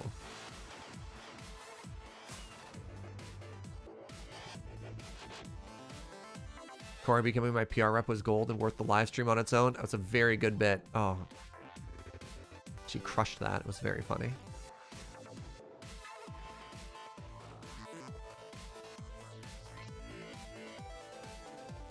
I feel as though I'm slowly starting to melt the server a bit now with my world exploration.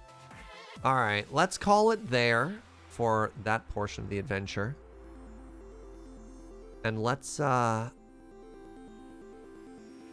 getting ourselves some materials to actually hunt here. So luckily, everything I need for Ender Eyes is already here. So I need blaze rods. And I need ender pearls.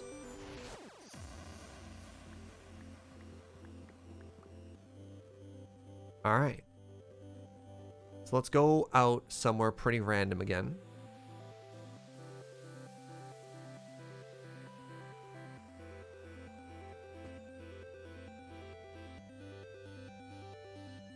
Ender Eyes, haven't you already beat the Ender Dragon? Yes, but strongholds as a structure spawn all over the world, right?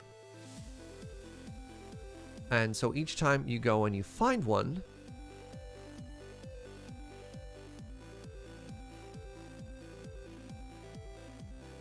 it'll have a bookshelf.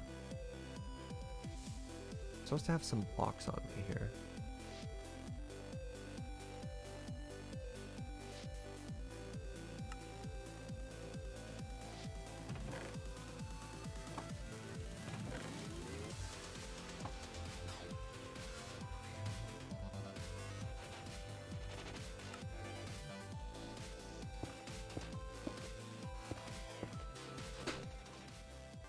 All right, yeet.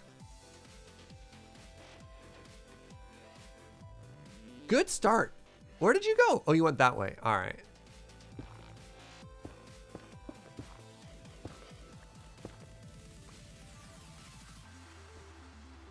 It's really funny.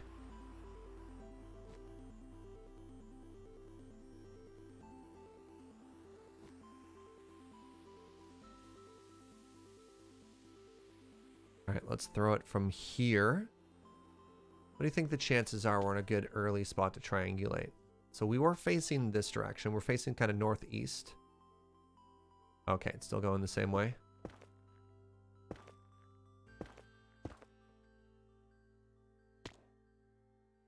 All right. So let's start going. Let's start triangulating already.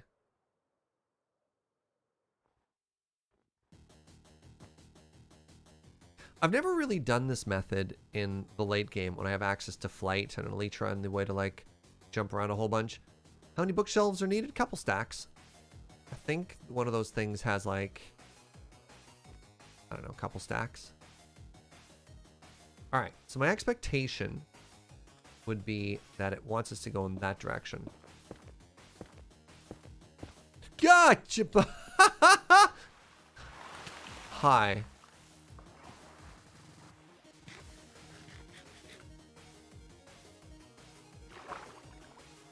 Get back here.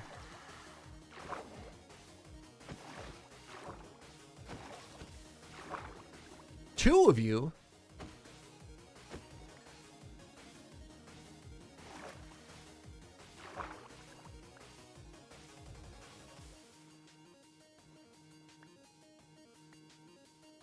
Ah.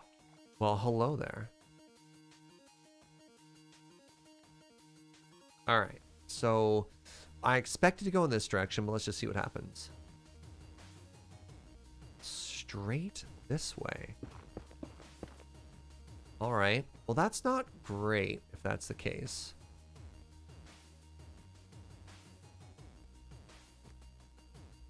Because that means it might be further away than we think. So let's keep going at an angle to it here.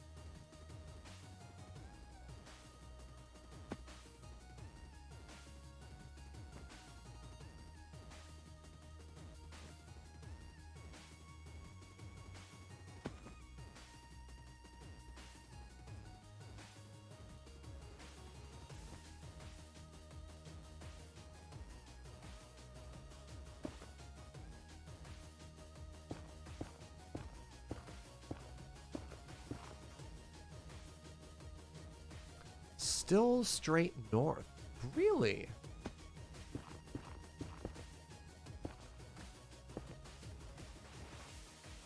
Duck. So we've managed to change the angle ever so slightly, but not really. Is there a chance it's pointing to the OG? It should always point to the closest one, is my understanding of how it works. If I'm incorrect in my understanding, please let me know. Oh, Ice Dragon.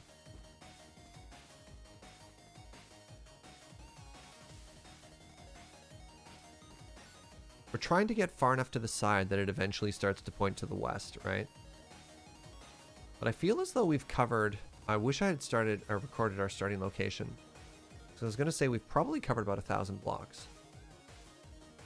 Serge, to save you some throws, the furthest out a stronghold will ever generate is 24,000 blocks from 0, 0. Oh!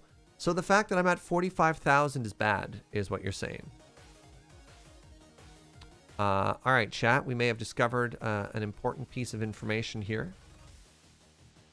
Oh, I thought they generated evenly throughout the entire world, but I guess not, eh? So does that mean there's a finite number of... We're just repairing our Elytra really quickly here. There's a finite number of strongholds in the world?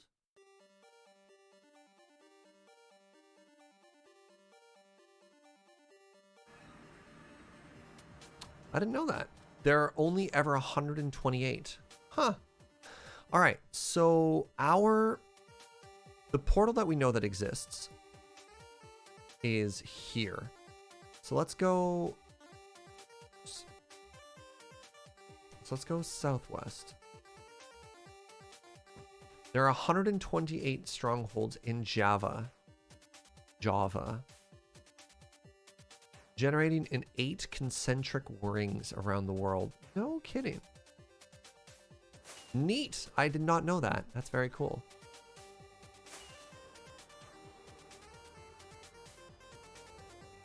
All right, let's get to land and we'll start throwing from there.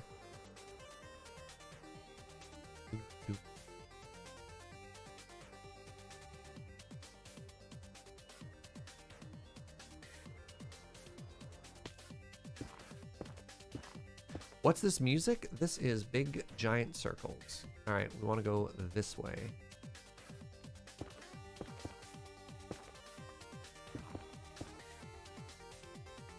All right, but I don't want to fly that way. So instead, we're going to go, that's southeast. Let's go due south.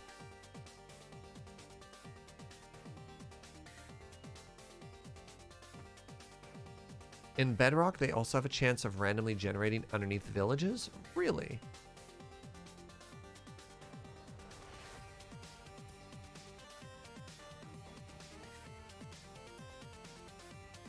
All right, so let's try from here now. And my hope, my expectation is that it's just due west. Let's find out.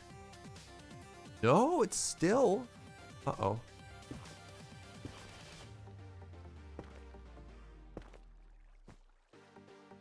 No kidding.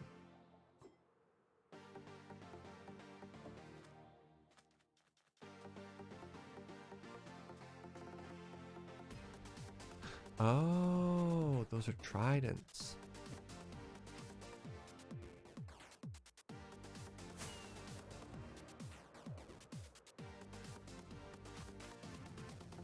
It's going to be at the bottom of the ocean, isn't it?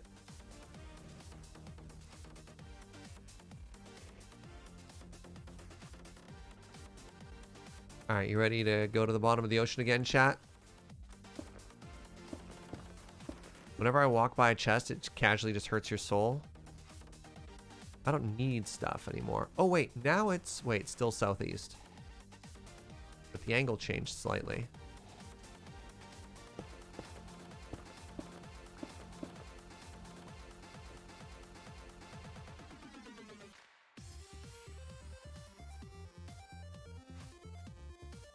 So making jumps that are about like 300 or 400 blocks at a time. It's like, what do I need from a chest at this point in the game though, right?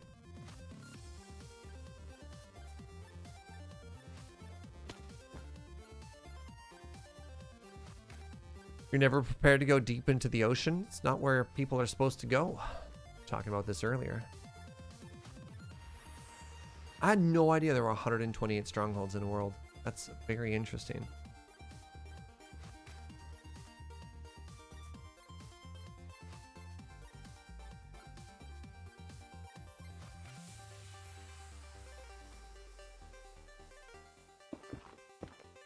As a resource hoarder? Oh, I'm the anti-hoarder. You must not have been here when I was literally Mary Condéing things by throwing it into the, into lava. Alright. Time to triangulate, chat.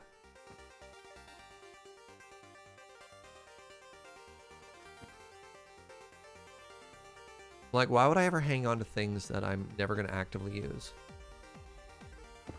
Alright, so we're at a nice high vantage point so that we can try and see this from a distance. That way.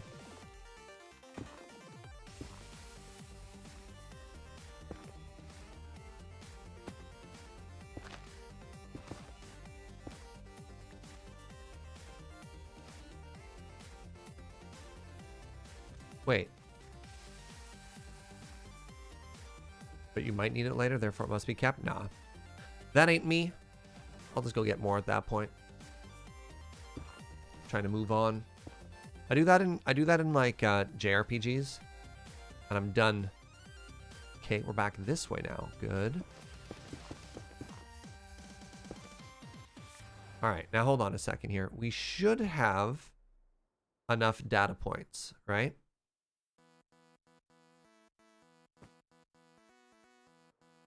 In order to triangulate. Maybe not quite because I can't see.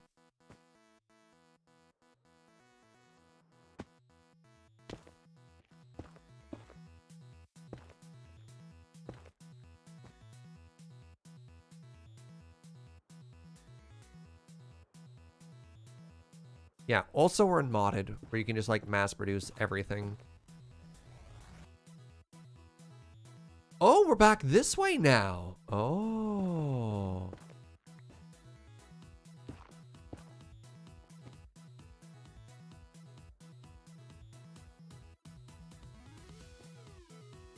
Look at that. We have a marker there. We have a marker there. That doesn't make any sense.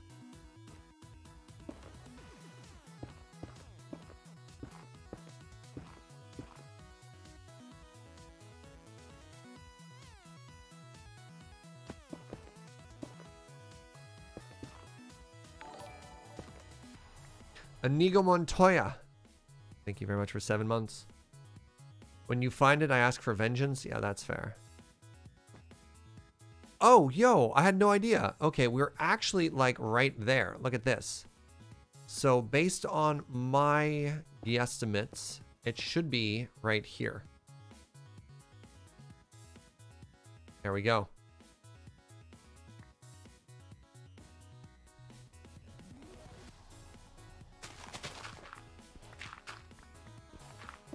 One of the changes I'm really excited about for 1.17 and 18, I don't know which one it is they're going to be encasing dungeons in stone now, so they don't get like, they don't get generated with a ravine through them.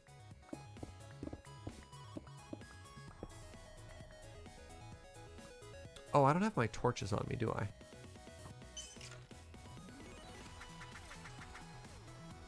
Please hold.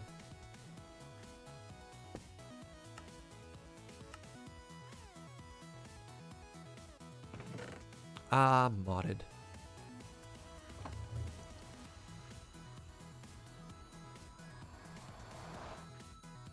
Oh, clay was kind of useful.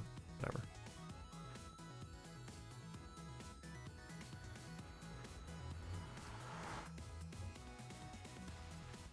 No, the coal. We're fine. We're fine. We have literal infinite coal. We have a coal farm. Don't worry about it. You're only gonna get sad. I throw things into the abyss constantly.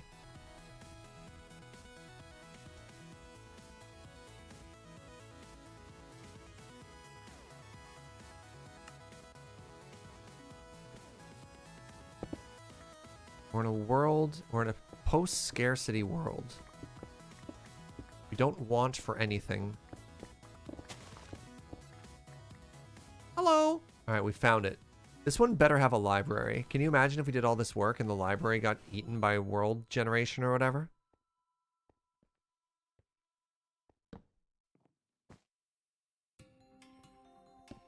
Just wait until the abyss starts to throw things back. Actually, let's go ahead and turn the music off there.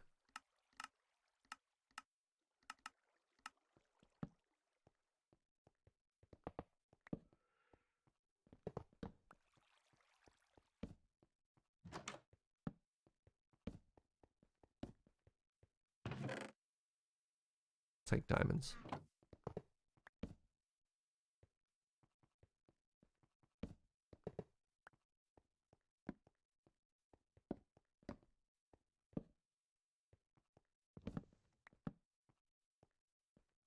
He opened a chest? Yeah, it happens every now and then. Where are we going now?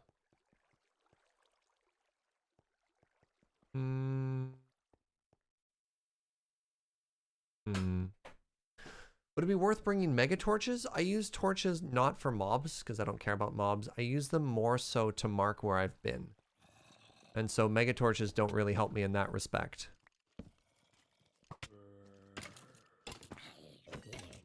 Because that's not what I'm using them for.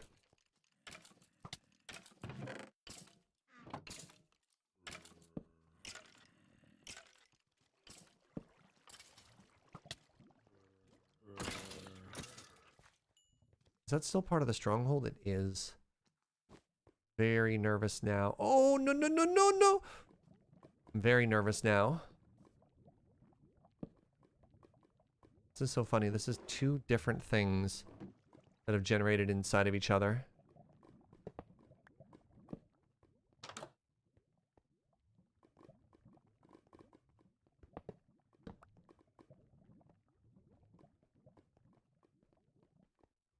Library? Wait, was I literally not just here?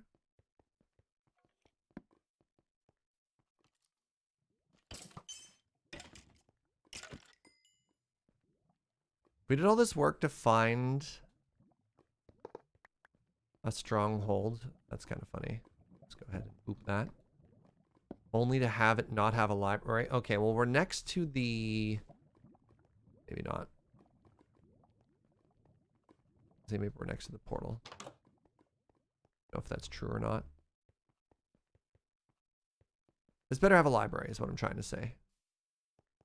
Be very disappointed otherwise.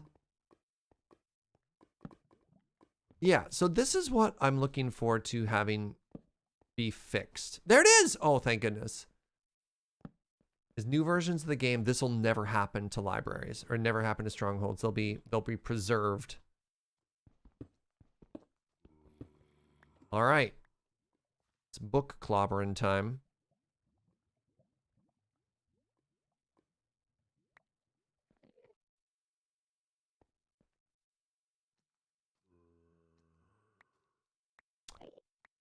Oh, stupid magnet. Stupid everything.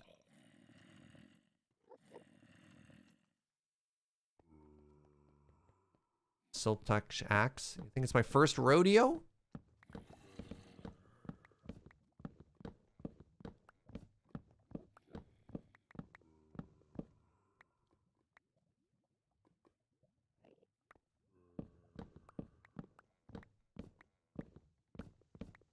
Hello, Ender friend who's around somewhere. Yeah, the distinctive whoop whoop of the Ender friend. What up, 3 4/5? I have been raiding, yes. Raiding the stronghold since time immemorium. When you were but about to begin your backseat journey, I was already knocking on the door to greatness.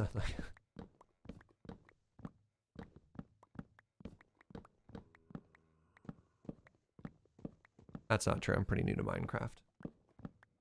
Not as much as I used to be, but people are like, I played since alpha. And I'm like, I started in 1.11.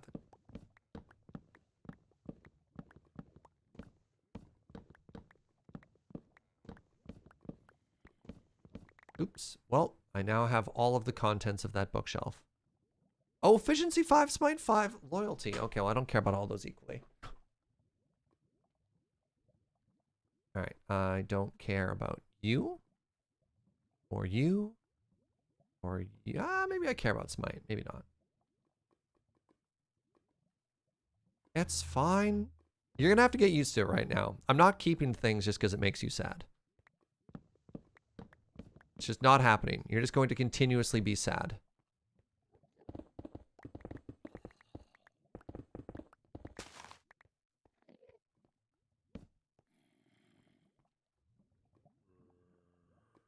Serge, watching you got me into Minecraft, and I just don't know if I should praise you or curse you. Yeah, that's fair. I think that's a normal thing that happens. It's like, oh yeah, you got me into this MMO. You're like, cool, thanks. No, I hate you. I hate you forever. Didn't have time for this then. I don't have time for it now. All right, so there should be a second story here. Let's head on up there.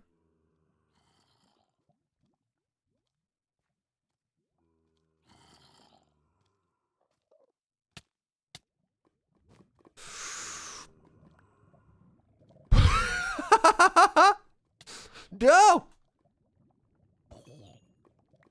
Oh my god.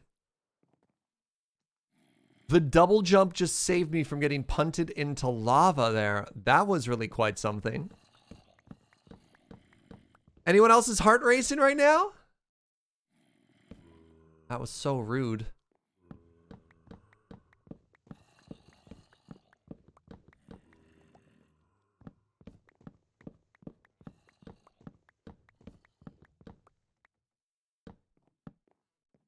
What do we have here? Fire aspect? Yeah, I don't care. Grab this.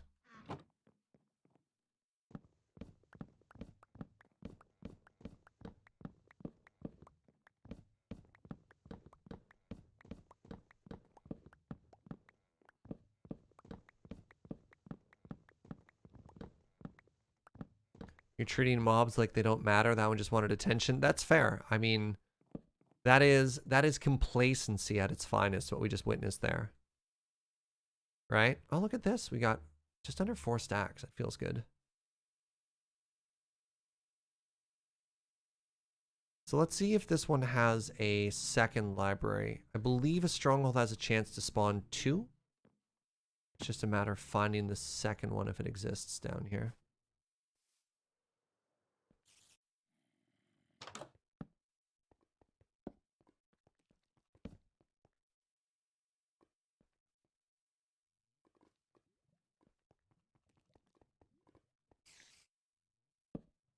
Got to impress my kids by building something based on the barn I built a while ago. They were suspicious though, because you were a noob. They're like, wait a second. Where did you get this idea from? Like, what's all this cobble, actually, out of curiosity? What is this naturally forming cobble?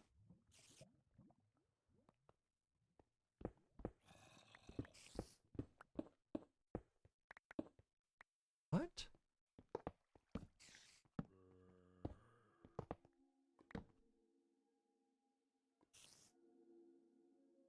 Oh, those are diamonds.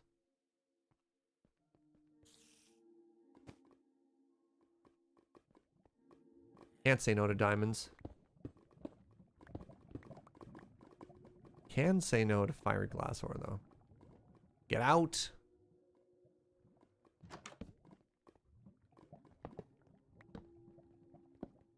There's still time, even though we haven't found the buildings, the structures yet, doesn't mean they're not here. We could try and find the portal room as well as the library. But with world generation as wonky as it is in this, there's a chance they're gone.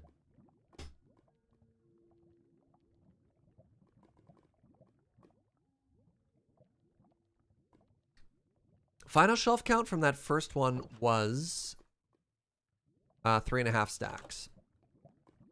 Which is not bad. Not bad at all, actually.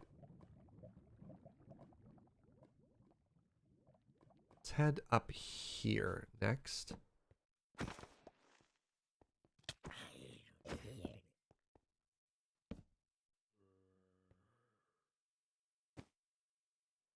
Maybe the old Diablo proverb will help us out. The way is made clear when viewed from above. It's just a floating door, isn't it? Oh my goodness. Okay, so that's the first library.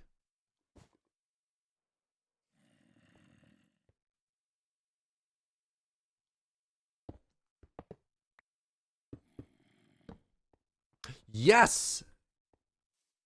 Number 2, and it's almost fully intact. It looks fully intact. Heck yeah, that's rad. All right. That should be plenty of books to finish off the bookshelf section of the build that we were working on.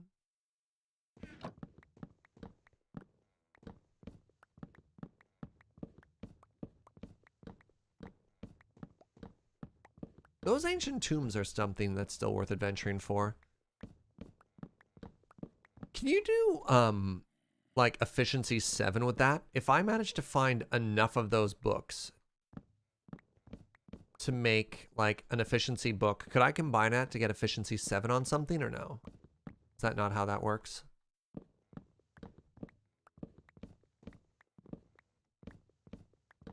It caps at 6? Oh, it's too bad.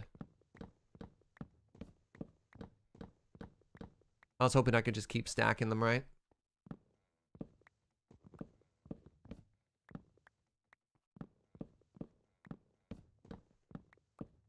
Those ancient tomb mana hands.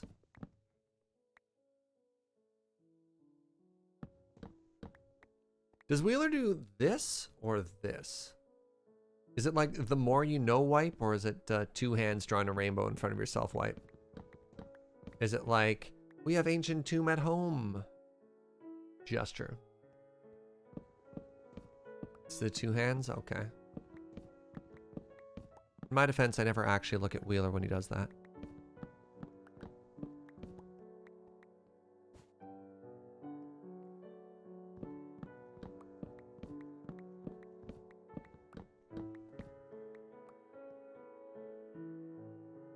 At efficiency 7, it's too much because you're literally past instant mining. At that point, you just pull out your pick and blocks appear in your inventory. You don't even have to mine. You're just that fast.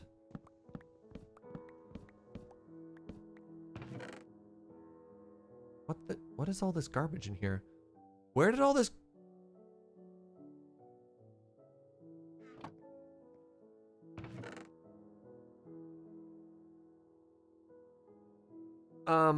Correct me if I'm mistaken, but isn't this literally all the blocks that I've thrown out of my inventory while we've been walking here? I'm really confused. This chest is full of everything I threw on the ground, right?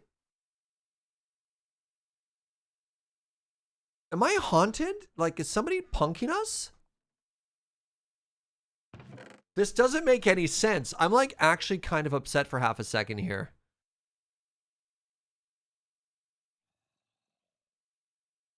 Help?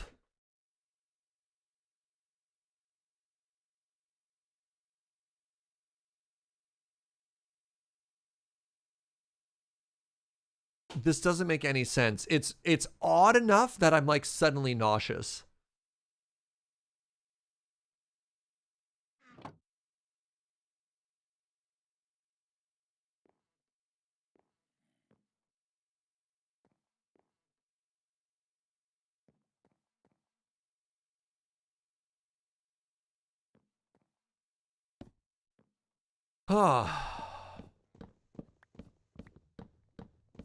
That makes me like legitimately really uncomfortable. That's super weird.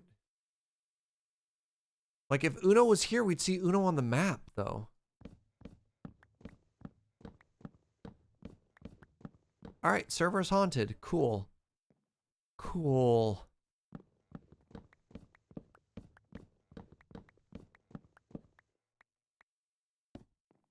That's super messed up. That's like super profoundly messed up.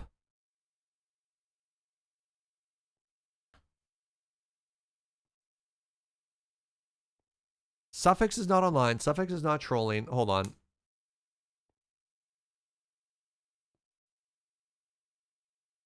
I have to ask Uno. Uno just says no. I'm in my base. Okay, well, this is weirder.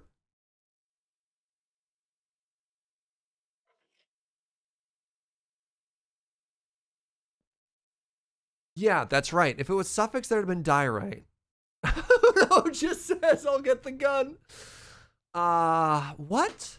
It's almost exactly everything we've dropped. That's the weird part, right? Like, remember the one fiery glass ore we threw in the lava? I had one extra oak plank that I tossed too.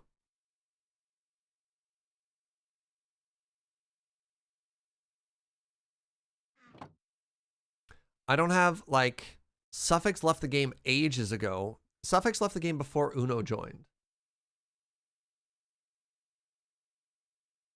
Drop something near it? Well, I have a magnet on. I can't. Hold on, hold on, hold on.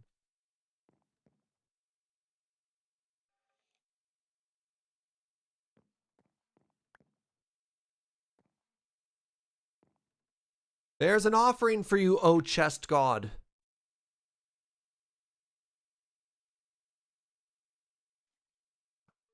I don't like this.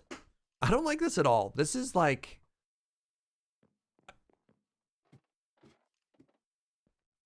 Server's haunted.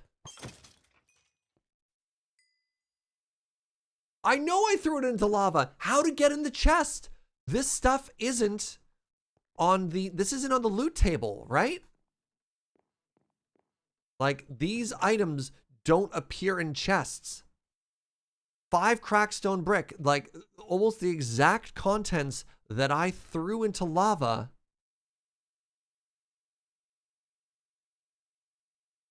All right, you said throw 4 into lava. Wait, there's 6 in there. All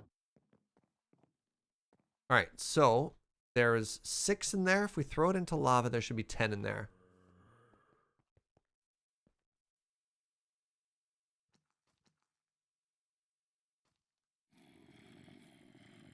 I put, yeah.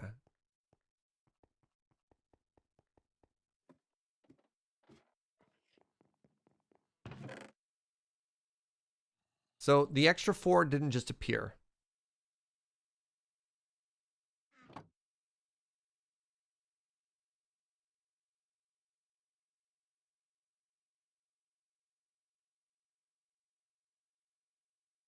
Any chance you threw stuff your magnet attracted, it followed you here and auto-deposited it into a chest when you opened it. That's what I'm thinking, but that doesn't make sense, right? So yeah, maybe all the items got hung, but they shouldn't ever appear in a chest. That's just not how Minecraft works.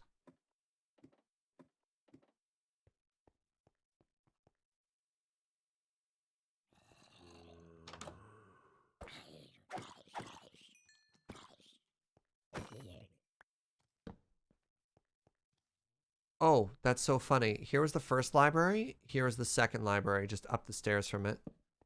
I'm just curious if this place has a portal.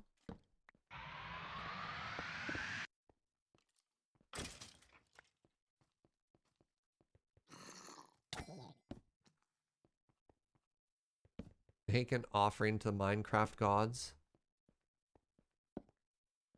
Sorry, Uno, we're gonna have to sacrifice you. Jeb requires a sacrifice. Jeb hungers.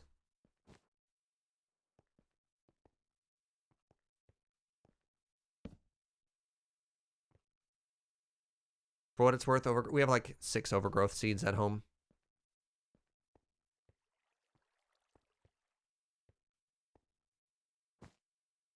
McDonald's, McDonald's. We have McDonald's at home. Yeah. We always have it at home. What's up, friend? How you doing? All right. No, not this way. Hey! Oh, look at that. There's even a waystone. All right, so this one did have one. That's cool.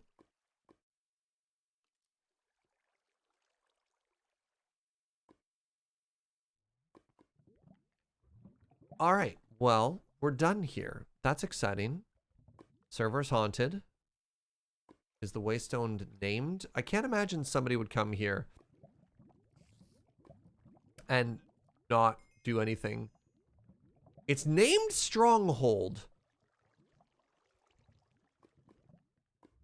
But there were no... I guess people have night vision. And some doors were open. Oh, and there's no spawner. You're right, somebody has been here. Yep, someone has been here. They looted it with night vision. Yeah, okay. Watch Joe Kim do that? That's so funny. But just like didn't take the books. Can you imagine if we got here and all the books are gone? Oh! And that's what the stuff in that chest is. Oh my god. Joe Kim dumped stuff into that chest, which was coincidentally very similar to the stuff that I threw out of my inventory because they were mining the same thing. Joe pranked me. The best prank Joe got me with this entire time after all of his attempts wasn't even deliberate.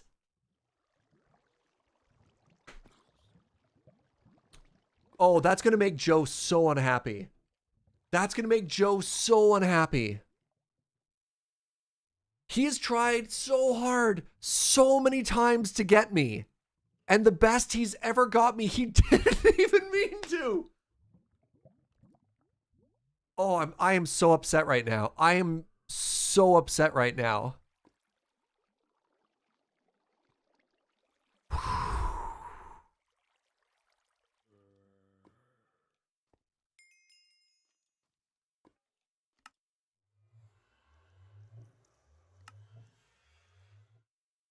I'm so upset right now. I'm like beside myself with upset right now.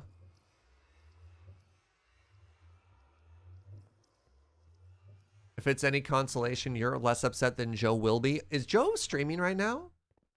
I need to wrap up in like 30 minutes anyways. We're going to raid him and we're going to tell him the story if he's on. I'm so upset right now. I'm speechless. Look at me. My posture, everything. Is Joe Kim an isekai? Basically. You're upset. Joe's upset. It'll be lose-lose.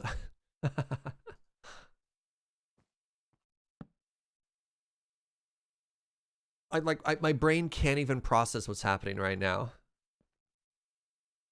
All right, well, we got to go on a good gathering adventure. Actually, there's a couple things that I want to do here.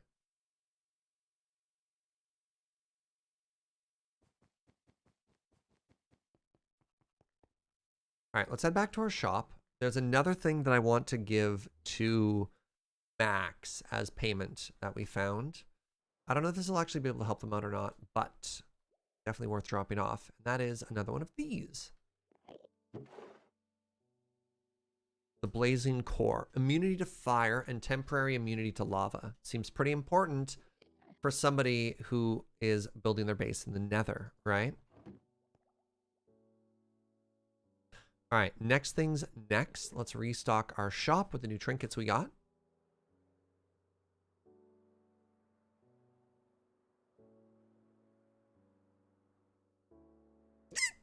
Pardon me.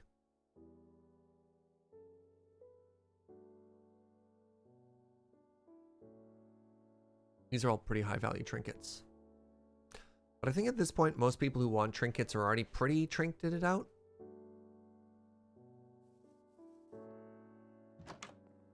You also have a chest of trinkets in your shop. Copycat.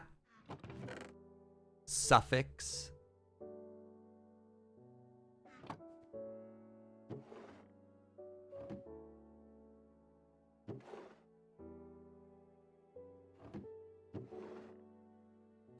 Let's put these excess goods in this box.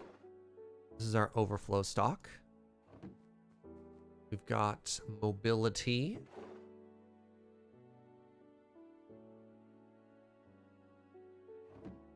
You should check them out. All right, give me a second here. Another looting hat. That was it. Are your trinkets just diorite? I'll be very disappointed if it's all just diorite.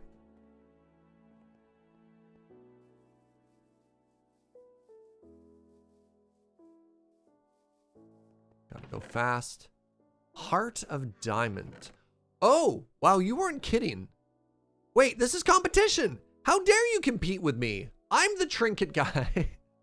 What are these? Digging claws. Cool. Oh, dang. This is some stiff competition, chat. All right, now I've been vampired for like 5 hearts. Cool. Cool shop, Suffix.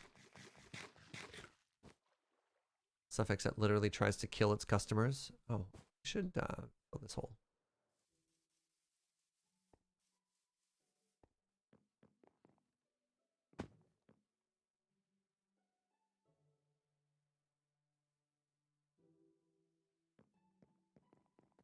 Oh, it's already full again? Oh, no. Perfect.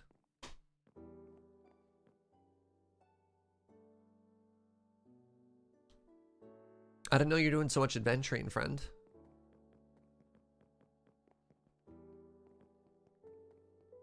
If they're free to a good shop, if they're all borrowed, there'd be no competition. Narwhal makes a good point. If there's no stock, there's no competition. No, it's fine. Competition is good. Well, competition is healthy.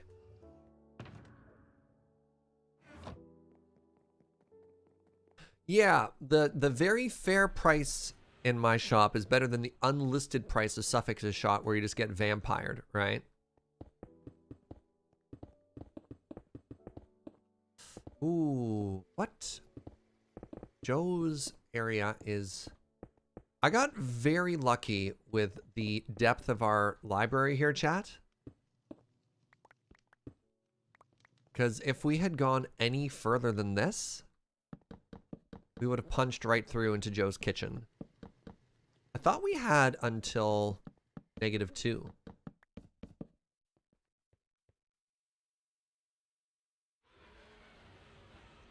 All right, so this is looking pretty good so far.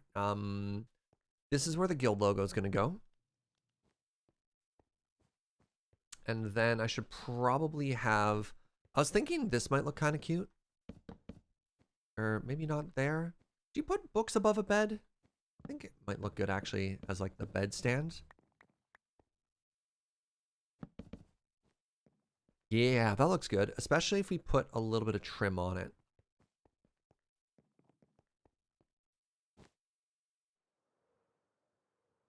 Think the table needs some tabletop? Yep. Oh, there's a lot. We're nowhere near done in there. We've got a lot of detail we want to add in a lot of places. You have a ton of book on your headboard at all times. It's not safe. Yeah, but does it look good? That's the real question I want answered here is how does it look? Books above a bed is a dream. Nice. And look, we're in a dream world of magic right now. We definitely want to feel like we're dreaming here.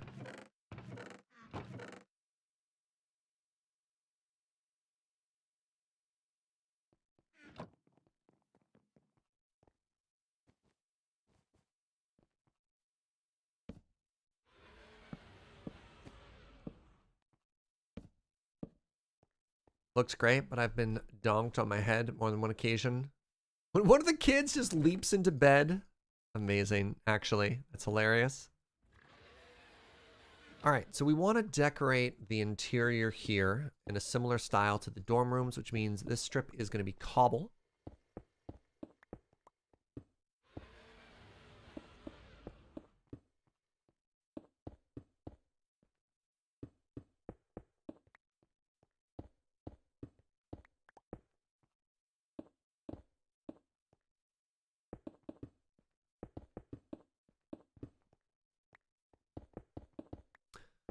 It's neat. When I first started playing Minecraft, I thought cobble was so ugly.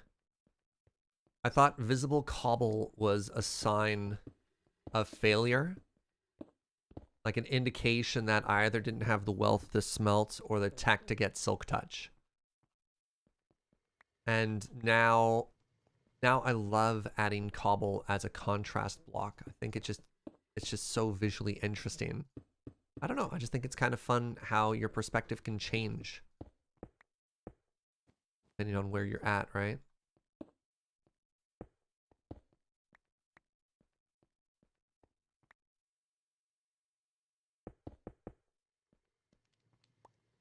You're waiting for the Diorite Redemption arc? Watch B00 stream, or his builds. Dang, they are a tremendous builder. I like that. I wonder if I should go a little bit thicker. Though, right? We did a full bed surround like that. I do think I like that. I just need a little bit more oak for it. When I get to be a better builder, if I can make it look good, then yeah. Hey, what's up, Max? I paid you. I took 100 ancient debris and I left you what I think is a very fair offer. Yay, money. Well, it's not money. It's a barter system because we don't really have a currency in this world.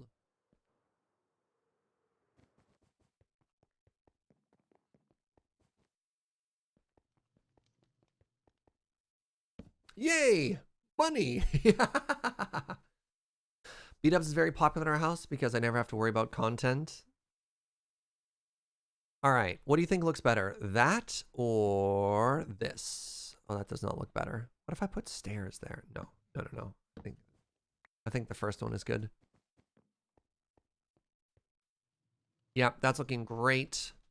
So I need to make a bunch of art now. Also, our bedroom is looking a little bit bare. So we have a desk right now, right? And then we have our bed, which looks amazing. But what do we do to make our place feel more like a home? What's a good way to make something that looks like a chest of drawers? A rug is a good call. A rug is a very good call. Joe's responsible for cats. Chandelier is a neat suggestion. A wash basin?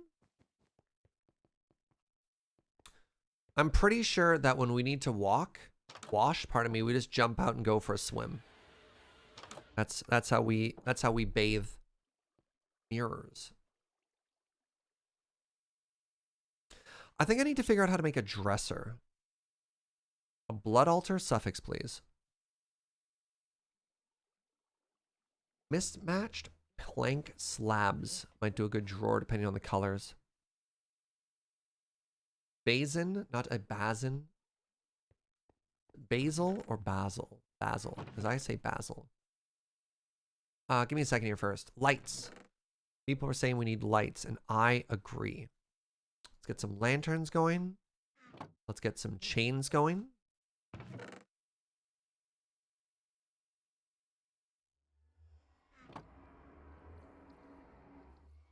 Oh, wooden drawers with wooden panels. I suddenly have an idea how to make that look good. I have no idea if this is going to work or not. Let's try, all our furniture needs to match, so it's going to be oak.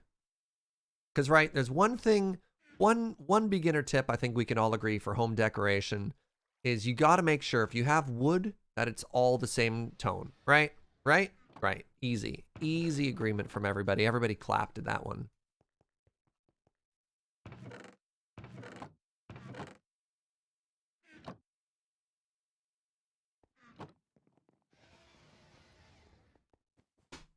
What do you mean no? Help, I'm being node. I need signs. Let's try 4 for starters. How can you say something so controversial yet so brave? So controversial yet so true is the Mimi. All right, so hold on. So if I did this... Oh, it's too big. Why is it so... Why are you so thick?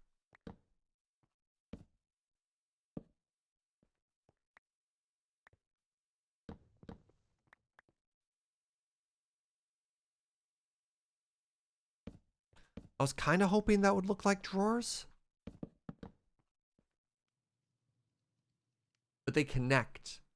What I really wanted was a bunch of these little ones. I thought they might be slightly further inset. It doesn't work. It looks so good in my head, but it doesn't work.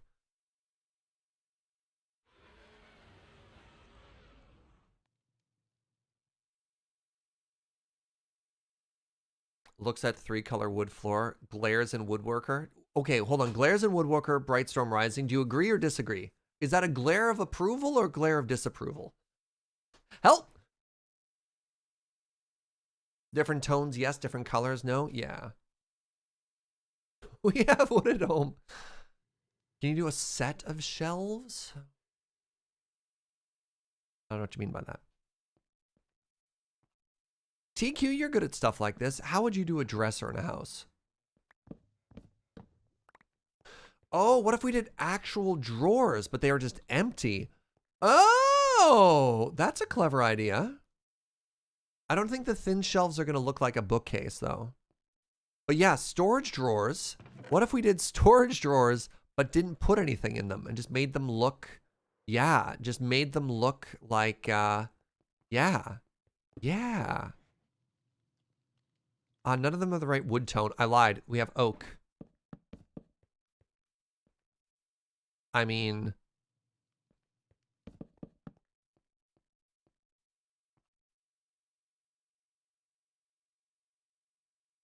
Wait, hold on. Better idea. Better idea. We put like a potted plant on top. Try the 1x2s? I don't have any of those crafted.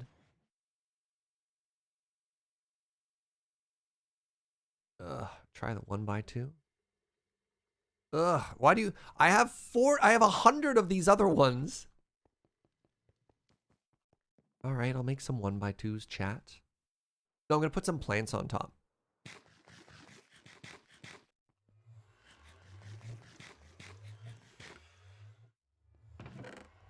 My heart has finally stopped racing from the epic Joe prank.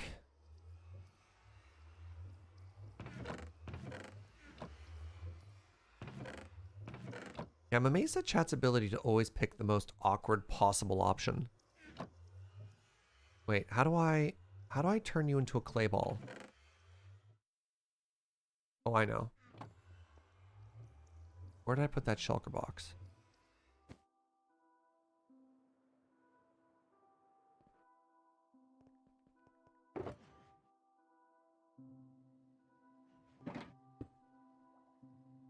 I'm so smart. So smart. I just blew your mind, chat. So clever and handsome. You're welcome. Robin Bolus, 33 months. Got that 4th sub babo on the way. Thank you for the continued support, friend. I really do appreciate it.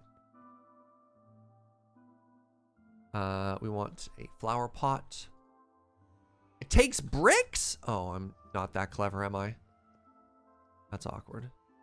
Wait, hold on. No, I'm a genius. I'm the smartest man alive. I'm so smart, knowing this would happen. Literal days and or weeks ago, I bought bricks. How much does a chimney weigh? I don't know. How much does a chimney weigh?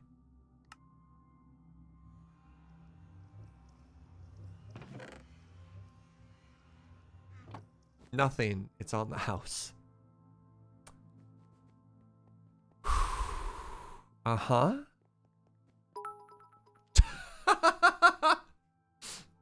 Andrew Chris, thank you so much for 1,000 biddies. Smart and handsome bits. That's very generous of you. All right. We have a flower here. I think nothing says bedroom like a cactus.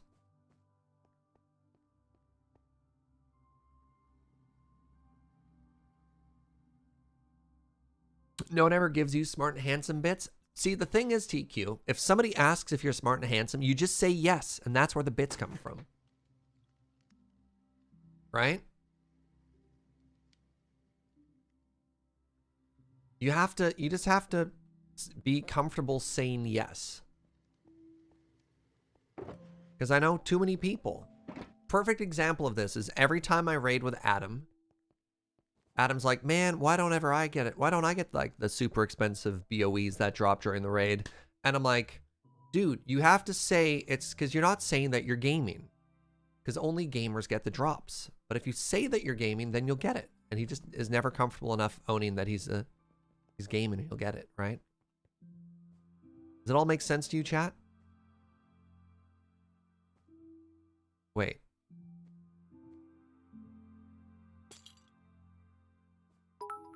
I don't make the rules.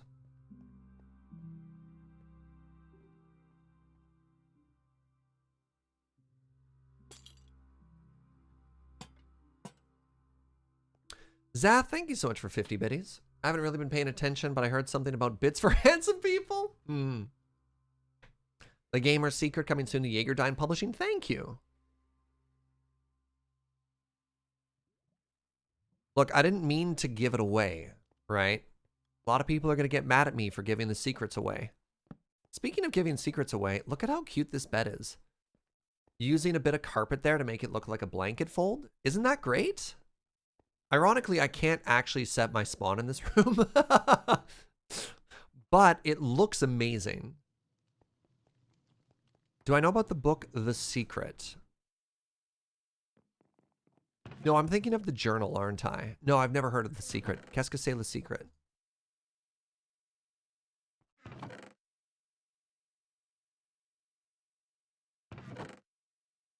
This is what you're... Wait, you're all referencing something and you left me out? That's so hurtful. I thought we were all in on this joke together.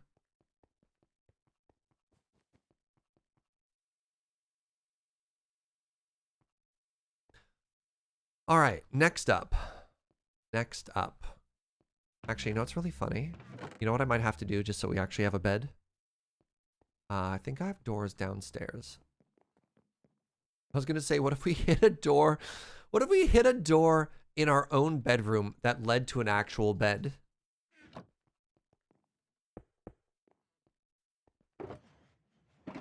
The secret is just like visualizing. You just wish really hard for something to be true and then it becomes real.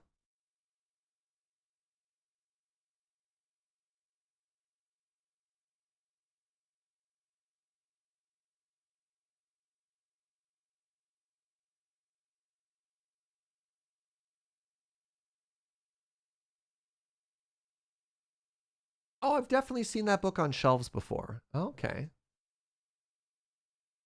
Thank you, TQ. Can carpet go on top of beds? Not other... Oh, you're thinking like, could we hide the bed? Be kind of funny. What if we made like Joe's hidden weapon cache, except it's for naps? Hold on, I need to focus. I know. I'm surprised too. I need to focus and try and make some candles here. I need candles. I need iron biddies. We're going to do some single candles for the wall here. It created kind of a cult. That's never a good thing. All right, so I need 1, 2, 3, 4. 4, 5, 6, 7, 8 single candles.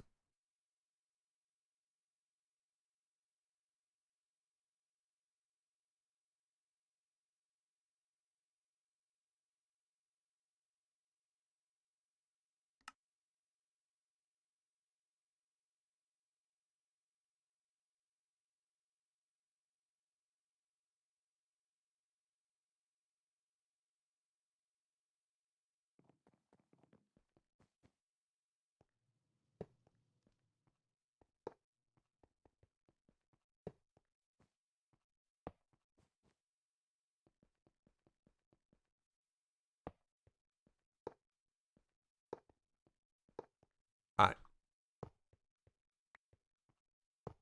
All right, very good. And now we need some chandeliers.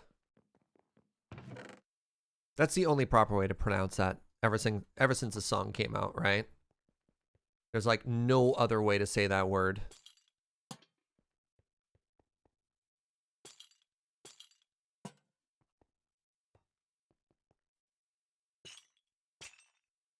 If somebody just says chandelier, you're like, the what now? All right, so now we get rid of all of these. Pretty sure we need a light, maybe like directly above desk there? I think so. I think if we want this to feel properly imposing, maybe we do 2? No.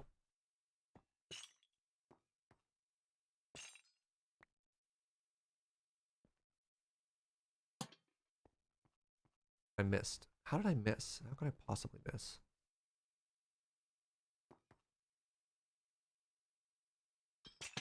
How does a storage crate differ from a chest?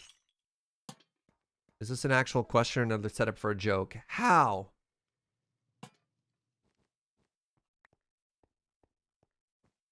Is there any way to tell where you died? Not in vanilla, unfortunately, Shivam. Like where your body is? No. That's a friction point that a lot of mods fix.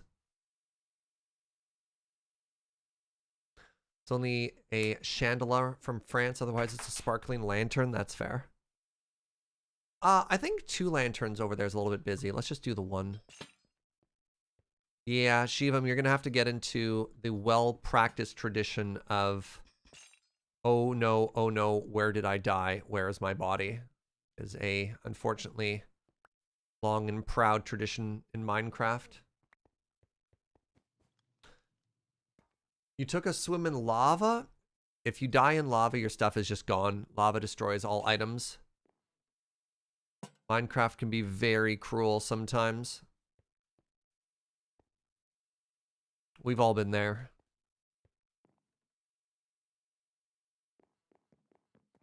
Yeah, everything that you had on you is gone if you die in lava. That's one of the advantages of the... I don't have any of it on me, do I? Of netherite gear, which is very, very late. Netherite's the only stuff that gets there, but I'm imagining Shivam is still new enough that there's no netherite, or pardon me, no netherite at that point in the playthrough. Yeah, Minecraft is utterly cruel to new people who are just learning it. TQ's never died to lava. My goodness. Well done, friend.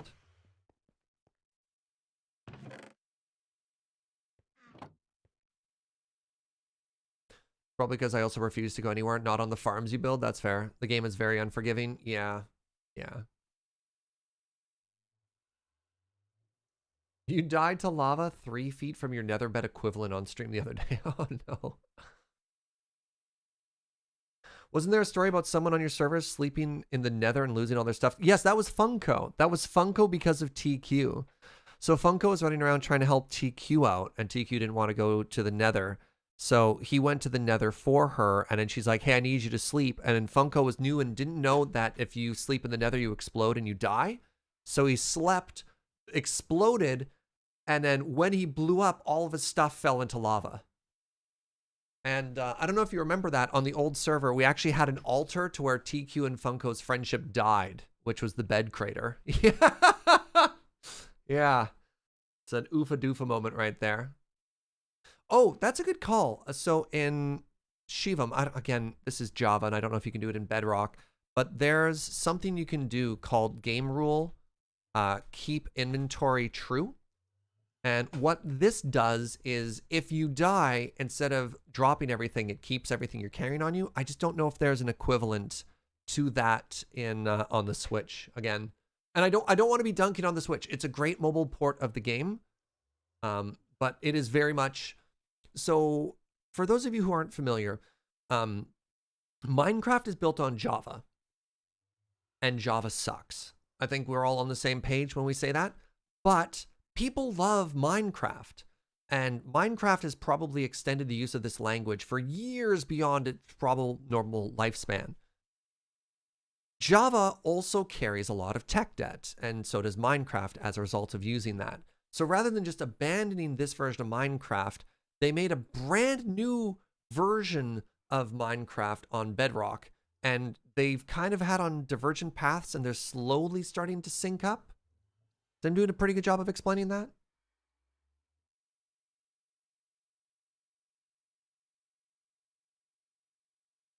Bedrock is technically better under the hood as it's much newer. Yeah, that's fair. Wait, Bedrock is technically much better under the hood, but it's newer and has different bugs. Yeah, okay.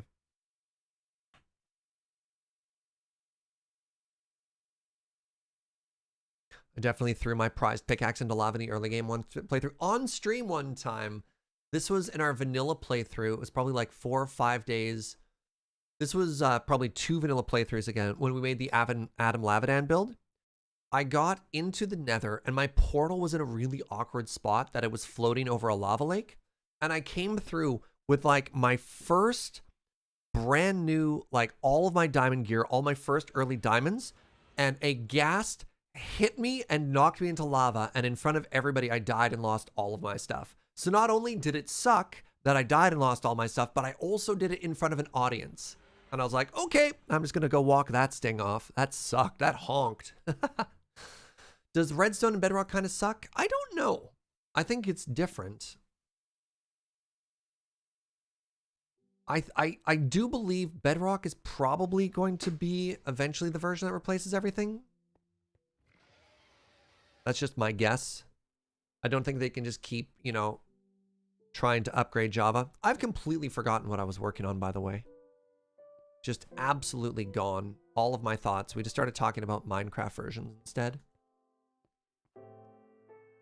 Oh, these are slabs. Oh, let's go ahead and do this. This is really cute. So I want oak fences, oak gates. Okay.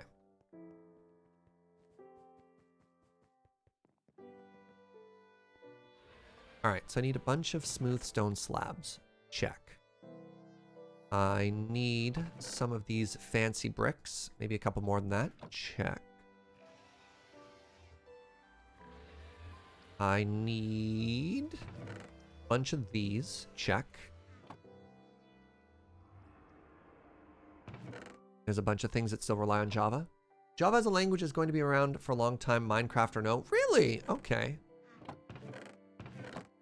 I mean, people who work as, you know, professional programmers probably have a much better understanding of that than I do. You know, you, a professional, me, a professional clown. You know, just saying.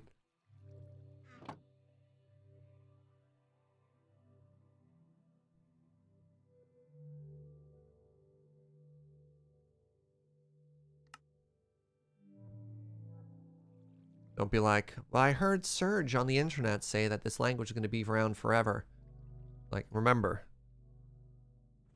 I'm just a clown. I'm not a source of authority or knowledge or wisdom.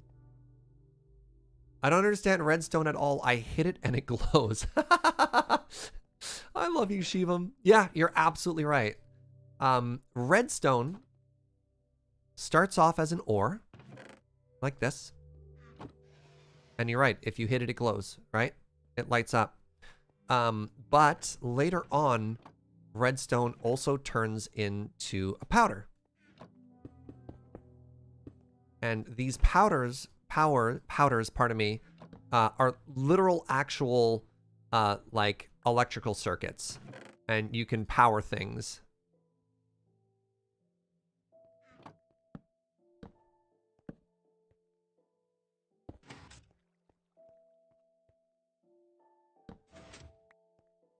Like, this is what redstone is. So it's the sort of thing that you can absolutely play and never touch in the entire time that you enjoy Minecraft, and that's totally valid. And there are YouTubers who make their entire career just on redstone tutorials.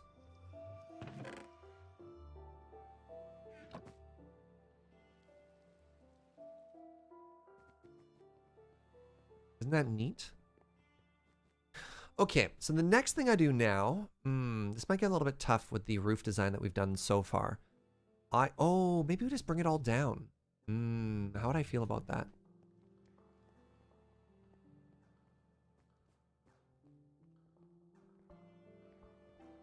I like that that's a 5x5 currently. No, is that a 5x6? How tall is this? I can't math. 1, 2, 3, 4, 5. It's a 5x5. Shivam's just like, I'm just gonna go dig another hole. Yeah, that's fair. What do you mean B-dubs can barely power a piston? B-dubs, self-explained, says he's one of the best redstoners on the planet. I, for one, believe him. Gotta sleep. What did I do in this room? Sorry. Oh, I just did it between the pillars. Wait, if that's how that works, then maybe I'm fine?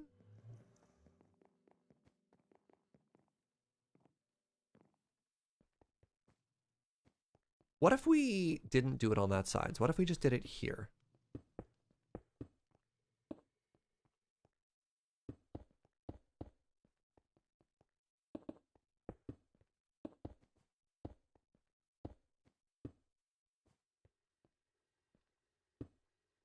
B-dubs is figured out. It doesn't have to be perfect. Content for redstone is pretty wholesome. Yeah.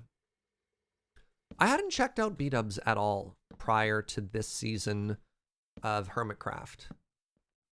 And I found him through his collaboration with Good Times with Scar for the whole like mayor storyline they had. And I have never found anybody who does just the perfect example of yes and for improv.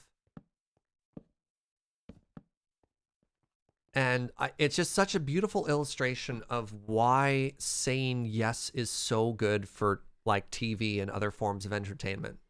Because Star would say something ridiculous and B-dubs would be like, yes. Just that flustered idea of your brain trying to process what's actually happening there. And the only thing that comes out is just like, yes. You're like, yeah, it just makes for really good TV. Makes for really good TV. You know what? What if I what if I put the polished andesite in anyways? Pardon me.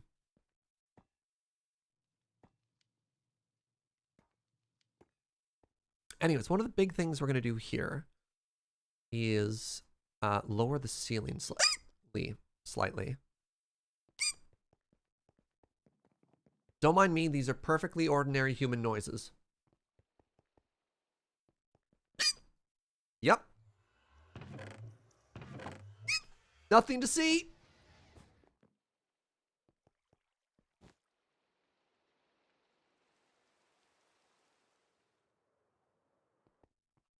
He's only dumb on Hermitcraft? Yeah. Hiccup's gone very wrong? What are you talking about gone very wrong? They're just perfectly ordinary human noises that a perfectly ordinary human would make.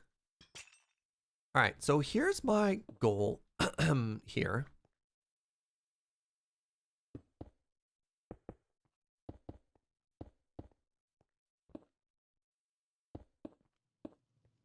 have to jump for every one of these, aren't I?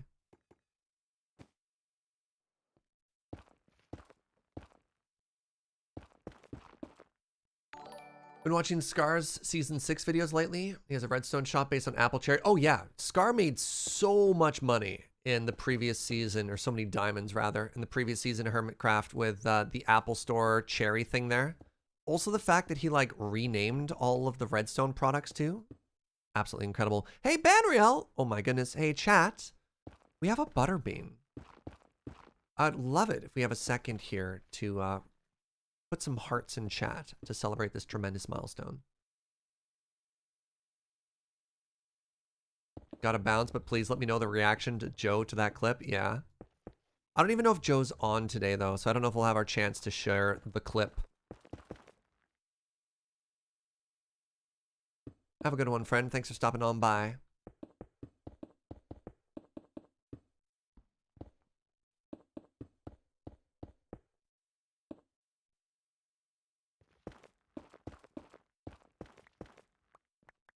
Season 6 of your first season. Started with Mumbo, and he's still your favorite.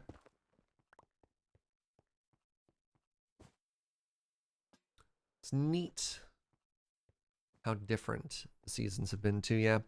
All right, sorry, let me just show this for a second. So instead of just having chains in the ceiling, I was thinking of doing something like this, and I don't love it, if I'm honest.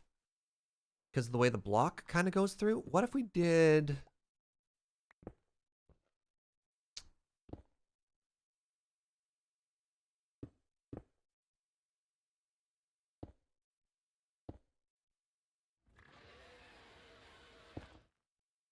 What if we did something like that? There we go. Actually, I think I prefer that. Because then it still lets me get the block in, but it's not as blocky. Adds a little bit more. Nope. Adds a little bit more. Where's the chain? Where did the chain go? Put the chains away? No,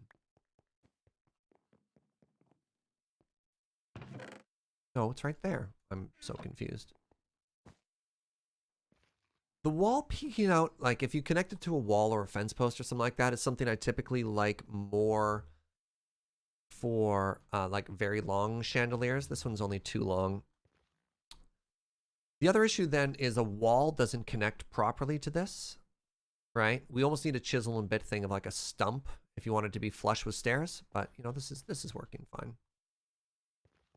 Anyways, let's keep going on the roof here, or ceiling rather.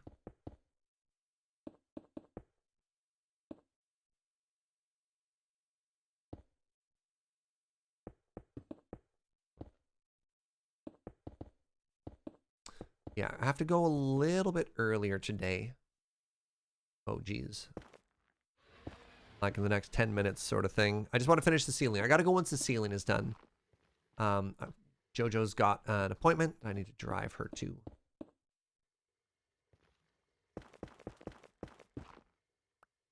Which technically isn't until a little bit later. So it's not like I have to go right this very second. This isn't my heart out, so don't worry about that, chat.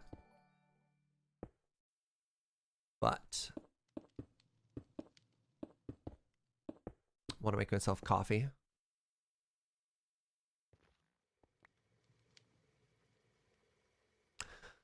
The airships that I built the other season, were they an existing design or a full-on design? I had made a boat before, and so the airships were building a ship at the bottom and a blimp at the top. And yeah, I think we just came up with that ourselves. We built it in a creative world and kind of played around, but it was a that was an us original. Hey, Nova Tiempo, thank you very, very much for 14 months. Just caught the latest G vlog straight into Serge Added Depth Jaeger. I haven't seen the latest G vlog. Just him walking around and playing with different camera stuff. Graham does a very good job with the G vlogs, though. I don't always get a chance to catch a lot of like the content my friends make, but that is one that I do try and watch.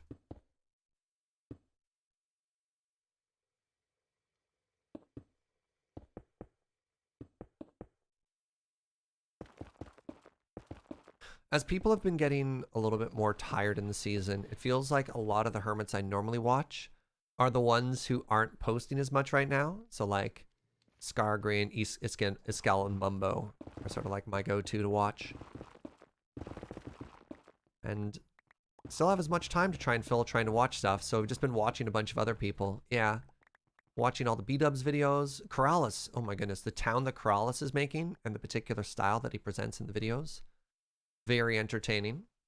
Oh, by the way, this is what we added. I left this section open because Kitsune is going to be putting the 3x3 guild banner right there. We've got the ceiling fixtures. I like that. I do wonder if they should be hanging out. It being inset is a little bit weird, especially from this view.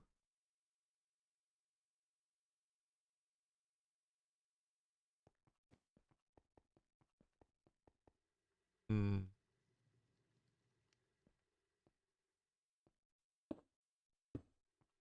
Oh, right. Yeah, the Cleo Corrales collab. That was a word, that was a sentence my brain just tried to put together. Was phenomenal. Really, really enjoyed that.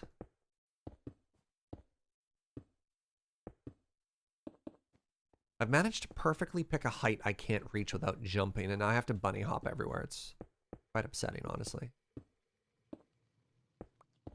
Yeah, I feel Corrales and Cleo were an excellent team for the Hermit Quarraft big or HCBBS, whatever.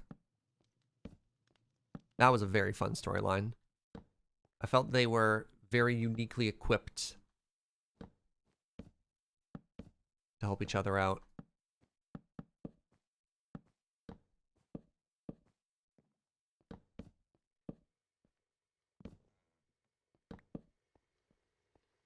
Minecraft is Richard Garfield intended? Absolutely.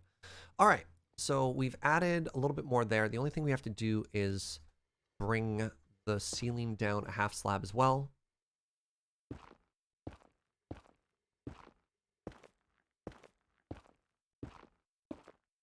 Get the feeling a lot of them are waiting. The fact that the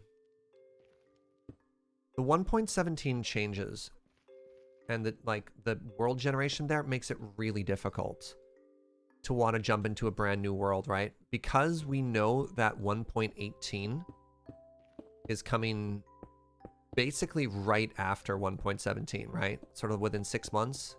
Because like 1.17 is June, July, and then 1.18 is the holidays, which is December. I mean, I guess 6 months isn't that bad for wanting to do a world reset, but for the size of the projects that they do there, it puts you in a tough spot of being like, well, what do we do the new world for? Do we do the new world for 1.17 and then wipe it again in 1.18? Do we do 1.17 and then figure something out? You could see them doing the world border similar to 1.14. That was tough though, because when they moved to the new town, they'd already had a lot of people drop at that point, right? There's a lot of negativity for HCBBS. Really? Oh, that's too bad. I imagined a lot of the things that people didn't change too much for that was more so due to time constraints. Just like not releasing a ton of videos. HCBBS was a storyline in Hermitcraft where the bases were randomly reassigned. It stands for Hermitcraft Big Base Swap. So a lot of the people like this, it'd be like, imagine we're playing Kitsune and then suddenly your base and all the contents are mine and my base and all the contents are yours and anything goes. And it's like a very bold and very fun idea. And a lot of things that we're talking about was Corrales and Cleo, for example. Cleo got his entire city. And then Corrales got Cleo's zoo. And so she's very good at armor stands. She added a bunch of life and a bunch of town and people and storytelling, like atmospheric storytelling into the city. And then he went and he's a beautiful builder and landscaper and she had all these animals. So he made this like tremendous and stunning zoo, which is kind of cool. When Mumbo got Scar's base, Mumbo ended up adding like a bunch of redstone projects and fixing stuff. And then for Scar went through and added like some landscaping and some storytelling, very large scale to Mumbo's base. We read the YouTube comments. A lot of it was negative. That's too bad. I don't know. I worry that some people... Oh, it was definitely never intended to be permanent. I mean, I think that's pretty obvious. But like, if you're looking at the fact that people have been there for 18 months and some of them are starting to burn out, injecting something fresh and exciting into it makes a ton of sense. I need a block for those lights, or I'm not going to be happy. Let's just try a smooth stone block for now. And then maybe some polished andesite. We'll see how those work.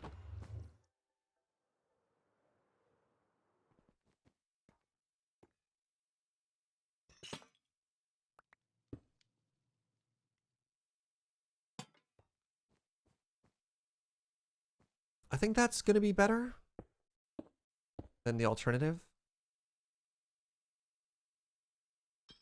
I'm pretty sure I just want this. All right, chat, which do you prefer? Inset or hangy outy?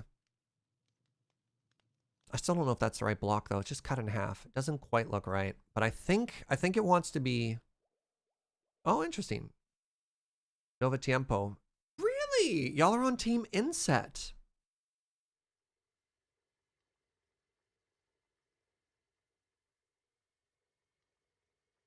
No, I mean, collectively, y'all have a better idea of what looks good than I do. All right, inset it is.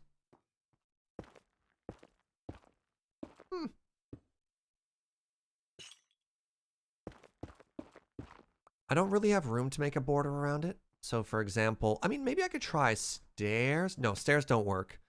The problem with trying to make it inset and give it a border is the fact that it's a half slab around the outside. So I can't really make a solid border. I can't do, if I go back a full block, it's too much, right?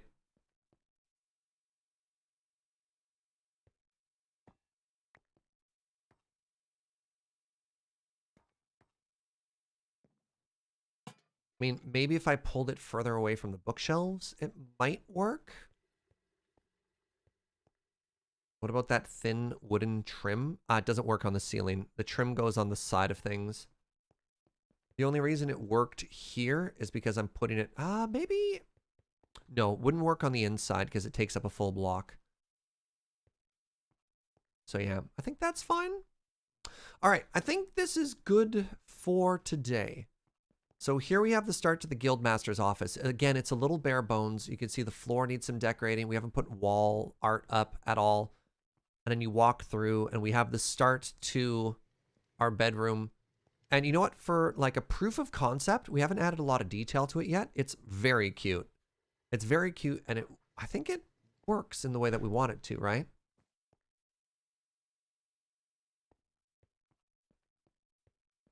Yeah, it's not bad. It's not a bad start for today, friends. All right, but thank you so much for watching. I really do appreciate it. I appreciate all the support, subs, and the bits, and just hanging out, chatting, and telling stories, and, you know, having a good time in general. Tomorrow's going to be a little bit different. Tomorrow, I'm actually going to do 2 streams. I'm going to do a shorter stream in the morning because I just want to stream at 9 a.m. and I don't know what I'll do with myself otherwise. And I'm just going to play some Magic. We're going to hop onto Arena. We're going to play some Strixhaven Sealed because I've been feeling rusty in my Magic lately. And I do love the game. And I want more excuses to play the game. So we're going to hang out and do that. And then in the afternoon at 3 p.m., I'm going to be playing some more multiplayer Stellaris with Cam. A lot of people enjoyed the previous collab Cam and I did, so look forward to that. 3 p.m. PST, a yes in all caps from Nova Tiempo. And then Saturday and Sunday, brand new playthrough of Satisfactory. Fuji and I are going to be checking out Season 4. So look forward to that. That'll probably take us a couple of weeks to get through. Maybe even like a month. I'm assuming somewhere between 3 and 5 weeks. Yes, there's also going to be a morning stream, Chrono. I'm going to be playing some Magic the Gathering Arena Strixhaven Limited. That is the sort of thing you want to do. But friends, thank you so much for joining me today. It's been an absolute pleasure. I know there's a lot of choices out there, and I'm always humbled and flattered when you decide to hang out here. Joe isn't streaming. My dream of raiding him and figuring out, just getting absolutely got. That's fine. Just missed it again. I'm sorry, Dr. Satchler. Yeah, ended a little bit early today so I could help Joe out with an appointment. We're going to raid my boy Adam, who is starting to get quite good at League of Legends, which is very exciting there. If you've never raided us before, just go say hi. We can go make a new friend and let them know that they're loved. As a heads up, I'm very family friendly. Adam is great, but will utter a profanity. or two. So just be aware of that. But let's go spread some positivity. Let's go let somebody know that they are loved. Thank you so much for watching, and I'll see you next time. Bye-bye.